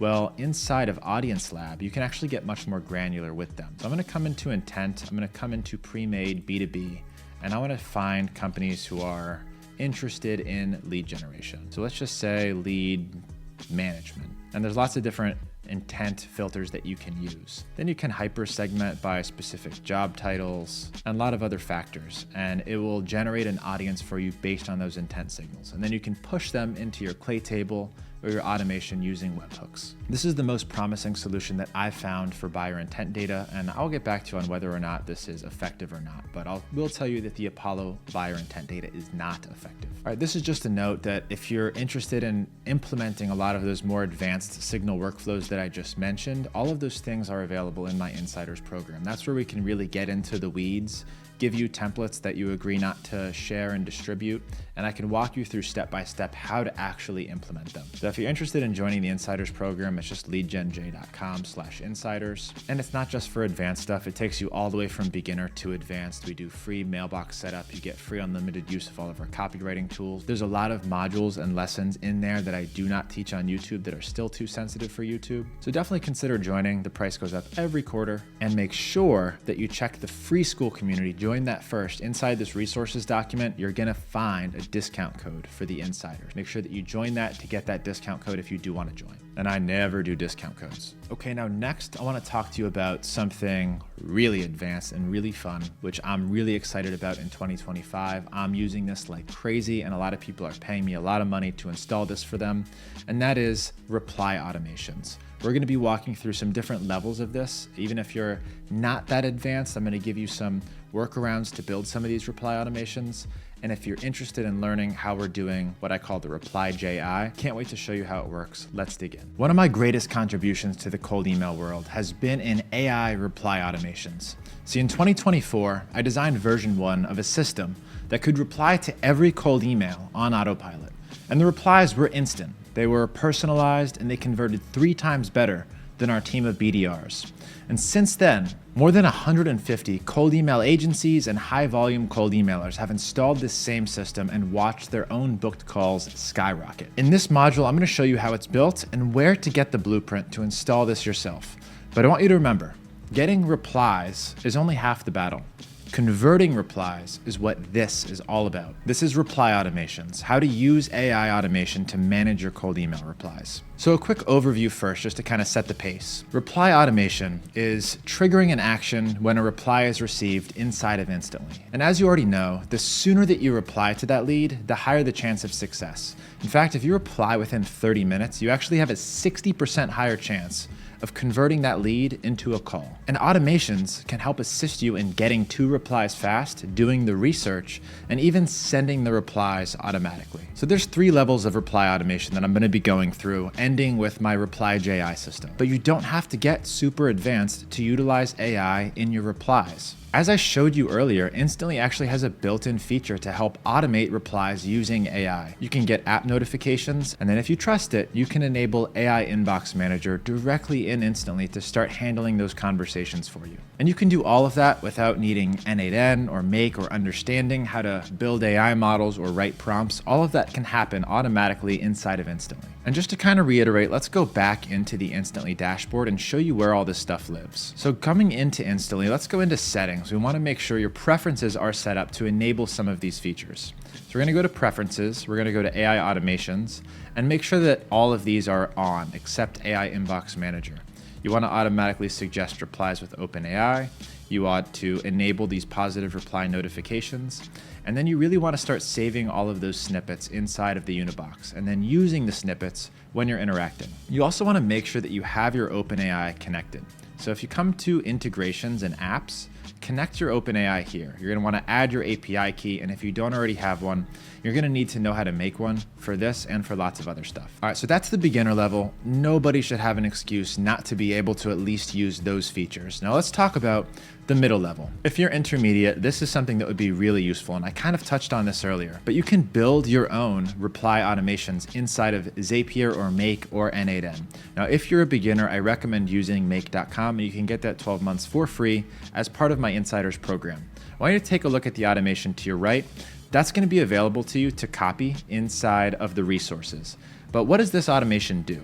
Well, it catches the new replies inside of Instantly, and you actually don't even need to use the webhooks. I like doing it because it gives you a little bit more control, but if you actually come into Make.com and started from scratch here, they actually have native Instantly integrations. So you can watch for these events and create the webhooks directly within Make. They have Instantly integrations. So when apply comes in, this gets triggered, and then you can take several actions from there. So the actions that I'm typically using are, I want to do research onto that person. I have their website, I typically have their company name, and I can have Perplexity go out and do a search on them and come back with specific information that I can use to generate a targeted reply. So once I have that research and I want to generate a reply that my team can use, I will actually add a module for OpenAI, and you're gonna have a template for this. See, OpenAI assistants are really easy for even beginners to train and to give information to. The benefit of using an assistant is because now you can call specific files that assistant has access to. And this is all going to be available to you, as well as the YouTube video to watch and the blueprint inside of the resources. But what you're gonna do is you're gonna call your assistant that's already trained on your knowledge base, how to respond to different situations, your reply database, if you will. And by the way, guys, if you want help drafting replies, that is another lead magnet that we have. All you have to do is upload your sequence or give us some information about your company, and we'll actually find the most common questions that people are likely to ask, find the answers to those questions, and write how you should present them as a cold email reply, and send you a list of those replies so you can just import them as templates. So if you're interested in that, again, it's all going to be in the resources for you. So this is going to draft the reply. That's going to create the response. It's going to database it inside of Google Sheets, and then it's going to send an email to your team. And that email's typically going to go to your salesperson, and it's going to have a link to the Unibox to go reply. It's going to have the research, and it's going to have the suggested reply that you can send to the lead inside of Instantly. And of course, the templates are going to be available for you inside of the course mastery notes. Just to kind of recoup how this automation works, it catches all of the incoming replies, does research. It messages an OpenAI assistant that's already trained on my knowledge base and how to respond to certain situations. Again, detailed information about training is going to be in that YouTube video. It uses that to draft its most likely reply. Then it databases it in Google Sheets and sends it to my team to quickly go act on that lead with a draft reply in hand, with research on hand, and a direct link to the Unibox. But let's be honest, this is what most of you are here for, and that's learning how the Reply.ji automation works. Now, this is a fully autonomous solution that creates personalized replies at scale. There's a human check step, so it doesn't just send them automatically. You can either elect to approve them or have them sent immediately and automatically. It utilizes AI agents that are trained on historical replies to create the perfect reply every time. It's fully customizable for various use cases, like my reverse lead magnet. If they say a trigger word or it reads the conversation and decides that they are saying yes to my reverse lead magnet, it triggers that workflow. What's crazy is that it's fully trainable. It gets better the more feedback that you give it. And there's built-in mechanisms so you can quickly train it if it ever gets something wrong. And of course, it integrates with Notion or Airtable so that you can actually check and make sure that each reply is correct. So this is the Reply.ji 2.0. I'm going to be walking you through a little bit about how I set this up. But what's so powerful about this system is that it utilizes two things. It uses AI agents and the knowledge base inside of those agents, but it also utilizes Instantly's API. Now, to make API calls, we're talking to and from Instantly. So I can get the thread and then I can respond directly in that thread. So you never even have to log into Instantly to check the replies. So here's how this workflow works. We've got a webhook, just like in make.com, that's catching all of the replies. We're then making an API call to Instantly to get information about that thread. We're then using AI agents to first categorize the conversation. Yes, Instantly tags them as interested or not interested, but I'm interested in getting a little bit more granular than that. So I have a few different categories that I want the AI to batch somebody into. And it uses my specific prompt instead of whatever prompt Instantly uses to label them. It actually uses the one specific to me that is going to work for most of you to batch them into these different buckets. The first one is interested replies. Is this person interested in having a conversation? Should I reply to this person? If they're interested, it gives them that interested tag. And then this is really where the magic happens. Creating that reply. This wasn't really possible before N8N's AI agents, but now it's unbelievably easy to do this in a single step. This AI agent will do research on the lead with Perplexity tool. It'll keep a memory of recent chats with that thread. So maybe this isn't the first time that they've replied. Maybe it's the third time and you're in an ongoing conversation. Using the memory, it's actually going to know the entire history of that chat. We're using the Claude model to write the best copy, and we're using the Supabase knowledge base to quickly recall previous training, previous conversations, and always come up with the perfect reply. After that, it converts it to HTML, which is the format that you need to send back to Instantly, and then creates a Notion page, which I'm going to show you exactly what that looks like now. So all of that information is now sent into Notion so that my team can take action. And you'll see a bunch of different stuff going on here. Let me explain to you how this all works. On the left-hand side, this is the category, the label that lead gets assigned. The last message that they sent, the AI reply that we came up with. This good column is the trigger column. So my team is really just coming in here and selecting the best response, whether that message was delivered to them successfully, and then additional information that's being collected inside of Notion. But all my team has to do is come in here, and these good columns will be blank. They'll read the AI reply. They'll read the last message if they want. And then if they want to send it, all I have to do is, hey, good. Now what's great here is you'll see a lot of these send AI sequence. This is my reverse lead magnet. So what's happening inside of Reply.ji, based on the category that it assigns, it's choosing which direction to send that lead. So for custom paths, this is where I'm sending my send AI sequence, my reverse lead magnet. So what's happening is it's giving them a tag. And the best part is there is no check step for my team because it automatically designates that as send AI sequence, and it immediately triggers an additional automation for that reverse lead magnet. So let's talk about some of the other paths and why this is so powerful. If they say no or they're not interested, I'm interested in more than just knowing whether they said no or not. I'm interested in what type of no. I kind of mentioned this earlier, replying to the soft no's. That's what this is all about. So if it's a soft no, it categorizes them as soft no and still generates a reply for them. It's not going to expend all the resources in doing a bunch of research and accessing the knowledge base. It's just going to be a really simple soft no template. And this is right almost 100% of the time. And I could send this directly back to the lead without having to go into Notion. And then hard no is another important automation because it labels them hard no, it deletes the lead, and it adds them to a block list. This is how the first step of the Reply.ai automation works. But there is a second really important step to actually deliver those cold emails. Now, it would actually be much easier if I trusted this thing 100% of the time. And instead of adding these to Notion, or I can add them to Notion, also just send them directly back into Instantly and reply immediately. I could do that really easily with a single API call. But instead, I want to put it into Notion so that my team can actually check and continue to train the AI. All I have to do to train the AI, as you can see, send revised, this is one that was trained. So the AI reply got something wrong. And my team came in here and they did the correct reply. You can also enter the correct reasoning to try and give the AI a reason that it was wrong. And then I'll show you what's going to happen with this in just a second. But what that'll do is it sends the correct reply, and it also trains your knowledge base on why it was wrong. And this brings me to step 2 of the system, which is the sending module and the AI training module. Based on what you say here in this good column, different webhooks are triggered. And you can do this by setting up automations from inside of Notion. You can do the same thing inside of Airtable. So that's how those webhooks are getting triggered.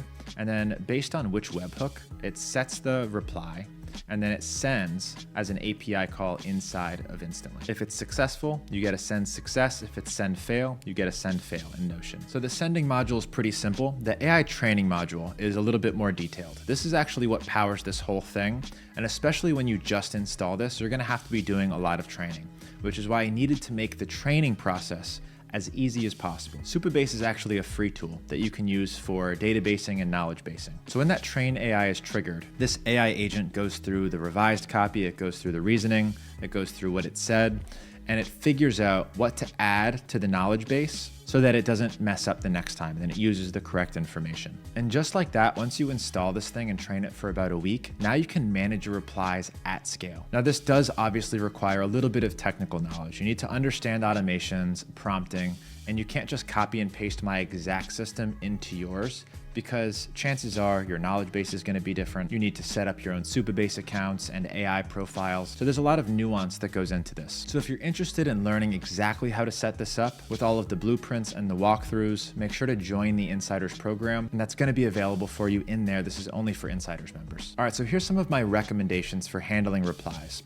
When you're a beginner, use Instantly's built-in AI when you're getting started. You don't need this giant bloated Reply.ai system unless you have a lot of incoming replies that you can't keep up with. Now, once you have 10 or more replies every day, then you can think about launching something like Reply.ai. Remember, don't worry about automating replies until you have lots of replies.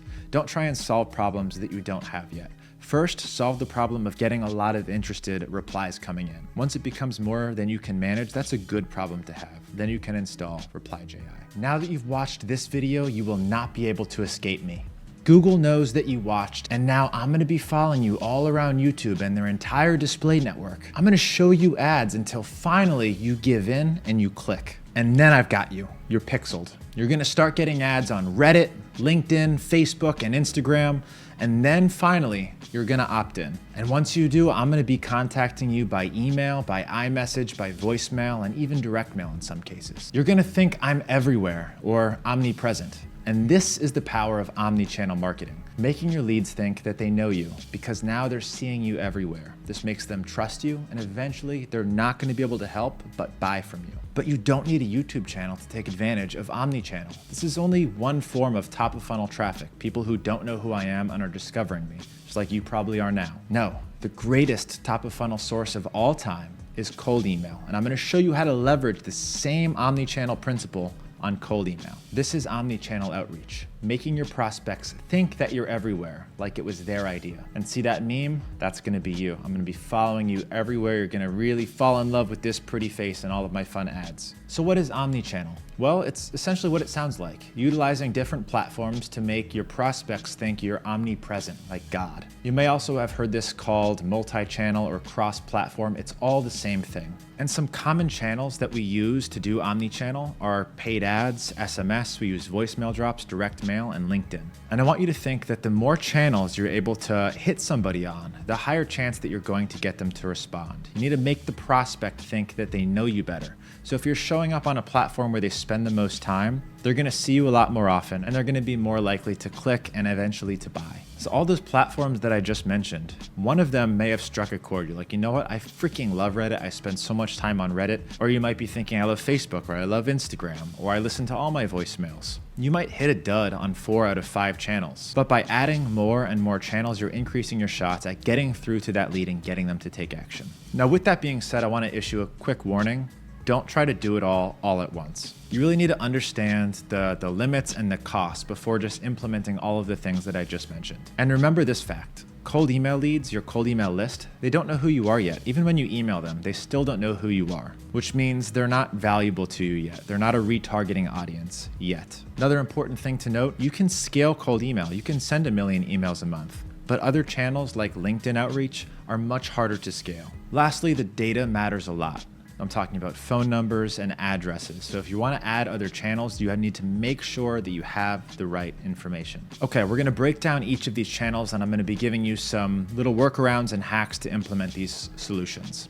The first is paid ads, and everybody should have retargeting ads set up. A retargeting ad is an ad you only serve to somebody who's already familiar with you. They've already watched your video, they've already been to your site. Now, the reason everybody needs to use retargeting ads is it's really hard to lose money on retargeting ads. That person's already suggested that they're interested. You've already suggested that you're interested in cold email by watching this video. So if I serve you ads to sell you cold email stuff and my programs and my offers, then I'm gonna have a much higher chance of converting you. Now, cold email is the same thing. Once somebody replies and you're trying to get them onto a call or get them to your site to fill out a form, if they click on that Calendly link or they click on your opt-in form, they click on your website link, that is a hard signal that they are interested in what you're shilling. And the final destination for all of our cold emails are to get somebody to click on a link. Even if it's to book a call on a Calendly, you can still pixel your Calendly. Now, I'm not going to do a detailed walkthrough right now of how to set up pixels and tracking codes and retargeting ads. There's plenty of videos online for that or inside of my Insiders program. You should have an ad account wherever you want to run the retargeting ads. The 2 main ones are Facebook Ads Manager and Google Ads. They're going to give you a tracking code. You're going to copy that tracking code and you're going to put it on either your Calendly account or on the website that you're sending people. Once Google and Facebook get pings that that person visited that site, now you can serve them retargeting ads. These are highly profitable and extremely low cost to run. Now, my recommended place that I think you should start with these retargeting ads are Facebook, Google Display Network, YouTube, and LinkedIn, but only for retargeting. These are my highest converting channels and most people's highest converting channels. Some other areas I run retargeting ads: TikTok, Quora, and Reddit. They're all very effective and they're all relatively the same thing. Reddit and Quora use the same images and copy across most of these platforms. They're relatively the same principle. You just have to set them up and implement them and make sure that you're tracking them correctly. And that's how you get results like this on your paid ads. It's not because I run a ton of top of funnel paid ads. I don't spend very much and I make a lot from these paid ads just by cleaning up on people like yourself who already know who I am, and I'm just giving you a CTA in the form of the ad. And for those of you that have never seen a dashboard like this before, this is Hyros. When you're spending a lot of money on paid ads, this is an essential tool to have for tracking and making sure that the attribution is correct. The next channel I really want to focus on is voicemail. So doing outbound dialing, especially AI outbound dialers, can actually cause a lot of problems and we don't touch it. But we do a lot of voicemail drops. So a voicemail drop is the phone doesn't actually ring, but somebody gets a notification that they have a voicemail. somebody has left them a message. Now your goal is to get them to listen to the voicemail and take some sort of action. Now a lot of times they will call back that voicemail number, so you need to make sure that you have someone on sales team ready to receive the callback. There's some platforms where you can do this pretty much on autopilot for no additional money. Like in Go High Level, there's a feature in there where as part of the automation, you can send a voicemail drop. I actually like using tools like Drop Cowboy. There's a lot of solutions for this, but this one's really affordable and they have good APIs. So I can simply send voicemail drops with my custom AI generated voicemails specifically for that lead on autopilot. And if you want to implement voicemail drops, a couple recommendations are you shouldn't just send it to everybody that you send a cold email to. You should probably do it on email open. That way they open the email, they see it, then they get a voicemail right away. And they'll feel like they know you because they just got a voicemail from you, they got an email from you, and it works really nicely together. So for those of you who are a little bit more advanced, you can actually clone your voice using 11 Labs. You just upload some audio, it clones your voice for you, and it does a really good job. And once you have a voice clone, you can set up an automation like this. And yes, you'll get the template for this inside of the resources. When someone opens the email, it'll use Claude to actually write what the voicemail is going to dictate. So this Claude prompt actually looks at the lead and the lead information, and it writes a unique voicemail for that person, calling them out by name, calling their company out by name, and then plugs that into 11 Labs with my voice to actually dictate that voicemail. And then we send it via Drop Cowboy using this API call. Not a lot of people do this because it takes a couple of steps, but it's really not that hard to do and goes a long way for improving your lead generation campaigns. The next channel I want to talk about is direct mail. This is sending a physical letter to somebody's address, whether that be their personal address or their company. And there's really two ways to go about this. There's the fancy letters that are probably going to get opened and the cheaper letters that probably won't. Now I'm going to show you my recommendation for either solution. If you have a higher value lead and you have their personal address, then I do recommend using a tool called Handwritten. So Handwritten actually uses like a 3D printer with a pen to do actual handwritten letters. So it comes on like a handwritten envelope with the address handwritten, and then you open it and it's a handwritten letter that's actually done with a pen. Now the problem with this is it can cost around $3 per letter, so this can add up really quickly. But if your leads are high enough value, then these are the things that are going to get opened. Now, if you want to do this at scale and you want to send thousands of letters for pennies on the dollar, then you might want to consider using a tool called ClickSend. Using ClickSend, you can send really cheap letters at scale, but they're not going to be nearly as likely to get opened because they're not handwritten, so people are going to assume that there's some kind of advertising direct mail. So how to leverage this? You can either send it when somebody replies and they're interested and you're trying to convert that person to a call. It's a really good way to do it. Or if you've got a really small TAM and your leads are really high value, then you can consider using this potentially for everybody. And of course, there's an advanced workflow that goes along with this. It's pretty simple. If somebody replies, it goes ahead and writes that letter to them and then sends it directly with handwritten. So a really simple formula there. Another really popular solution that everybody should implement because it's so easy to do now is LinkedIn automation. You can automate your LinkedIn account to connect with cold email prospects. And Clay makes that easier than ever. But you really don't even need Clay. You can set up the same sort of campaign here where somebody replies and they're interested. And then I could just add a module here for my LinkedIn software, which is HeyReach. I can go ahead and add them to a campaign or send a message. Now, the problem with this is you can only connect with about 30 people per day. So if you're only doing this for interested replies, again, it's a really good way to connect a little bit deeper with the people you're cold emailing. So even if they reply and they're somewhat interested, they're probably not going to buy from you. But they're much more likely to buy from you if you've sent them direct mail, your friends on LinkedIn, maybe you've sent them a voicemail drop and talked over the phone. All of those things make them think they know you better and can trust you more. And again, you can automate this using Clay or really simply using make.com. Some other channels that are worth mentioning, but probably not advised to do right away. SMS, you can do it. You can do it using ClickSend or various other tools. I don't because they have a high chance of phone bans and people hate getting cold text messages. So I just would not recommend using that at all. I would recommend the voicemail drop. For calling, unless you're gonna pick up the phone and dial yourself or you have someone to do it, I definitely don't recommend doing it, especially with AI. People hate getting AI voicemails. It kills your chances of the deal, I think. So the best way that we've found to do AI calling is the voicemail drops and then just waiting for the callback. And then other retargeting ad platforms. Set these up after you've set up the core retargeting platforms, and it's gonna all work for sure. Let's just go over again what the basic omnipresence strategy is. Really wrap your head around this because it's gonna make everything else make sense. The goal is to get as many interested people clicking on your link for a low cost.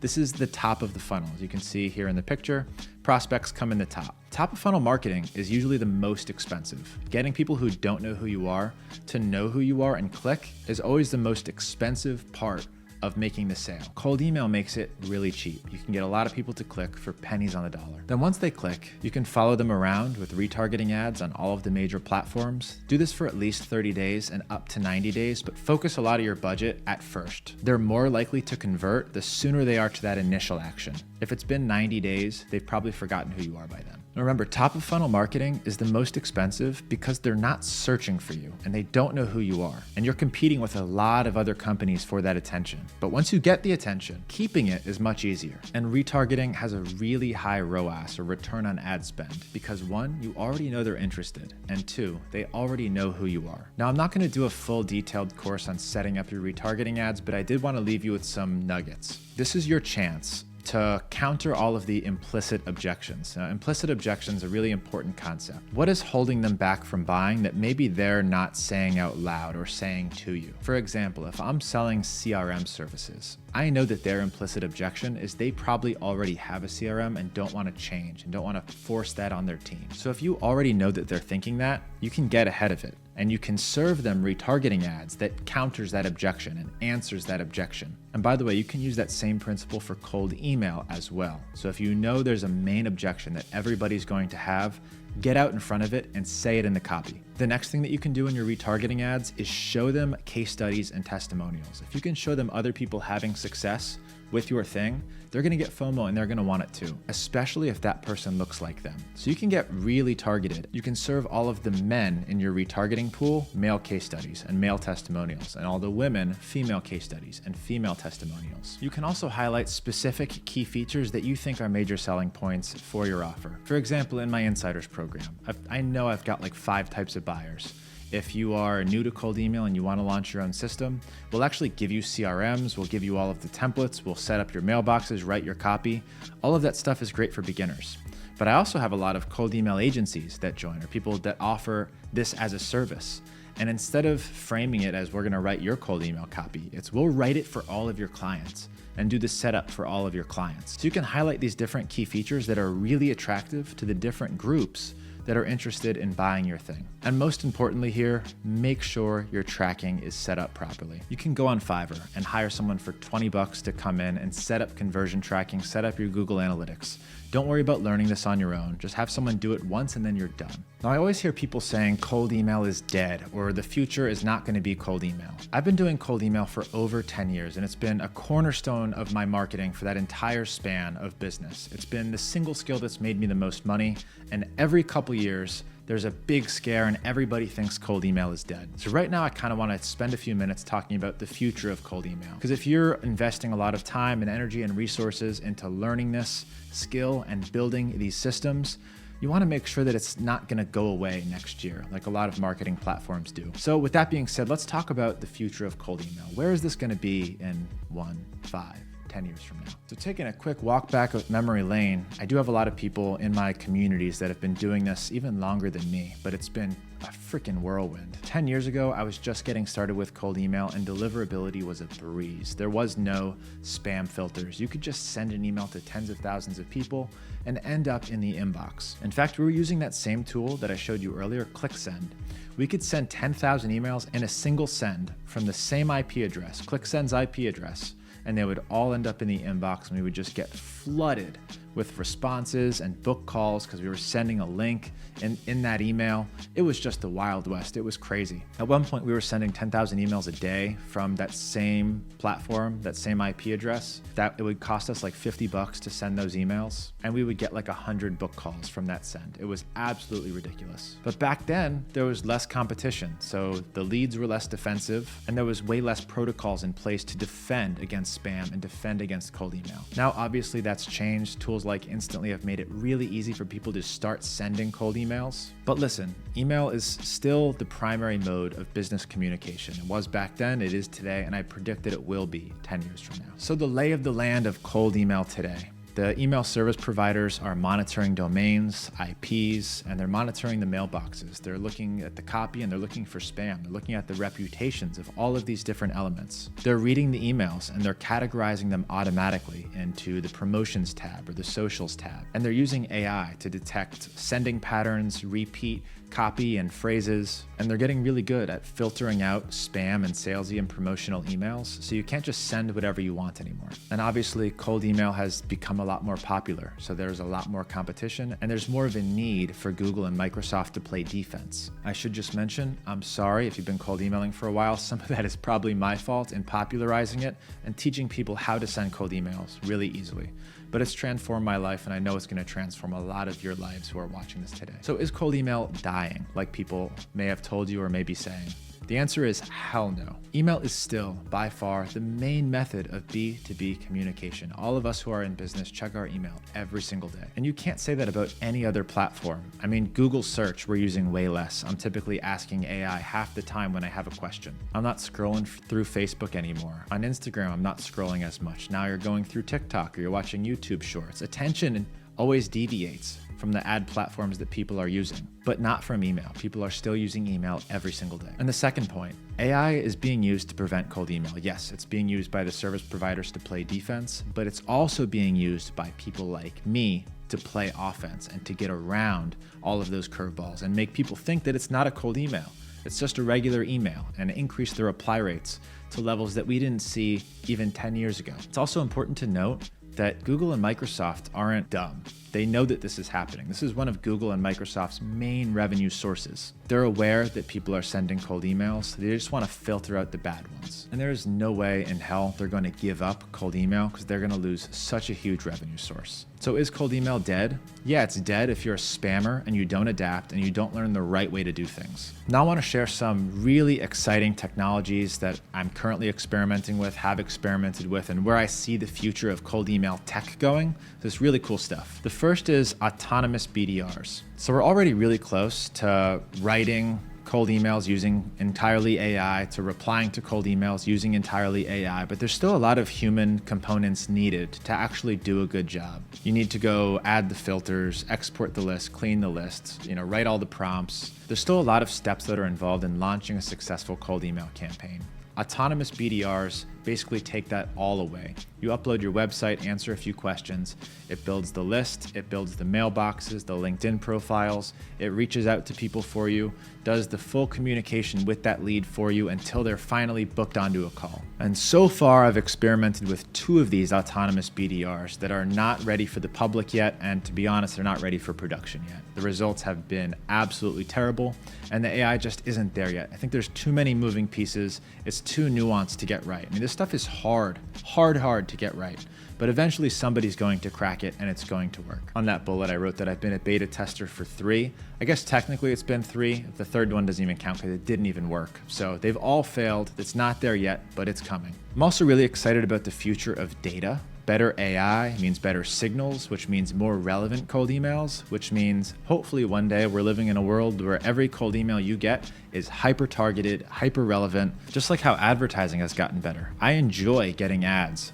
on Instagram and Facebook because they're really good and targeted to me, stuff that I want to see. Plus, as an advertiser, I love watching people's ads. So as the data gets better, we're gonna get more relevant cold emails, and that's gonna be a good thing. And my 2030 predictions, I hope you guys hold me to this in 2030. We can circle back and see what I was right on and what I was wrong on. Lead data is gonna be cheap and way more accurate. These B2B database companies have already been kind of on a race to the bottom. Lead data has gotten more and more accessible and more accurate, and we're getting more data points. By 2030, I think data is going to be pennies. There's going to be a much bigger focus on AI personalization at scale, not just 2 or 3 words, but writing an entire email perfectly targeted to that lead based on extensive research into them and their company, and not just by their company information, but by their personal information. There's going to be a huge focus on AI enrichment, kind of like the clay table I showed you earlier, where we were able to scrape their website and find specific vulnerabilities and use that to write a cold email.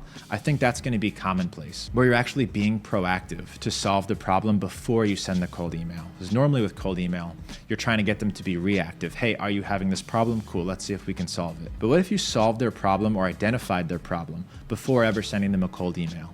I think that's where we're headed in 2030. I've also watched as there's been a really fast consolidation from multiple different cold email sending softwares, all to maybe 1 or 2 winners. Back when I started, there was a bunch of different tools that people would use in a debate on which one was the best. There was Woodpecker and Reply.io, and the model back then was like $50 per mailbox per month. Since then, there's been a huge consolidation to people using the best tools, the Instantly.ai and the SmartLead, and specifically the tools that have been able to consolidate lots of different use cases and tools into a single tool to make life really easy. For example, if you come into Instantly.ai, each of these tabs on the left used to be a separate software.